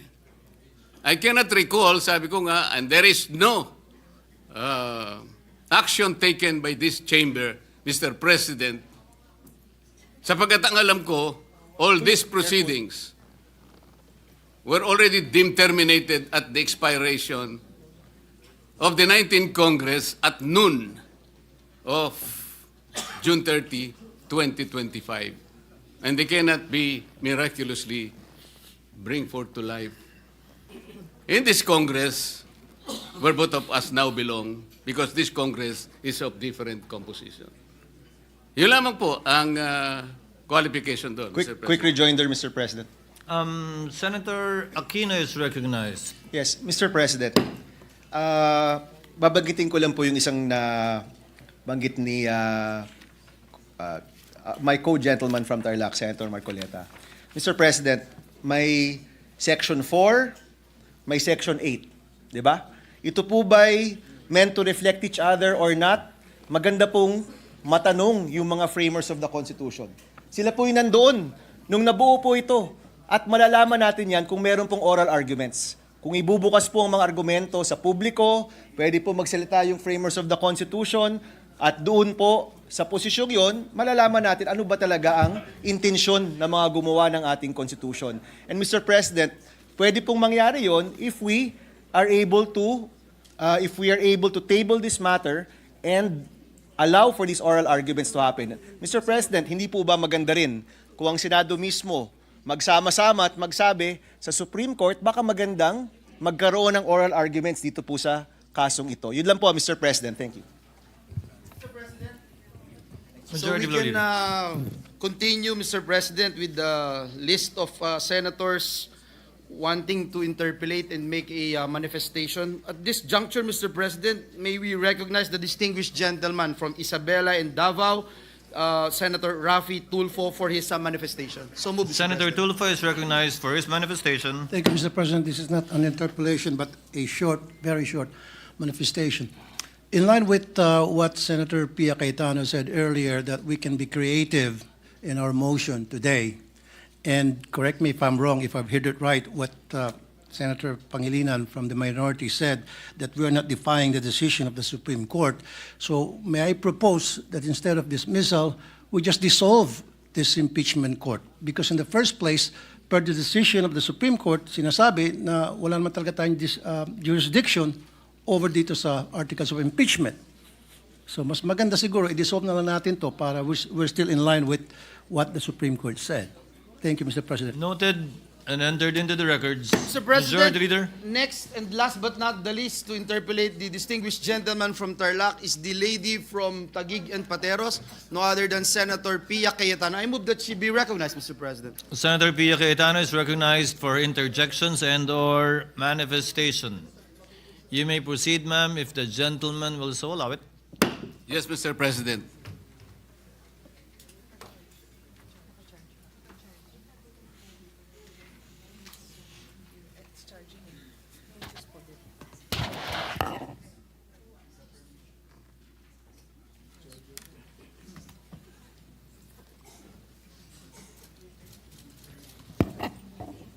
Thank you, Mr. President. With the permission of the proponent, Senator Marcoleta, I would like to Yes, Mr. President.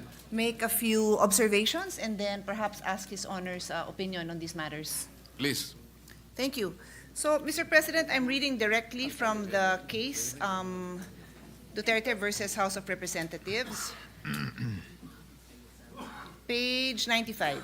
It states, the subsequent filing of the Articles of Impeachment under Article 11, Section 3.4 against Vice President Sara Duterte and its transmittal by the House of Representatives to the Senate of the 19th Congress is considered to be a separate and distinct mode of initiating the impeachment process. The articles of impeachment are declared barred by Article 11, Section 3.5 of the Constitution. Likewise, they are unconstitutional and are deemed null and void ab initio. Consequently, the Senate did not acquire jurisdiction to constitute itself into an impeachment court. This decision is immediately executory.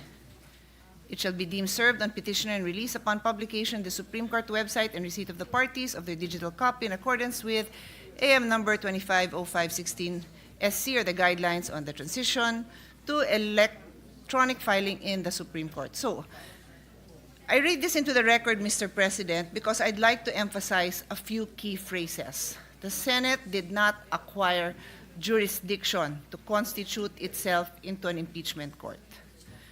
I'll start with that one, and then the second one is this decision is immediately executory. So, pag sinabing the Senate did not acquire jurisdiction to constitute itself into an impeachment court, and yet the fact remains that we did constitute ourselves into an impeachment court, then what are we supposed to do? Because the Supreme Court tells us that we did not acquire jurisdiction.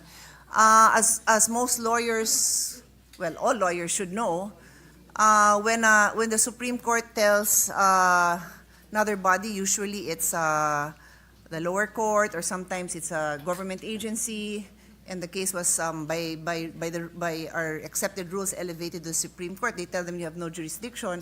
The only thing you do is, what do they call it? There's a term, you have residual powers.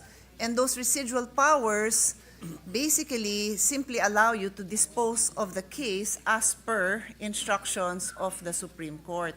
Is that the understanding of His Honor? Yes, Mr. President. Actually, residual powers apply also under Section 135. Yun po yung sinasabi ko kanina. Hindi ko po sinabi kanina na I am invoking that because the rules of court are there. Hindi po yun. Kasi legislative department po ang sinabi ko doon. Kasi wala pong applicable rules. Pwede po yun, ma'am, Mr. President. Kasi ang akin po, and I've tried all my life to be a dutiful citizen, and Alan knows I was a good daughter, a better daughter than he was a son, in terms of following our father's rules. Pag sinabing, hindi mo pwedeng gawin yan, wala kang karapatan na gawin yan, hindi ko gagawin yon. At kung ginawa ko yon, babawiin ko. Kasi nga sinabi sa akin na wala akong karapatan na gawin yon. So, yun ho ang iniintindi ko. I am one of 5, tama bang bilang ko, 5 lawyers here in the Senate. And I'm trying to do my job as a senator and as a lawyer. I am trying to listen carefully to our colleagues who have expressed their desire to constitute ourselves as an impeachment court. But I do not know how we can legally do that when the Supreme Court tells us we did not acquire jurisdiction to constitute ourselves into an impeachment court. We did not acquire it then, and we do not acquire it now. So how would we do that? And those of you who've worked with me know how hard I work to find a solution. I bend over backwards, I listen, I redraft everything para masaya tayong lahat. And of course, within the bounds of the law. How do we do that? How? Mr. President, I think the good senator already provided the answer. By using the Senate's residual power, kung titignan po niyo yung definition ng residual power, hindi po talaga nakasulat yung power per se. Ngunit inherent sa opisina yun, kaya tinawag pong residual power. Nung sabihin po ng Korte Suprema, this is immediately executory, wala pong ibang departamento, walang ibang opisina ang tinitingnan niya kung tayo lamang. Kung hindi tayo gagalaw, wala pong iba na gagalaw. At mananatili pong nakahang ang isyong ito, Mr. President.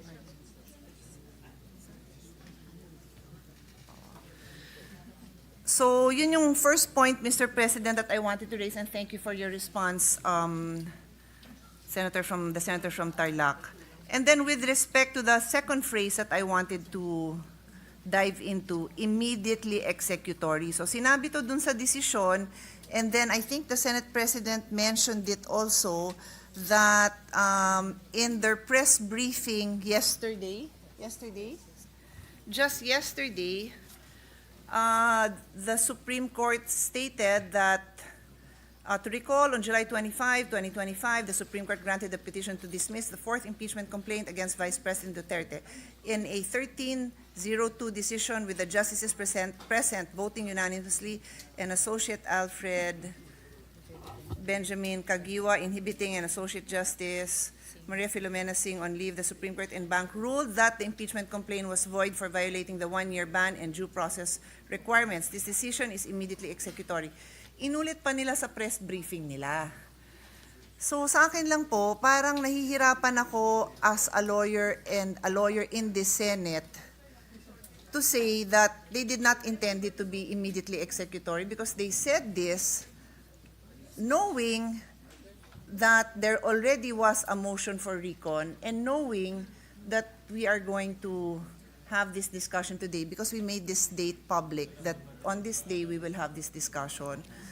So again, I'm trying hard to see how, other than disposing of the case using our residual powers following the instructions of the Supreme Court, we can further debate this issue. That is my dilemma, dear colleagues, Mr. President. May I offer an answer, Mr. President? Of course. Pasensya na po kayo kung gagamit po ako ng paghahalimbawa. Nung pong kayo po ay medyo bata-bata po, Madam Senator, meron pong lumigaw sigurado sa inyo. Yung Huwag unang na ho lumigaw natin sa inyo pasukin talagang... yung diskusyon na yon. Mahaba ho ito, mas mahaba po sa debate ng impeachment. Ganito po yun eh. Tinapat nyo talaga. Ayaw nyo magtagal pa yun eh. At tama naman po yung ginawa ninyo. Ipinakita nyo sa kanya, pinaramdam nyo sa kanya, talagang wala siyang maasahan. Kesa mapagod pa siya. Pero ang sabi niya sa inyo, ang sabi po niya sa inyo, pwede bang ako'y kahit papano dadalaw-dalaw pa rin. Parang nag-MR. Nasa sayo yun, but that will not change my mind. Ganon din po yun eh. Ang Korte Suprema, sa ganitong, Mr. President, the very tenor of the decision, kahit na po sinabi niyang, sige, nasa sayo. Formality na lamang po yun, Mr. President. You are a trial lawyer too. Most of us here became trial lawyers. This is our experience. Huwag po nating pahirapan yun. Sana man lang kung ang decision po 8-7. Yun po pwede nating pagtalunan po eh. Wala po talaga eh, Mr. President. If I may, Mr. President, and I think that was a good analogy. Thank you for that. Napaisip niyo ho ako doon. I think what's interesting with His Honor's analogy is there are people, there's the public, I don't know, millions of people would like to understand ano ba yung final na kasong yon, may evidence ba? And totoo yan, di ba? Hindi natin matatanggal yon. So in the same way, yung manliligaw na walang pag-asa, gusto din niyang malaman na ano ba yung chances, ano ba yung nangyari, bakit ba meron kang ganitong conclusion, can I convince you otherwise? I think that's what His Honor is trying to say. And I think the public really want to know. Let the record show na tawang-tawa po si Senator Bato sa likod. But we really want to know, sino ba namang may ayaw malaman kung merong isang public official na naakusahan ng katiwalian? Lahat po tayo interesado doon eh. Whether mahal mo yung taong yon, whether galit ka sa taong yon, you want to know the truth. Kasi kung naniniwala ka na innocent yung taong yon, gusto mong mapatunayan niya na innocent siya. At kung galit ka sa taong yon, gusto mong mapatunayan na guilty siya, hindi ho ba? But, meron tayong kinikilalang Supreme Court na nagsasabing, hindi nga dumaan sa tamang proseso. So, kumbaga siguro sa example nyo, baka hindi dumaan sa tatay ko, hindi nagpaalam ng maayos. Di wala naman akong choice, kundi sabihin na wala kang pag-asa. Baka naman may pag-asa, pero I have to follow the rules of my father's house na hindi dumaan sa tamang proseso. So, doon ho tayo babalik, and as a lawyer, I have to say this na yun nga, we are governed by laws. And in as much as gusto ko rin malaman, bothered ho ako sa mga gantong akusasyon. The other day, our colleagues, merong privileged speech tungkol sa kalokohan dun sa paggagawa ng mga flood control. Gusto natin malaman, di ba? Ngayon, pagka yun ay na-discuss sa sa media, okay na, media siya. Pero walang papupuntahan yun kasi it should go to the proper process. May process yan sa halls of the Senate. We have hearings in aid of legislation, and then magre-recommend tayo na ma-ombudsman yan. So may proseso tayo. So yun ho siguro yung pinapatunguhan, dun ho papunta ang aking conclusion na in as much as the public deserves to know, because we all deserve to know, we also have to follow the process.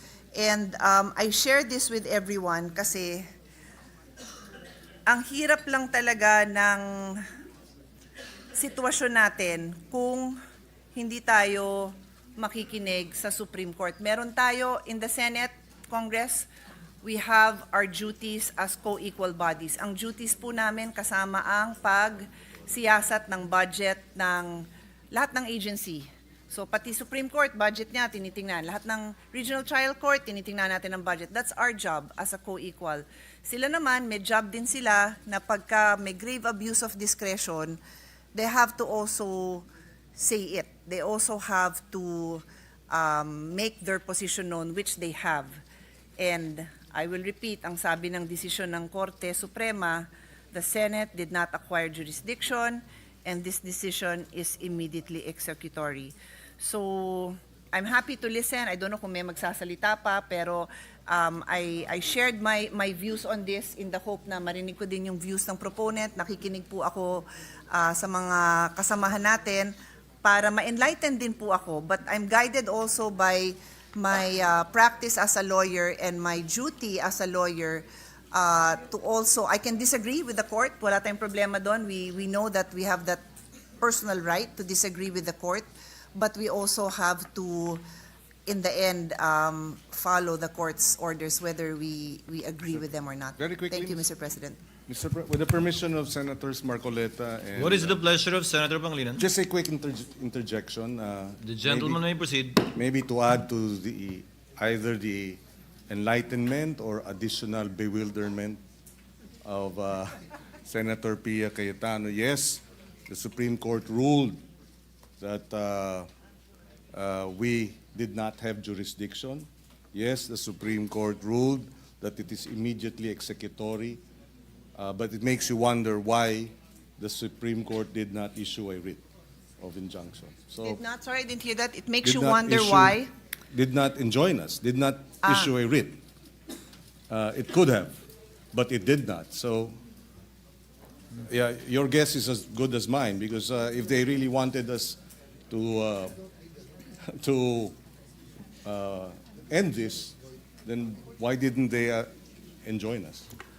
Just to add to the bewilderment and the enlightenment, what is there to enjoin when we never acquired jurisdiction according to them? What is the pleasure of the Honorable Ontiveros?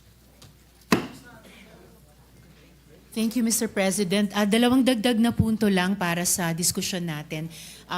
Precisely regarding the immediately executory na kababanggit lang ni Senator Pangilinan at inulit din kanina ng good gentleman from Tarlac at pati ng good gentlewoman from Taguig Pateros, immediately executory. Still, Mr. President, there is no defiance here dahil the ruling, hindi pa rin po final siya. And even if the ruling states that it is immediately executory, at kahit inulit po yon dun sa recent na anunsyo ng Korte Suprema tungkol sa MR, even if the ruling states that it is immediately executory, the court itself in many cases has explained that this does not mean self-executory. Immediately executory does not mean self-executory. Section 1, at ito kaugnay ng kasasabi ni Senator Pangilinan, Section 1, Rule 39 of the 2019 Rules of Court states that execution shall issue as a matter of right on motion. This means that a writ of execution issued upon a motion is necessary for the execution of a decision. At this point, Mr. President, wala pa pong iniuutos ang Korte Suprema sa Senado. And secondly, at this point, Mr. President, bukod pa po kasi sa yung first group of complainants, yung House of Representatives mismo sa pamamagitan ng Solicitor General at yung isang bayan, meron pang isang importanteng entity, institusyon sa ating lipunan na nagsalita tungkol doon sa Supreme Court ruling. At ito po ay isang entity sa mass media, ang ABS-CBN. Meron po silang anunsyo, ABS-CBN news statement on articles cited in the Supreme Court decision on Vice President Sara Duterte's impeachment. At gusto ko lang i-make of record dito, Mr. President. Sabi nila, ABS-CBN News respectfully clarifies that the article cited in the Supreme Court decision on the impeachment of Vice President Sara Duterte did not state that the House of Representatives transmitted the articles of impeachment to the Senate without a plenary vote. The ABS-CBN statement, Mr. President, calls into question the factual premises of the SC decision. Isa po ito sa binabanggit na numerous factual errors. If the very factual premises were wrong, the legal conclusion cannot be relied upon. With due respect, salamat po, Mr. President.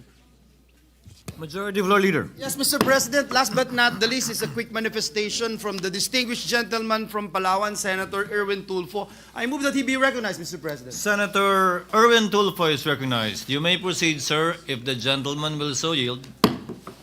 Yes, Mr. President. Ginawang Pangulo, kabilang bagong senador, ako po nais ko pong maliwanagan dahil kanina pa po ako nagugulamihanan sa mga pangyayari. Dahil 3 motion po ang nakasala ngayon, motion to dismiss, motion to table, motion to archive. Yung pagkaintindi ko po ngayong araw, 2 lang po ang ating pagdidesisyonan. Kung tayo ay i-dismiss na natin ito, o tayo po ay magkakaroon ng trial. At nag-aantay po ang taong bayan. At lumalalim na po ang gabi. Kaya ang tanong ko po ngayon, are we actually going to vote later or sa ilang saglit? At ano po ang ating pagbobotohan, Ginoong Pangulo? Yan lamang po. To answer the query of the good gentleman, there are only 2 pending motions. The motion to table by the distinguished minority floor leader, which has precedence over the earlier motion of Senator Marleta, supposedly to dismiss, but that he acceded to amend it accordingly, and he will state the motion before we put it to a vote after we dispose of the motion of the minority floor leader to table. So 2 lang po yung pagbobotohan at dahil sabi ng kagalang-galang ng puno mayoriya na kayo na po yung huling magmamanifest, tutungo na po tayo doon. Pwede na tayo doon. Maraming salamat po. With that, Mr. President, and no member wishes to interpolate. The minority leader is also seeking the floor. I move that he The be minority recognized, leader Mr. is President. recognized. What is your pleasure, sir? Thank you, Mr. President. Just one last push, so to speak. The gentleman may proceed. We're not saying that we defy the Supreme Court decision. We're simply saying, wait. Patience is a virtue. Yung analogy kasi na sa panliligaw, dismiss mo na kagad. Although merong mga matintimang birhing bumigay. Mas magandang analogy ito, Mr. President. In a basketball game, crucial, finals, world championship, merong review ng foul ang referee. Review muna. Dahil may foul eh. Ang gusto ng isang team, maglaro pa rin kahit nire-review. It's as simple as that. So why not listen to the possibility of not dismissing but not accepting to table. And then we can bring it out anytime. Again, dun sa sinasabing Supreme Court has never considered a unanimous. It has. And the Supreme Court also spoke. Sabi nila, the immediately executory, they are not considered final until the lapse of the prescribed period without a so and so and so. Supreme Court din mismo may sabi niyan eh. Yun lamang po, hopefully,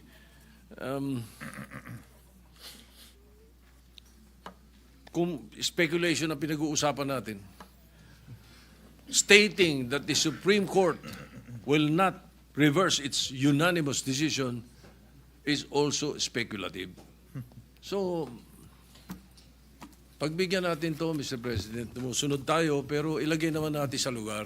Medyo, ang Senado naman dapat itaas natin ang integridad, reputasyon. Hindi tayo, pag sinabi tumalon, tatalon. Pakinggan naman natin muna dahil maraming mali eh. Maraming error ang House, may error din yung Supreme Court decision, obviously. So you cannot right a wrong by another wrong. Thank you, Mr. President. Noted. Senator Allen. Mr. President. Mr. President. Mr. President. Yes, Mr. President.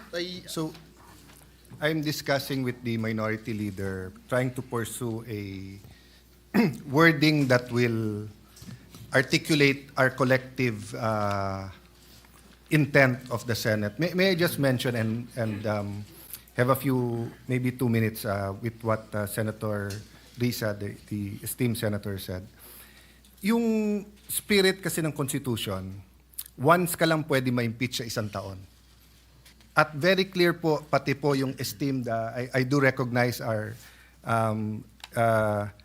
the former chairman of the COMELEC, who, if he did not qualify me, I would not have become a councilor.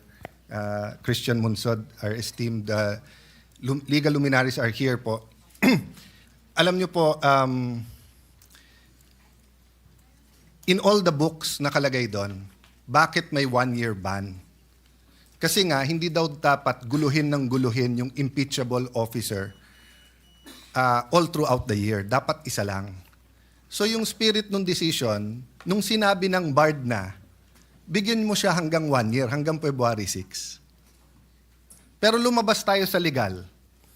Ipa-floating muna natin to. I-dribble muna natin, tignan muna natin.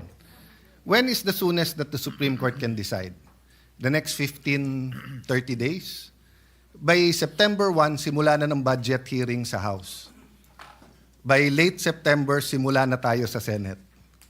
Baha, DepEd, gamot, trabaho, lahat yan, inaasikaso natin. Kung walang choice at isasabay natin impeachment hapon, impeachment umaga, legislation, bakit hindi? Pero hindi ba dapat bigyan din natin ng katahimikan yung ating bansa at least until February 6?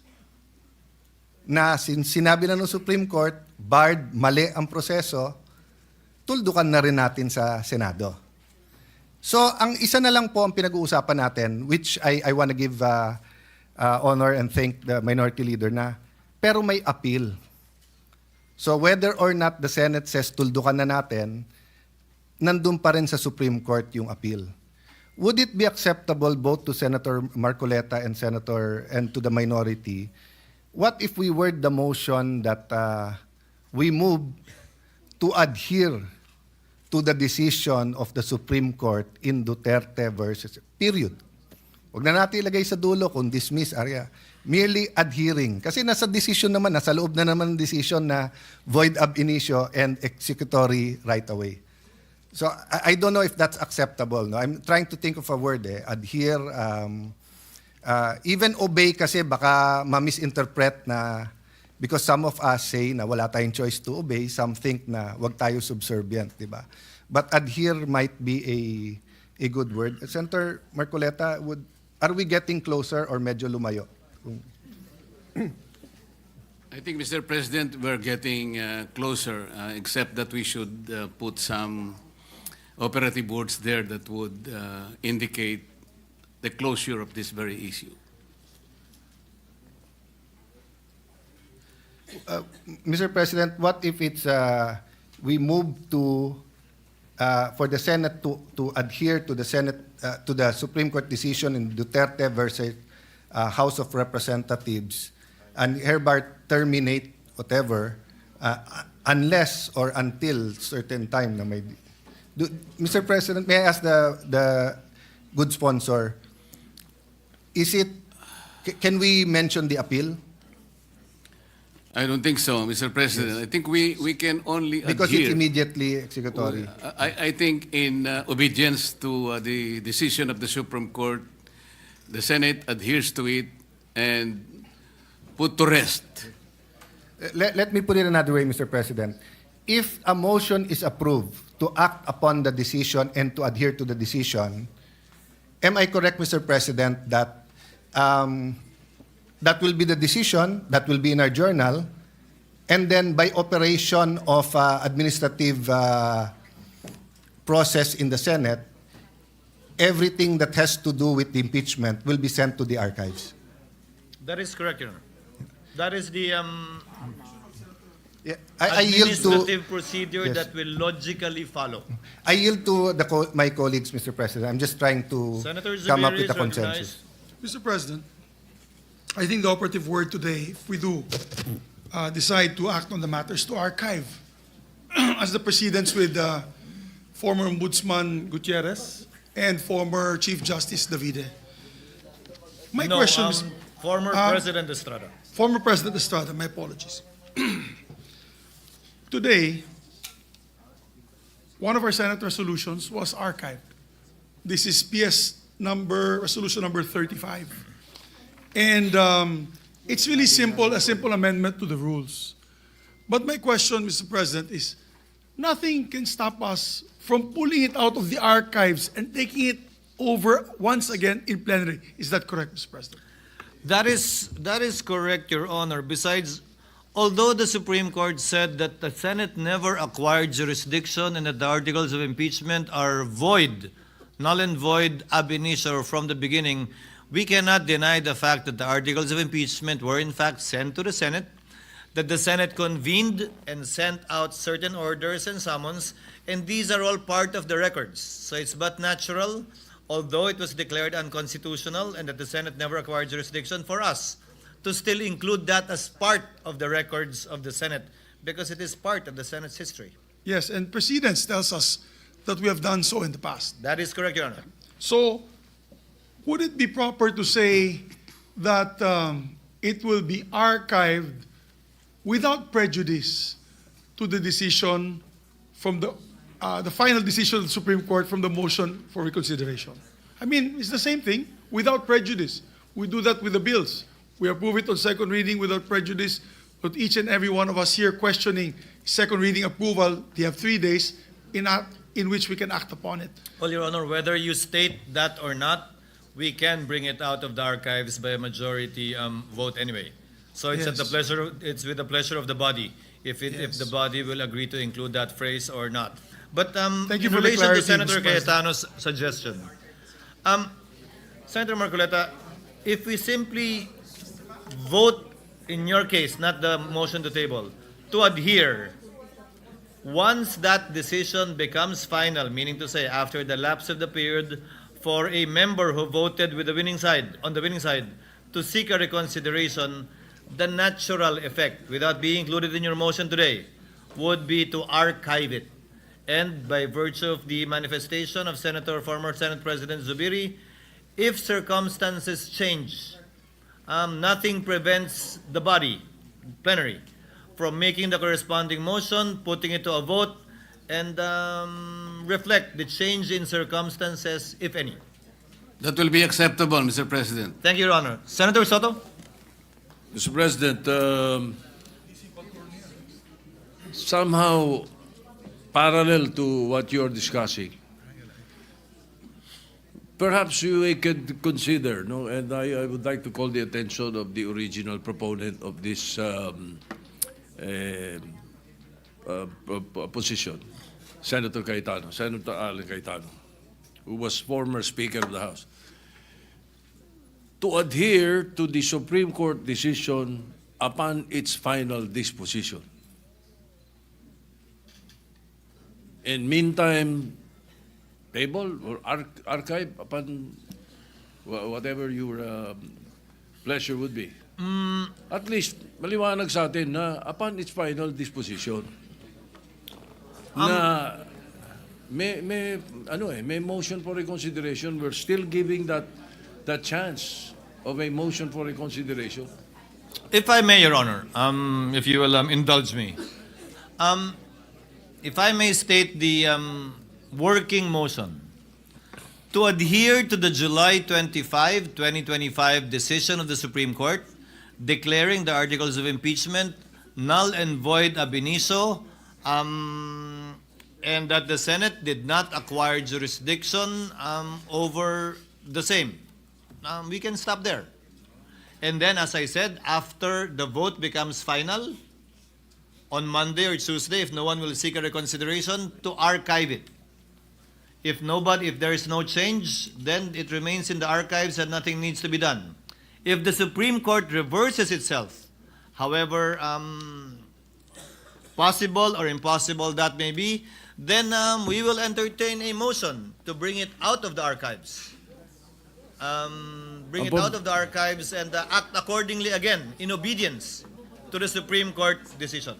So, ang problema, Mr. President, when we say that the Senate has not acquired jurisdiction, ayon tayo sa sinasabi ng Supreme Court decision nilang ito, na maraming nagsasabi na hindi tama.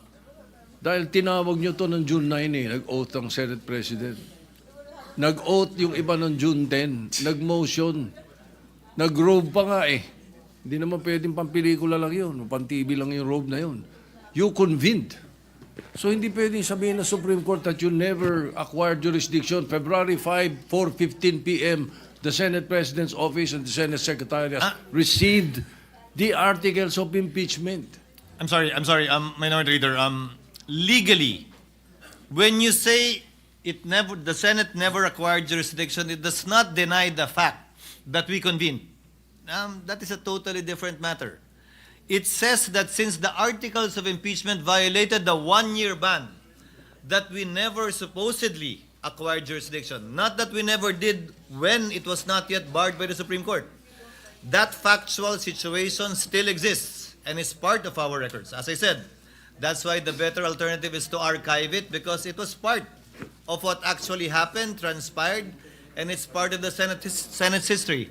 But having said that, without belaboring the point, if agreement cannot be reached, then we can proceed to dispose of the motion of Senator Sotto, our distinguished Minority Floor Leader, to lay the motion of Senator Marcoleta on the table, and depending on the outcome of that vote, should it not be favorable to the movant, then we proceed to act on the motion of Senator Marcoleta. If it is favorable to the movant, the distinguished Minority Floor Leader, then there is no need to proceed with the motion of Senator Marcoleta. Senator Lacson. Mr. President, we have to determine first if Senator Marcoleta has legal standing in filing his motion to dismiss. He will amend this motion later. We will first decide on the motion. So there's amendment to the motion. Yes. And then let's hear his motion, Your Honor. Yes. Mr. President, the lady from Antique is seeking the floor. I move that he be Senator Duterte is recognized. What is your pleasure, ma'am? Thank you, Mr. President. It's been 3 hours and a half with the very enlightening discussions. I just wanted to clarify, and actually, may I convey that there is a sliver of a difference between the two motions, so I wanted to be clarified. The original motion to dismiss, I believe, has been amended based on the discussions to the motion to archive. Yes. And the motion to archive, in my understanding, based on all the explanations, would be without prejudice to the reopening of the possibility after the Supreme Court conveys its ruling on the motion for reconsideration, and therefore, in the possibility of the event that it reverses itself, then we would act accordingly. That is correct. On the other hand, there is a motion which takes precedence, and that has been the motion of the minority leader to lay on the table the motion. But when you see and interpret the amended motion of the original movement, Senator Marleta, and the minority leader's motion, it's similar because it lays on the table, or it somehow just postpones indefinitely until such time that the Supreme Court has decided on the motion for reconsideration. Is there any possibility that May I we can explain the agree so that we can amend it so that the body can actually vote as one? Because we are not putting it to a permanent halt, because we will be waiting anyway for the motion for reconsideration by the Supreme Court. Yes, Mr. President. The ruling on that. May I have Yes. 1 minute to explain the difference? I know that there is, Yeah. let me state, I know there is a difference. I was just trying to bridge Yes. the difference so that there is no need for a painful vote. Yes, I will just explain the yes. difference so that we know. Senator Cayetano is Yes. recognized with the permission Yes. of Senator Irwin Tulfo. Thank you. Mr. President, the reason why I want to explain the difference, para malaman natin bakit malapit pero malayo. Yes, okay. Because when you laid it on the table, ang ibig sabihin niyan, buhay pa yung impeachment. Samantalang sinabi ng Supreme Court, immediately executory. So pag lay on the table, buhay pa yan, pero mamamatay yan paglabas ng MR. Pag in-archive mo, baliktad. Patay na yan. Kasi sinabi na ng Supreme Court, immediately executory. Void ab initio. Pero mabubuhay yan pag binuhay ng Supreme Court. Now, ang ibinigay na po ni Senator Marcoleta sa atin, pumayag na siyang tanggalin yung word na dismiss. Because nga, even I question, we're going to dismiss, wala nga jurisdiction. Although there's a Supreme Court ruling saying na pag wala ka na magawa, walang jurisdiction, i-dismiss. So the proposal, which is accepted by Senator Marcoleta, is that we adhere to the decision and then archive it. So ang natural effect nun, sinunod natin yung Supreme Court na immediately executory. Wala tayong, we cannot say na tama to, malito, malito. You only have two choices. Do you follow the Supreme Court or you don't follow? You cannot say tama to, malito. So that's I think that's the level of disagreement. Okay, I take note of that, and I was trying to have a unanimous vote and trying to bridge the two motions, which based on Rule 31, there is actually no motion to archive, but actually every day we archive in our referral. So because of that practice, then that motion is therefore acceptable. Having said that, Mr. President, let me just summarize what we are voting on. We're actually, and I will just say it, the very, very short dispositive portion of the Supreme Court decision. And this is the article, and I quote it, the articles of impeachment are declared barred by Article 11, Section 3, Paragraph 5 of the Constitution. Likewise, they are unconstitutional and are deemed null and void ab initio. Consequently, the Senate did not acquire jurisdiction to constitute itself into an impeachment court, and this decision is immediately executory. I just wanted to summarize what we've been discussing for 3 hours and a half. And while my attempt to bridge the two similarly worded motions did not succeed, then we will therefore have to put it into a vote. Thank you, Mr. Majority President. Thank you, Mr. President. Mr. President, I think we heard enough, and I think it's about time that we dispose the motion of our distinguished minority leader to lay this on the table, Mr. President. So I move for the previous Parliamentary motion. inquiry, Mr. President. Mr. President, Senator Aquino is seeking the floor. What is the parliamentary inquiry of Senator Aquino? Mr. President, may I get, earlier Senator Cayetano talked about the differences between a motion to table and motion to archive. May I get an official response, Mr. President? Is that really the difference? Your Honor, we have not yet heard the motion of Senator Marcoleta. No, Mr. President, a motion to archive and a motion to table, for us laymen, it sounds similar. Sa totoo lang, Mr. President. Anong pinagkaiba niya, Mr. President?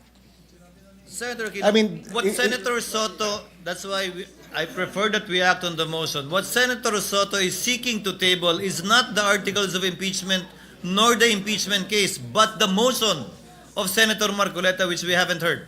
Okay. So, when we decide on the motion to table, the motion of Senator Marcoleta, not the articles of impeachment. Yes. And the motion to archive are the articles of impeachment, Mr. President. Yes. Yun yung pinagkaiba niya. Yes, po. Thank you, Mr. President. Senator Sotto? My motion to table was to table the motion of Senator Marcoleta. yes. The That's motion exactly to what I dismiss. said, Your Honor. Yes. Oo. That's exactly what I said. That is That not, the motion to table pertains to the motion of Senator Marcoleta, to dismiss. not Correct. the articles of new one. impeachment. Not the articles. The motion of Senator Marcoleta, if at all, would pertain to the articles of impeachment and/or the impeachment case. And if I may add, Mr. President. Senator Pangilinan? Well, the motion to archive. Senator Pangilinan, we're not yet there. Well, okay. The motion to table, the motion, then frees us from the debate of whether or not we have the power as a Senate in plenary to address the impeachment complaint. The chair said that earlier. Yes, and therefore We will first put Okay. to a vote the motion to table of our distinguished minority floor leader, which under our rules has precedence over the motion of Senator Marcoleta, although made earlier. Depending on the outcome of that vote, then we will act on the motion of Senator Marcoleta accordingly.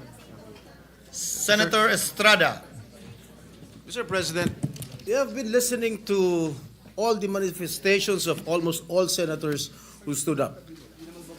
Mr. President, it has been 4 hours listening to several manifestations of our colleagues, and it is about time that we decide right away the pending motions before us. Mr. President, the Filipino people are watching. The Filipino people are listening. The Senate has to act, and the Senate has to act decisively. Thank you, Mr. President. Thank you, Mr. President. I move for the previous motion, Mr. President. On the motion of the Minority Leader, Senator Tito Sotto, to lay on the table the motion of Senator Rodante Marcoleta. Is there any objection to the motion of the Majority Leader for the Senate? What is the pleasure of the Minority Floor Leader? Mr. President, I move for a nominal vote. The chair has every intention of doing that, Your Honor. There is a motion to vote on the motion of Senator Sotto to lay on the table the motion of Senator Marcoleta pertaining to the articles of impeachment vis-a-vis and in light of the Supreme Court decision of July 25, 2025.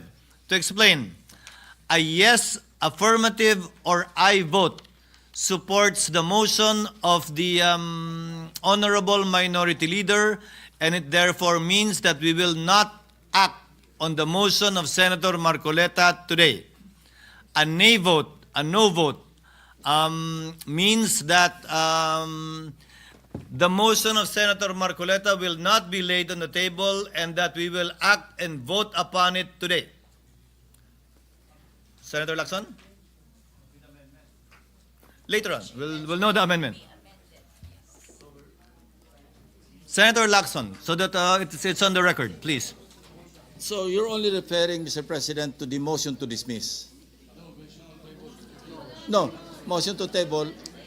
Just the motion to table. Just the motion to table, Your Honor, because we are not yet there.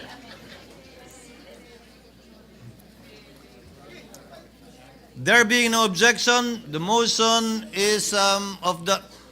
Yes, Senator Zubiri. Yes, Mr. President, being a former Senate President and being former Majority Leader, I'd like to ask the audience to restrain from commenting or laughing, please. Well, we are in a, for me, it's a sacred place. It is in the august chamber of the Senate that we have decorum. May we ask for decorum from those who are watching within the plenary, Mr. President. Actually, they have been silent for the past 3.5 hours. Chair would like to remind the people in the gallery to kindly respect the processes and procedures of the Senate and to avoid any claps, any jeering or comments so that we can proceed with roll call vote. Yes, with due respect, because I heard a lot of laughing after the poor gentleman from our good friend, Senator Lacson, asked only for a clarification of the vote that will happen in a few seconds. The Yun Sergeant lamang at po, Arms is so just directed. proper decorum, because this is a very important vote, and it's a very serious vote that will be taking place. Thank you. The Sergeant at Arms is so directed to kindly maintain order in the gallery. Acting now on the motion of the Majority Leader for us to divide the House and vote on the motion to lay on the table, Secretary is directed to call the roll for nominal voting. Roll call vote. The Honorable Senator Aquino. Senator Cayetano Alan. Senator Cayetano Pia. Senator De La Rosa. Senator Ejercito. Senator Estrada. Senator Gatchalian. Senator Go. Senator Ontiveros. Senator Lacson. Senator Lapid. Senator Legarda. Senator Marcoleta. Senator Marcos. Senator Padilla. Senator Pangilinan. Senator Sotto. May I register my vote, Mr. President? The Minority Leader may proceed. Thank you. Mr. President, the Supreme Court decision is now pending appeal. It is prudent to wait for the results rather than prematurely archiving, if not dismissing, because I know for a fact, once it is archived, it is dead. So what happens if the Supreme Court reverses itself? Clear and blatant errors are present in the ruling of the Supreme Court. First, they misunderstood the legislative process in assuming that the 19th Congress adjourned sine die in February 5. Grave error. Thus effectively dismissing the first three complaints, paving the way for them to say na ano pala, yung 1-year ban binayolate. The archiving of the three complaints were done after the initiation of the fourth complaint. The 1-year ban did not set in. Second, the decision practically amended the clear mandate by the Constitution by placing a hierarchy on the modes to initiate an impeachment complaint. Parang wala na yung third option. Third, the Supreme Court retroactively applied the new definition to the present case in the violation of the doctrine of operative facts, thus voiding as well the impeachment proceedings of former President Estrada and Chief Justice Corona. They did not interpret the Constitution, Mr. President. They amended the Constitution. So lastly, the Supreme Court now has the chance to rectify these errors in its decision. So I was hoping to table the motion so that we can let us afford them this opportunity for the benefit of future impeachment processes and to uphold the clear mandate of the 1987 Constitution. All we needed to do was wait a little. And so I will have to register a yes vote. I know it will be a vote in the minority, but I have always voted in the minority in many issues in the Senate since 1992 up to the present. Always prayed I was wrong. Unfortunately, I was always right. My God, have mercy on your decision. I vote yes. Noted. Secretary will please continue. Senator Tulfo Irwin. Senator Tulfo Rafi. Senator Villanueva. Senator Villar Camille. Senator Villar Mark. Senator Zubiri. Senate President Escudero. No.